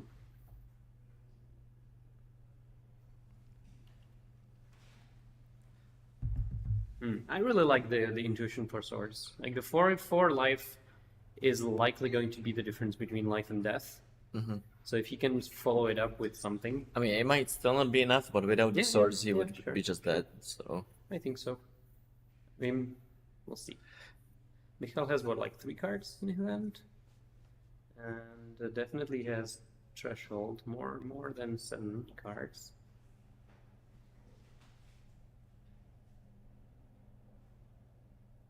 The older I get, the more I like the burn decks. I'm slowly becoming a burn player. Are you? Have you ever played it? Not really, but I mean, give it 3-4 more years and then maybe. I do like it though. I do play it in limited way more often than I used to. Yeah, that's actually also true for me. Like back in the days of the old limited formats, I was always like Bull by control. Yeah, like anything that does anything in the late game, right? Yeah. And now I find myself doing like just like kill your opponent. I don't really want to think about it that 15 much. lands, 1 drops, but that's I feel like that's just because they designed the sets that way, you know. So like they don't give me a choice. But I somehow strangely also enjoy it sometimes. So Václav should be on more life, right? He was at 5, he should be at 9. Was there some 2 damage that I missed? He should be at 9. There's the replenish. Is it enough? Is the question. But Definitely pretty good. yeah. He should be a 9 life. I think. Did I miss something?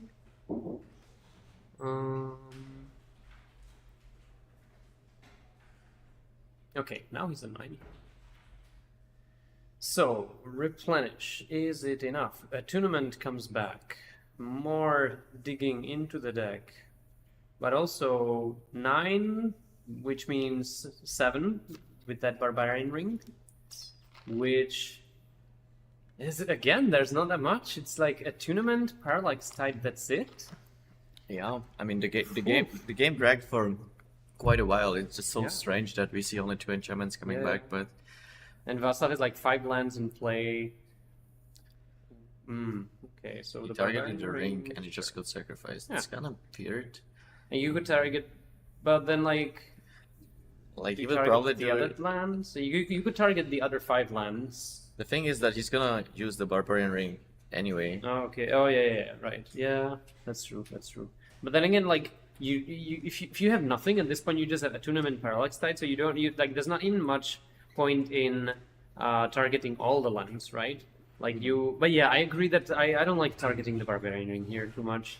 Yeah, basically what the tide does right now is you want to make sure that the opponent doesn't cast the flashback of the fireball, right?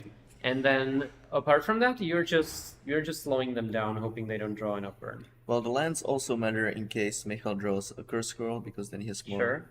How about a bull lightning?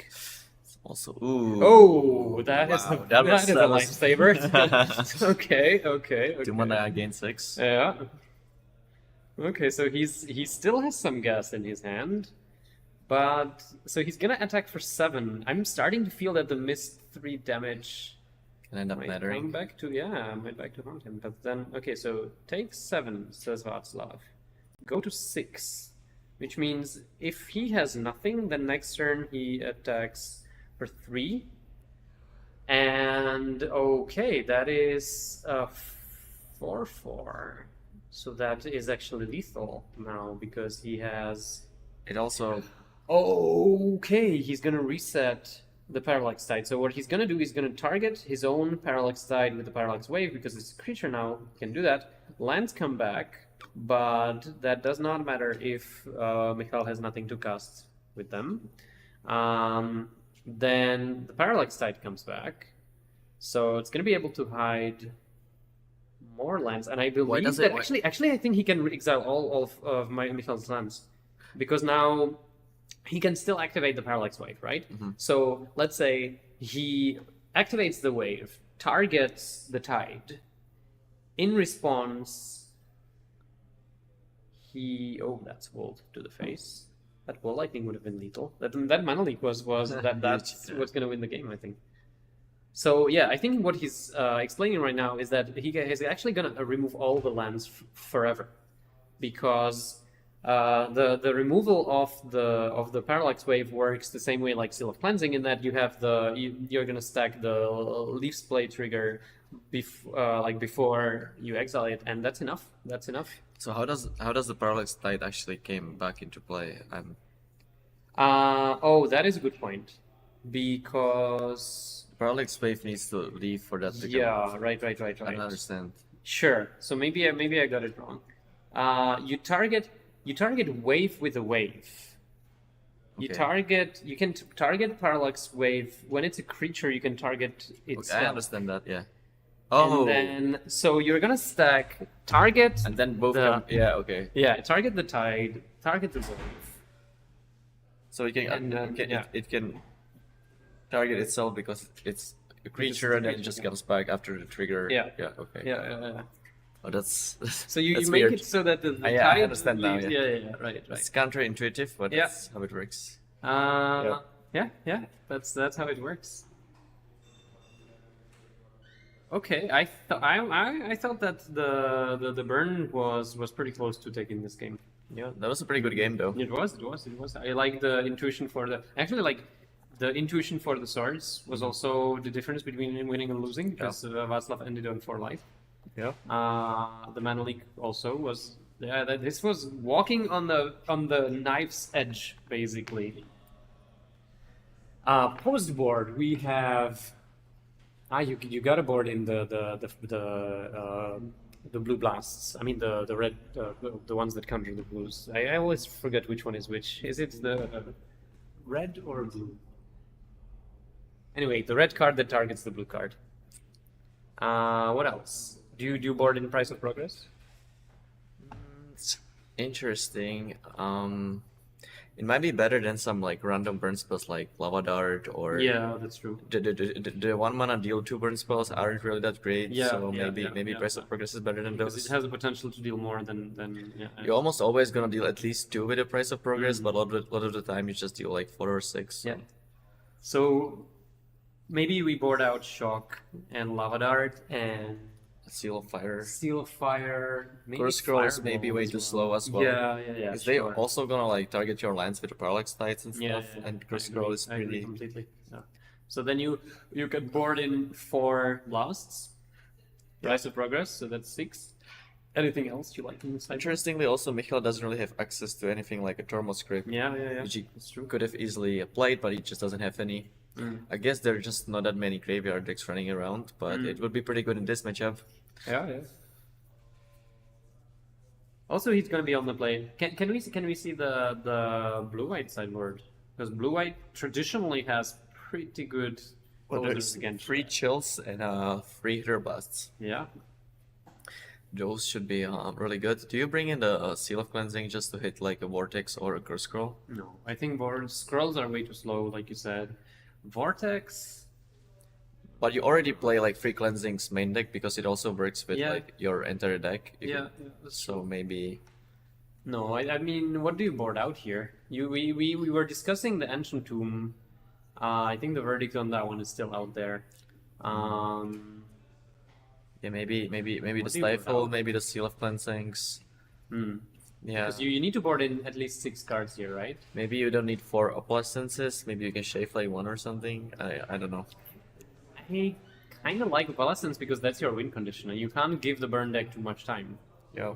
Like the burn deck can operate on 1-2 lands and just. Yeah, I'm like- just trying to think because I know. you need most of your cards because you're just a combo deck and you need the pieces to, Right. for the deck Like to operate. I've never played this deck, so I'm not sure.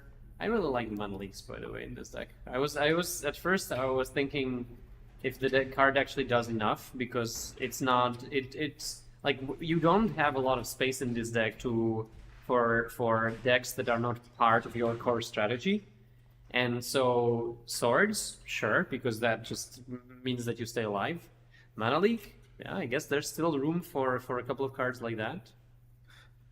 And it looks like Václav's gonna go down to 6. Michal seems to like his hand.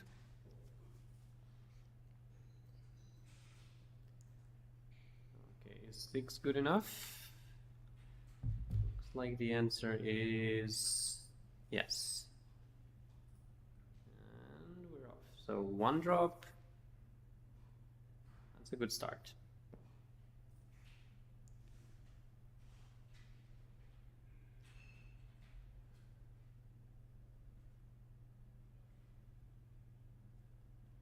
And that's the best 1 drop there. Yeah, you 2 can damage have. a turn. Yeah. And Václav does not have a lot of ways how to deal with it except for Swords and Plowshares, which are also key against Ball Lightning. So you need to be like, of course, you swords the turn 1 pub. It seems to me like he might have it. Like he was just like thinking, do I do it on my turn or do I wait? You definitely want to sword it if you can, right? Yeah, I think so. Obviously, you can get hit by a Ball Lightning, but the Jackal Pup's probably gonna deal 6 damage as well Anyway, if you don't kill it. I agree. So This is not.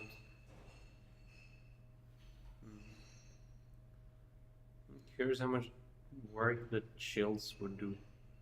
Also, it's sweet that you can just discard them to something and then like replenish them back. yeah, and if can you bring have like 2 chills. back, then Michal just can't cast any spells after that, basically. Then that's when actually not the curse scroll would not be good anyway because your hand is just full of spells. True. So no more creatures for now. Václav at 19, which is gonna become 18 soon. Are we gonna see some end of turn 3 damage to the face? Yes. Incinerate.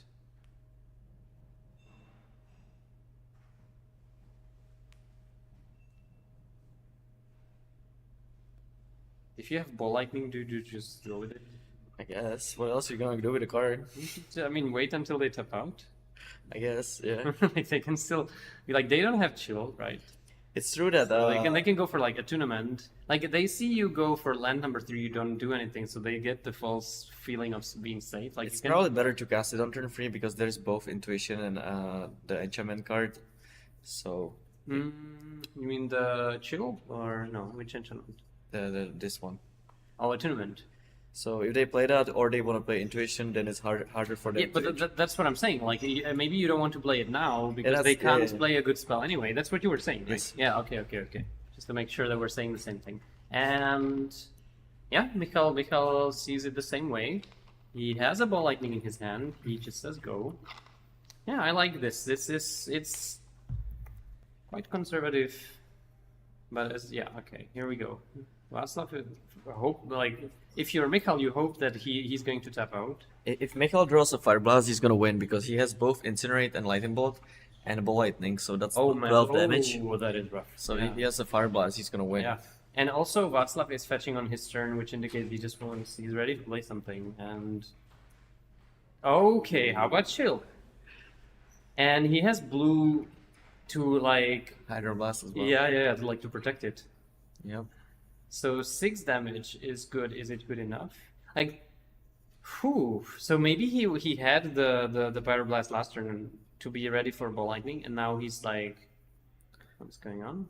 Okay, this resolves, and now the Lightning Bolt still on the stack. Yeah, maybe he just has the Hydro Blast and he just wanted to play the chill on a turn where he has both. He has not really started filling up his graveyard yet, so like he does not do anything proactive. He's on the Swords to Plowshares chill plan, which means I'm gonna slow you down. The one thing about that is that like if you give Michal enough time to just draw lands and play your spells anyway, especially if it's like a Barbarian ring, which you can first use to pay for the chill and then it's 2 damage later on. Like I've seen burn decks be patient in the face of chill and then get there anyway. Yeah, it's not like Václav's decks is like any fast, so Michal's gonna have a time to draw into the lands. Frantic Search is a good start. You can start digging, which is what this deck does. It digs. And there's an Appellescence, and what's the other card? Alright.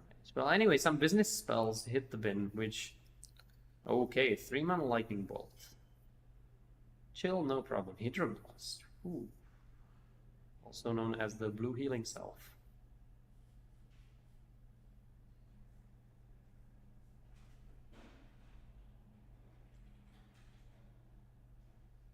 Okay, Intuition. This can spiral out of control for like this can just be over very soon.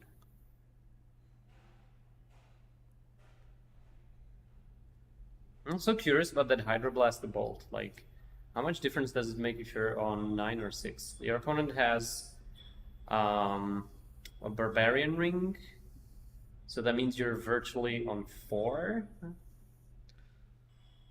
Yeah, I think I would keep the Hydroblast as well. It's like if you're leaning on this Intuition so hard, then maybe you want to protect it with the blast against the opponent's blast. Maybe he has another one. I don't know.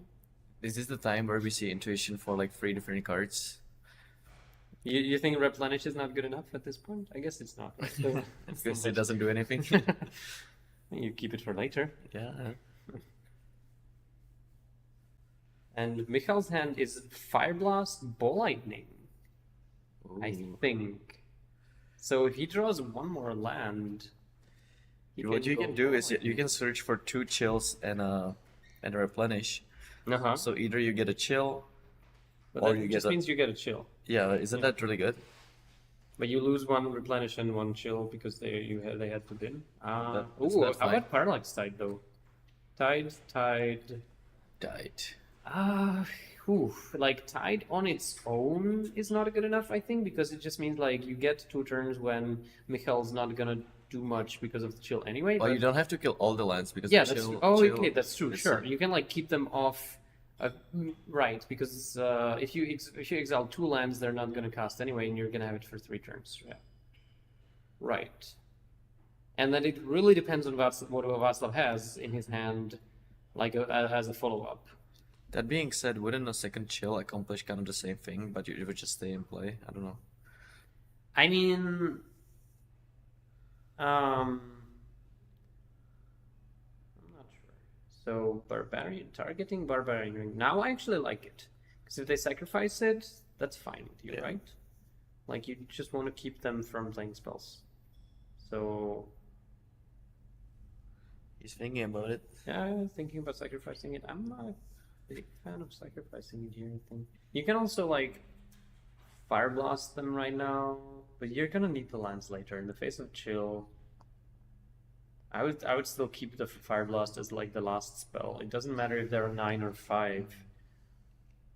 Yeah, just let them have it, right? Be patient.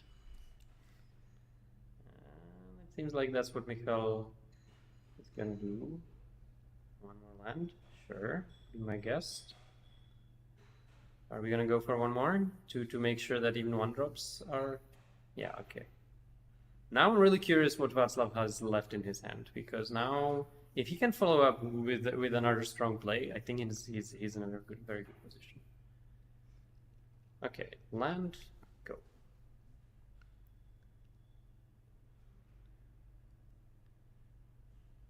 And he's like making space for more cards, so that seems like maybe there's the plan. There's surprise. 2 more Parallax Tides. Is there something else in the bin? Tide. There is, actually.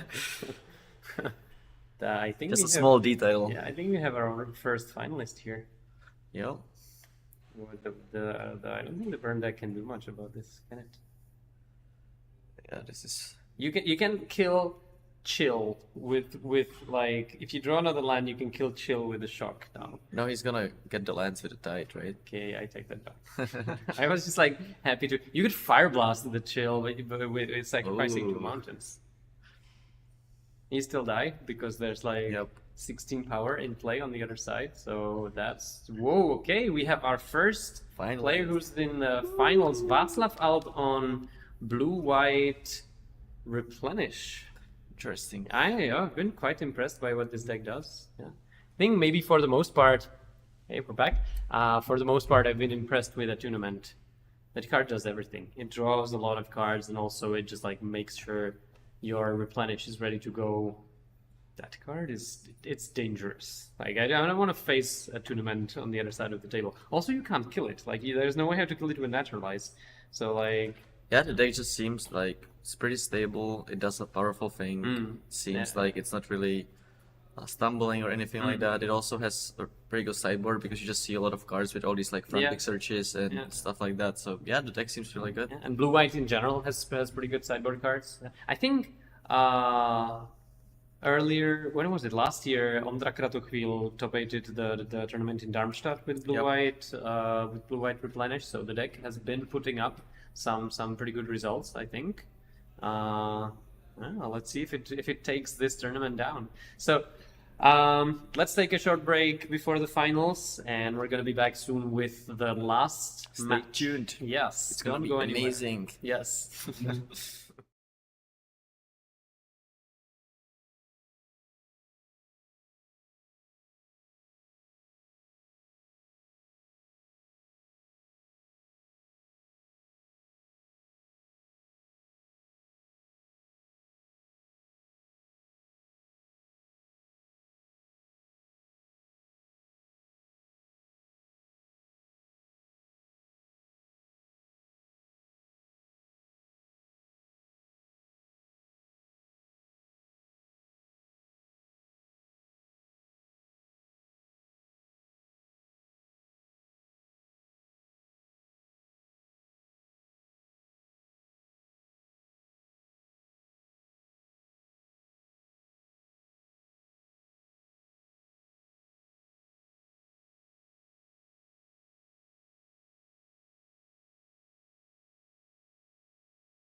So this is it. This is the last match of today, the finals, and we're not wasting any time. We're starting straight away with a very nice portal, Three Kingdoms Island into Portland from Inlay, who's on Mono Blue Dreadnought. Yeah, this matchup should traditionally be pretty good for the Dreadnought deck, right? He just has a really fast clock plus disruption. Yeah. Should be really good against a deck that's trying to resolve a 4-mana sorcery. Yeah, yeah. But, I think the one trouble is that the opponent's deck, the blue-eye deck, plays 3 Seal of Cleansings main deck. Not as a, it's just like a coincidence that they are playing it and that it's so good against the Dreadnought. Yep. Also, they have 4 Swords to Plowshares. Yep. Also, they have Parallax Waves. So Yeah, he like, definitely has ways to fight. yeah. But like, I agree with what you said that if you have like a big combo versus a small combo with the disruption, the Yep. small combo is gonna win. Yeah, this Stiflenought deck is only mono blue. He doesn't actually have access to Mending Mage, which would be insane in this matchup. Yeah. So that's a slight nod against Inlay here. Yeah, but he has Gush I mean the Dreadnought deck has Gush. He has a playset of counter spells. He has 2 disrupts. Ooh. That's counter instant or sorcery unless they pay 1, draw a card. Could be potentially pretty good against Replenish. Replenish, intuition, Yeah. turn 3 intuition into disrupt. That I want to Ooh, see. there's That. a self-cleansing. Is that a counter spell? I always hate it when I see. Why when I see- are you doing this? I was just about to say.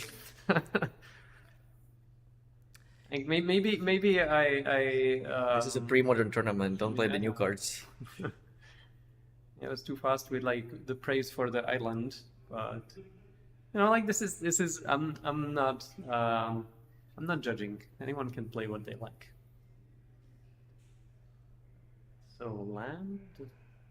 The disrupt can also hit Frantic Search. What it cannot hit is a tournament, but there's another, what I assume is a counterspell. It was counterspell last time, so I suppose it's Yeah, still it is counterspell. counterspell. Alright. Just making sure. And are we gonna see the combo? No, gosh. Gosh, we might That still is see it. Good. 2 floating. You might still see it, that's true. He can go like Dreadnought with a foil up or something. Hmm. I guess that's not the case. I mean, like, getting rid of that attunement is huge. And There are a lot of cards that you need to counter. Even something like a Parallax Tide is a must counter. that's true. That is true. So, like, we mentioned that Inlay's deck is the one that's gonna play a fast combo and then protect it. We don't see any fast combo yet. Yep. So that is, I mean, in my mind, it's like shifting the balance towards Václav. Also, he has like he just played the City of Traders, and Inlay plays 1 Force Spike, 4 days, 2 Disrupts. Yeah. So the longer the game goes, yeah, that's like intuition. It would have been awesome to counter it turn 3. Now, not so much. Yep. You can still use the blue cards that don't really do anything anymore to fuel your foil. But you're right that the longer the game goes, it's definitely not so good for Inlay. Yeah. And how good is Replenish now? You get Attunement and Seal of Cleansing. I wonder what he gets with his intuition. I am really curious. I think that no matter what you get, it's gonna get countered most likely. So what I'm trying You should go for bad cards then, so What that you I'm- don't lose the good what I'm ones. trying to say is that you shouldn't get you don't really want to make your deck worse by just Right. taking 3 really good cards out of Yeah, it. yeah. So maybe something like what he's doing here, Mediocre. Parallax Yeah, Wave. I like it. Like, Parallax Wave is good. It gets rid of the Dreadnought, but it's not like... First of all, you want them in the graveyard. Yep. Second... Is what I'm trying to say is that you it's not probably really what you want to draw, yeah. yeah I like it. yeah you shouldn't get 3 replenishes because then it just gets countered and you have only 1 remaining in your Yeah, deck. yeah. So this makes sense. I agree completely.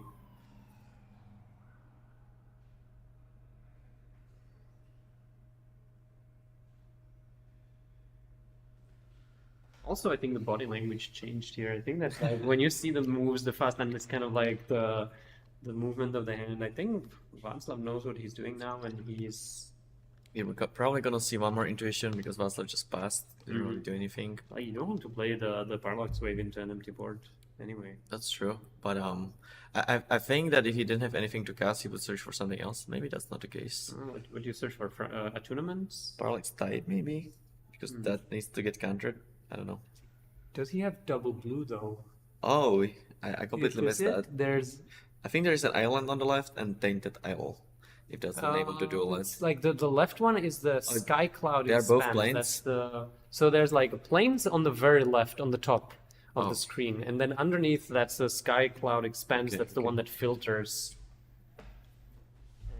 And now Inlay is doing something to improve his position. He's sifting through his cards to find something good. Like if I'm Inlay, I'm not gonna be very hopeful of like sticking a Dreadnought around. Your opponent has a deck full of answers, Parallax Wave in his hand. Yeah, he hasn't cast the Source to Publishers yet, so Yeah. I assume he is at least one of those. Yeah. It's gonna be pretty tough for Inlay because not only that he needs like counter spells to protect his Dreadnought, he also needs counter spells to counter replenishes, Parallax Tides, Parallax Waves into like anything. There is a lot of very scary cards out of the Václav deck. Also, I think Václav just discarded a Parallax Tide end of turn. Wait, did he? But if that happened, then you're not technically supposed to cast the Impulse. But yeah, let's just check about what happened, and because I think that top card of the graveyard is a Parallax Tide. I don't really know how else it would go into the graveyard.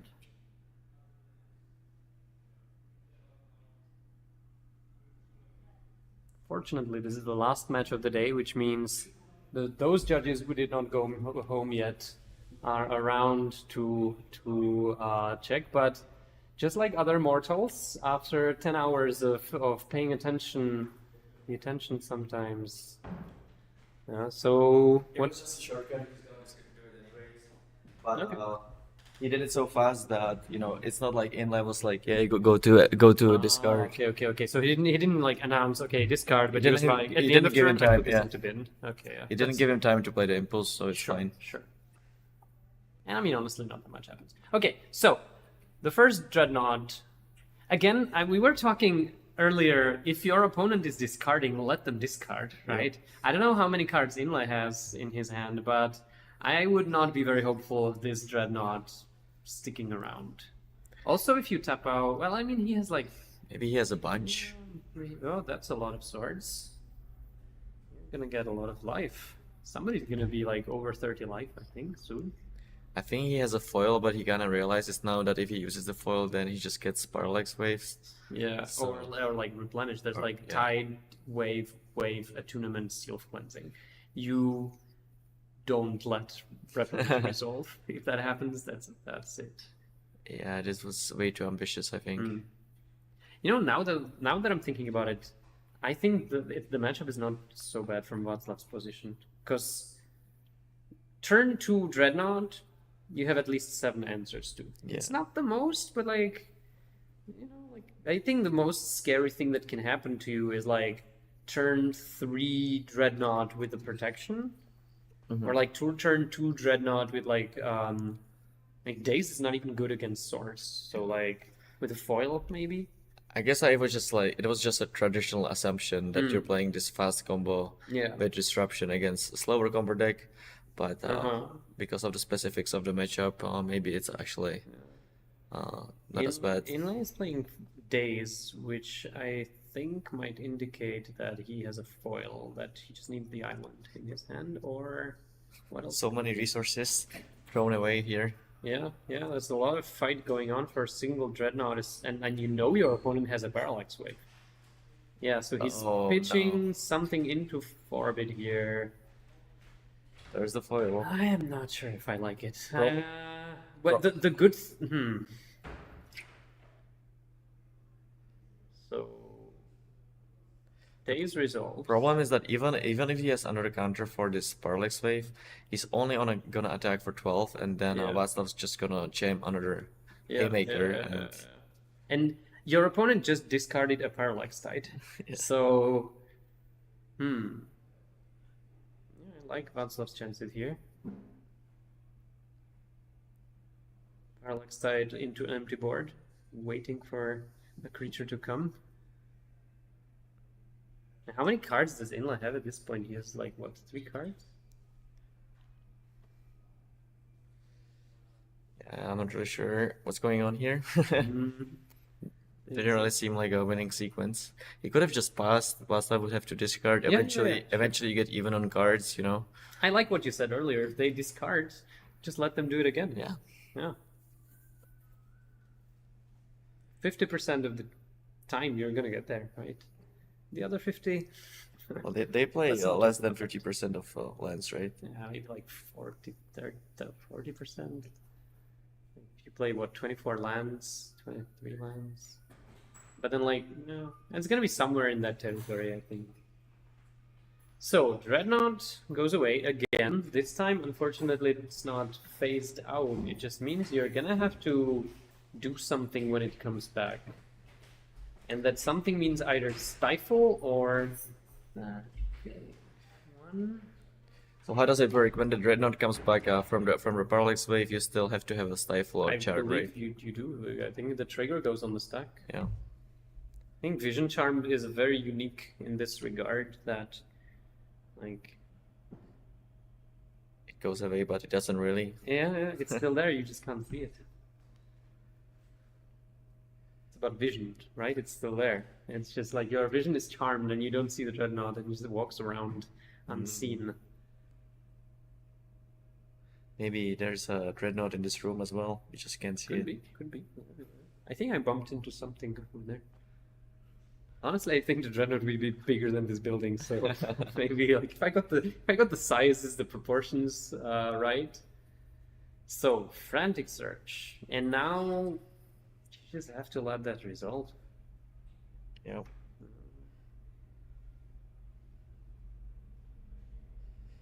Yeah, Inland really needs to have a fast start in this matchup to make use of his like daisies and force spikes and stuff like that. Wow, but like... Do you still draw the card? You do.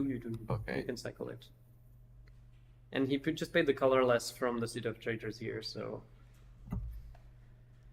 Man...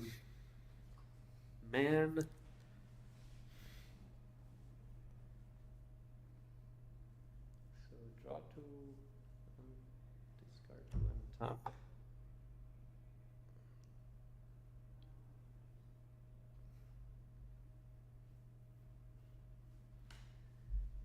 Checking the sideboard here.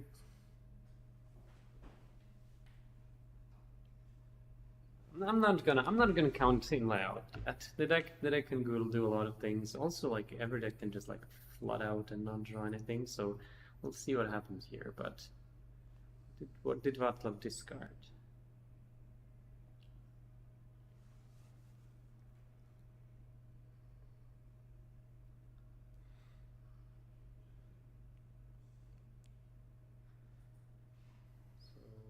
Is it a parallax something?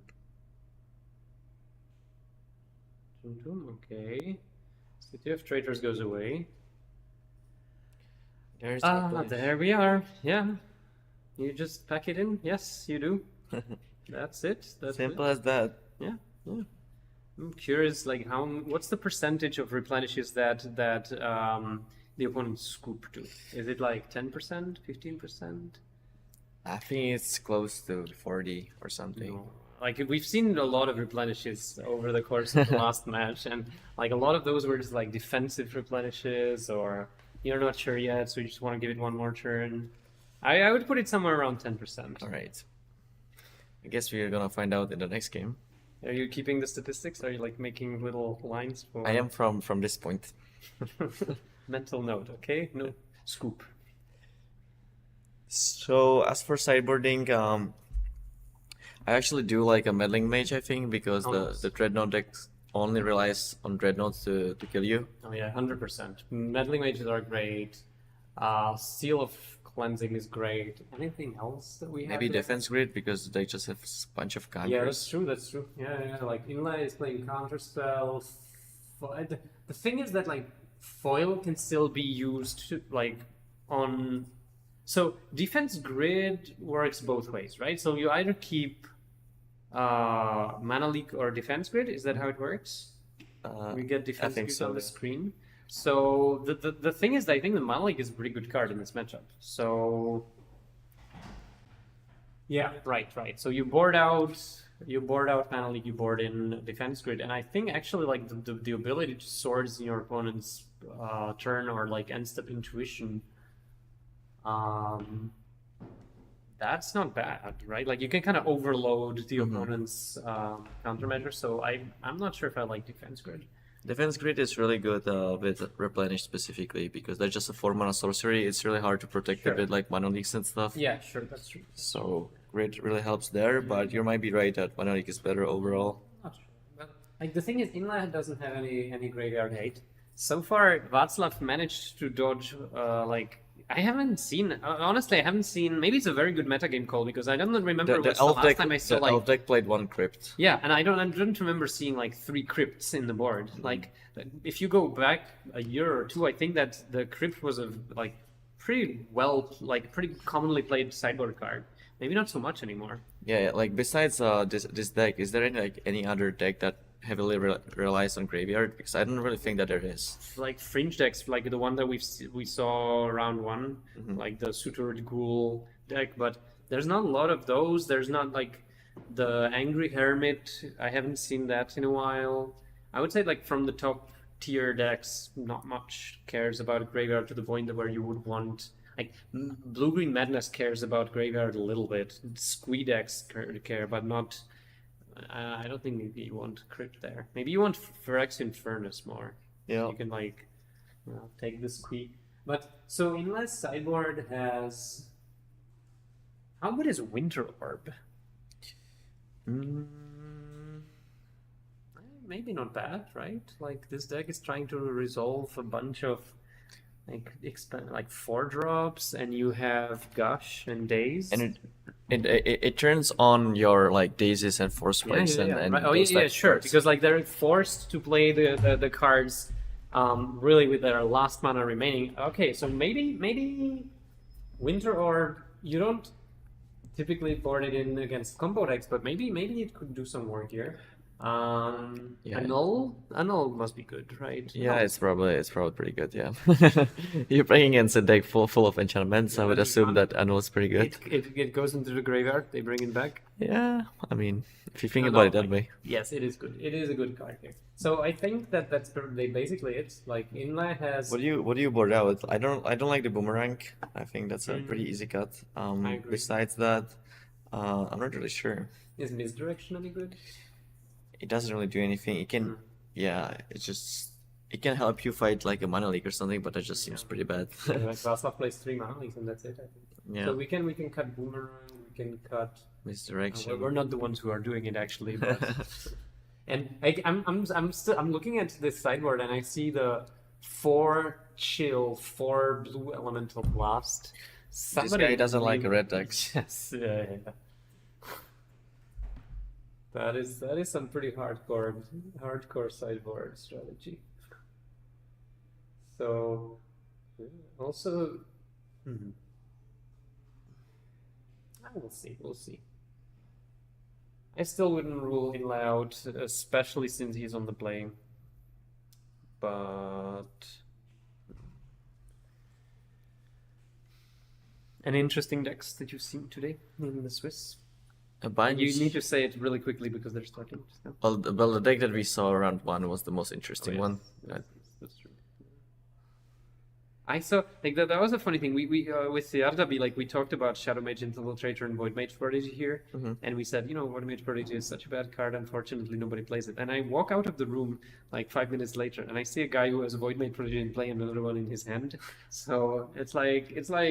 I mean, I like the card. I think that if there were like some good 1-mana wizards Uh-huh. that you can sack to it, then it would be good, but there Yep. just aren't, so it's just a Yeah. bad mana league, kind of. I don't know. Yeah.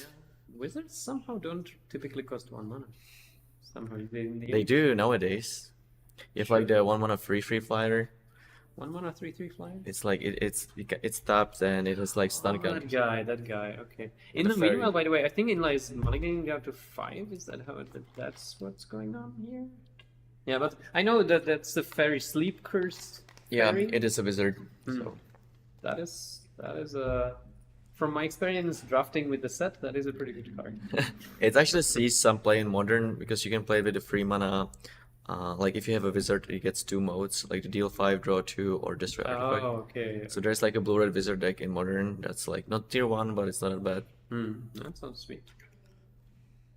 Also, I think it was played in some combo deck with the like Cauldron that exiles it, and you can the creature that you put counter on it, you can untap it for 2 mana. That's going way too deep for me. And that's like I think it's I a lost you infinite already. mana deck. When you said lost Cauldron, I lost you.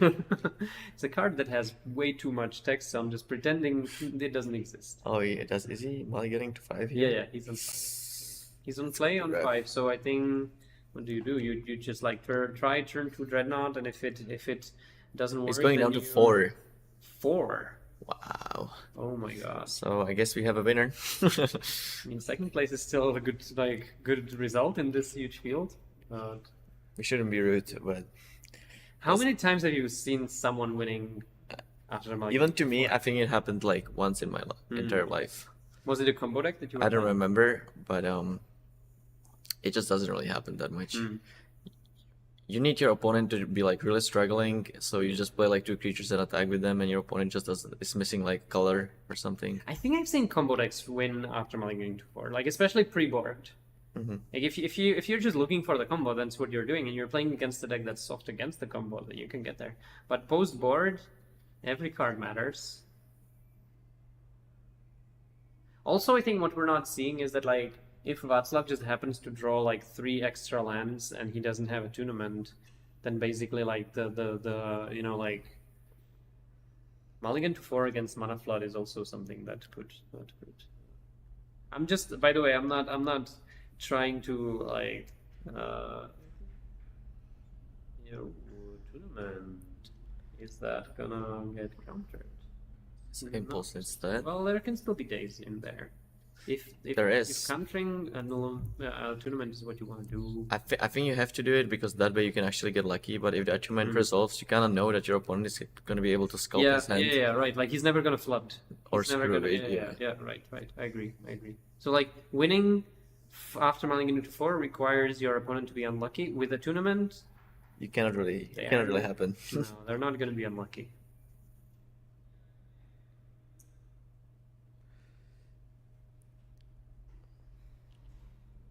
I think that there's a white source, so Yeah. seems No, like right. Václav isn't really struggling. So No, this is not what struggling looks like, I think. Tournament number 2, Counterspell. Okay. Ingla is fighting. Yeah. I think so. Like he's gonna run out of resources soon, especially if he draws a couple. Like he does not play land number 3, so that means he probably has some good spells. The thing is, like we said it in the game 1, there's a lot of good spells he has to deal with from the other side. So like there's gonna be a point if this goes on for a bit. There's gonna be a point where he just runs out of permission spells, right? Yep. Also, cards like foil aren't really what you're looking for when you go down to 4. I would assume these are the ones that you put to the bottom of the deck. Yep. But yeah, no. Even Force of Will is bad when you go to 5. And foil is a poor man's Force of Will.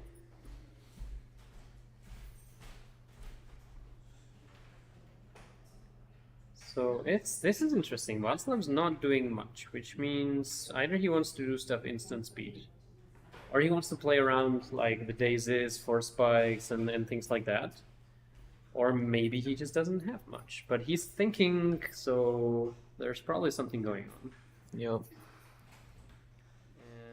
life fighting on the 2 islands. Okay. It's like every single spell you just must counter. I mean, not Yeah, exactly not Frantic this Surge, but most of the spells in Vassal's decks are just must counters. So Disrupt. Hey, this is like Take two. bolt draw a card or shock draw a card. Electrolyze. That's the one that, That's that I the was one. looking for. Yeah. Yes. Also, by the way, you just happened to kind of tap out. So Václav's gonna. He's foiling What Frantic is Surge? going on? Why? Why? Maybe Why? for like the same logic that you counter the previous card, that you just kind of want to get lucky, but I don't know. Like there's a difference between a tournament and Yeah. Frantic Surge. Also, Frantic Surge is like card disadvantage. Yeah. You can don't just actually control mind it. that. No, I'm not a big fan. I mean, again, it's been a long day, and like mulliganing to 4 is no fun. And also, Inla has been playing the deck the whole day, so he knows what's going on. I think it's kind of a desperate mode that you Yeah, just maybe. tilt it and you just do whatever. Maybe his logic is like, okay, the way that I'm gonna win this is if Václav just floods horribly, and this is like drawing 2. So because like you have excess lands, you just discard it. There's intuition, and that's you're gonna see another counter spell. Also, problem with Inless deck is that the only way for him to Why would you why would you counter the intuition and not what he finds? Like this way he's still Yeah. left with good cards in his library. Yeah. Okay. Sorry, you were saying that for you to actually do anything, you also need 2 cards. You need the Knot plus a Stifle, Yeah, which is yeah. additional 2 for 1. Yeah, and like every time the opponent deals with your combo, you just 2 for 1 yourself, and there's only so many times you can do that, especially after mulliganing. Yeah, exactly. So the meddling mage, I would expect it to be on Felix in Dreadnought, but because Inlet actually does not have Plan B, like he does not have a single other card which can deal damage in his deck, I believe.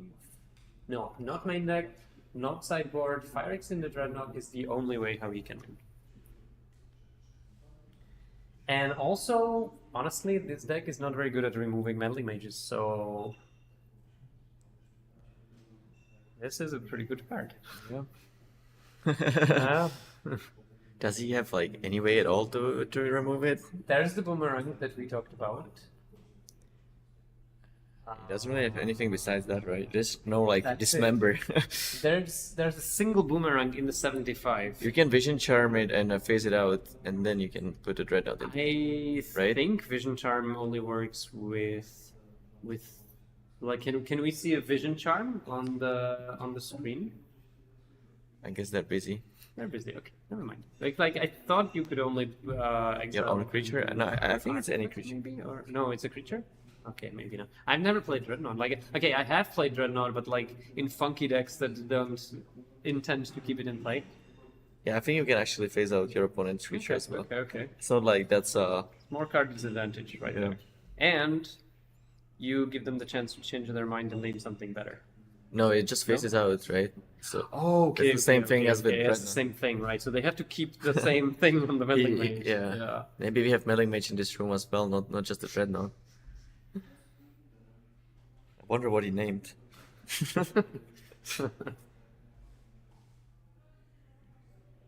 So this was this still in the turn or was it in last turn already? There's a bit of gesturing going on back and forth.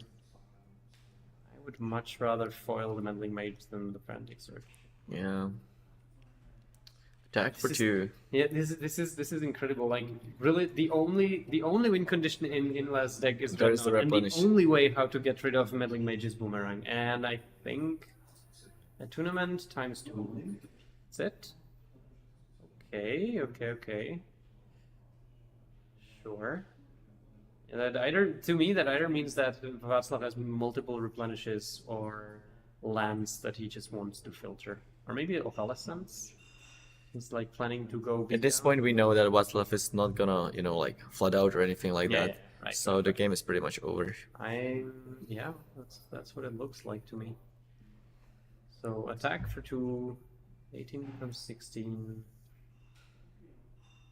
Yeah, I think Václav knows it at this point. Like this game is gonna be over soon.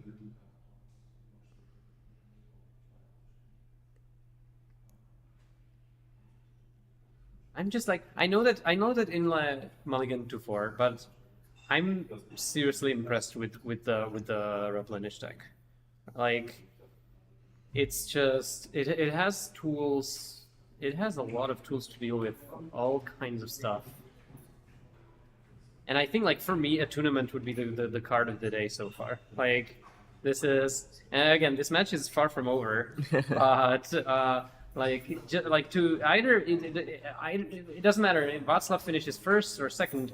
Either way, for me, like, the card that I've been impressed with the most would be a tournament. It just gives you inevitable. Do you think it's potentially playable even outside of Replenish decks? Probably not, right?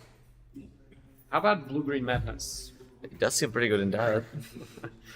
The trouble is that, like, you already have Careful Studies. I've actually seen, like, the builds of the blue-white deck with Careful Studies and Squee.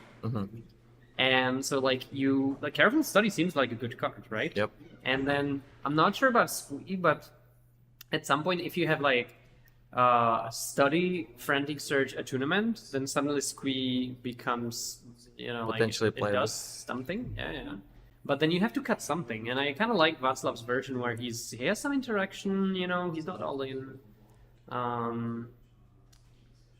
Yeah. I've also seen like some 2 mana, the stones that give you mana to accelerate from 2 to 4. Okay. You can also go like Ancient Tomb, Marble Diamond, or something like that. Oh, there's the boomerang. There's the boomerang. So that is the one answer to the Meddling Mage. Unfortunately, I don't think it's targeting Meddling Mage, is it? Is it targeting the Parallax tide? It seems to be kind of pointing in that direction. I think it doesn't really matter. Oh, but that he exiles his lands to make them. Oh, that's cute. It's pretty cute. So like they come back untapped. I didn't actually think about that, but that's pretty Does cool. the City of Traders live because another land just entered the battlefield? How does it work? I don't think it does. Does City of Traders live when you bring back 3 lands? I'm gonna go S. Because it says whenever you play land, you didn't play it, but it can have a different wording. So let's just ask. In the meanwhile, stuff is going on. Parallax Tide comes back. What is it?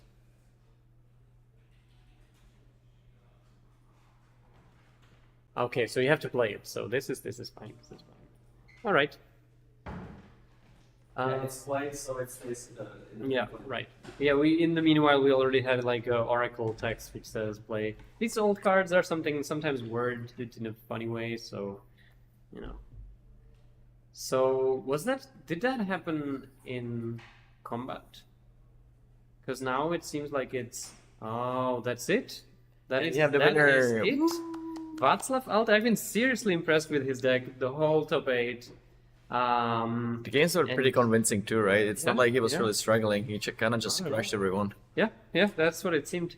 You want to do a quick post-match interview, Yeah, or we we're should, gonna give for it some sure. piece? Yeah, let's just bring him in here for the traditional interview with the winner.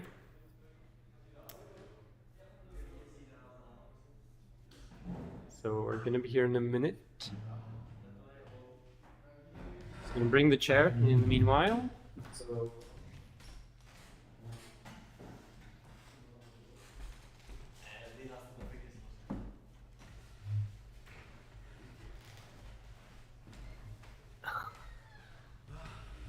All right. Welcome. We're live. We're online. We have the winner of the second Czech Premodern Championship here.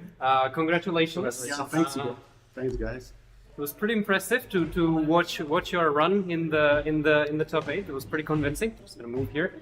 Tell us about the last match, about how it went. Last match actually was after the sideboard. I went pretty good against the Dreadnought because, as you could see, Merlin Mage, defense great. And you have to a little bit change the strategy, not play everything through the replenish, but try to hard cast tide. Right. So you boarded in the defense grid. You boarded out the mana leak. Yeah. Like you okay. Yeah, Because you don't we were want having- you have defense grids. You don't need the mana again. Right. Yeah. We have a message from Michal Fitzek, who has a message for you, actually. Yeah, guys from the place. Send greetings. Okay. Little shout out for the fans. So it was pretty impressive because at the beginning we were thinking, okay, we have like a big combo and small combo, and the small combo has a bunch of disruption. So we were like, maybe the Dreadnought is favored. And then the match, like the first games, looked anything like that. They looked very convincing. Actually, well, we both of us win Mulligan. Yeah, he was actually in 5 after the Mulligan. Oh, game 1? Yeah, game 1. Oh, okay. So that was one thing, and of course I had 2 removals, 2 sports, and after that also Seal of Cleansing. So that was pretty cool for me. All right. What is a bad matchup for the deck? Because like we didn't really see anyone play Tormod Grips, which is the card that you're probably scared about the most, right? Yeah. What is the matchup that you don't really want to play against? Yeah, I really scared about the burn. Yeah, burn definitely. If you play against the burn, you have to care about being very careful about Ancient Tomb and Hradecký wastes a lot of damage. And actually, in the top 8, I was lucky that because I draw only the basic lands, maybe some fetch lands, so not enough. If you are actually curious whether you board out some of the Ancient Tombs against burn, do you keep all of them in the deck, or do you sideboard some of them out? I keep them. Because I play only 23 lands, and I try to keep them. So, it seems like you need a lot of mana to operate properly. I play a little bit slowly again. That I was really careful about the damage I would receive, so that's a little bit slow the game. All right. Anything else you want to ask? And also, Yeah, I worked lucky. Well, I think in order to win a tournament like this, there needs to be a little bit of luck involved as well. But we've seen you play, and it looked very convincing. Thanks. So congratulations. Anything you want to say to people watching? No, just thank you guys for organizing that. It was a pretty good tournament. Hope it will be next year for all of us. So. Thanks for that. We're happy to be here. So this is it. We're gonna let you go. You played 11 rounds of Magic, which must be quite overwhelming. I think for one day. The beers are waiting. Yeah, that sounds like a good plan. Yeah. So that's it from our champion here, Václav Alt, and I think we're gonna say goodbye for tonight. So thanks everyone for watching, either live or from the record. And by the way, we have a European Championships coming up in September, so definitely come play or at least tune for the broadcast. Yeah. So see you then. It's gonna be big. See you next time. Thanks. Bye. Cheers. Cheers.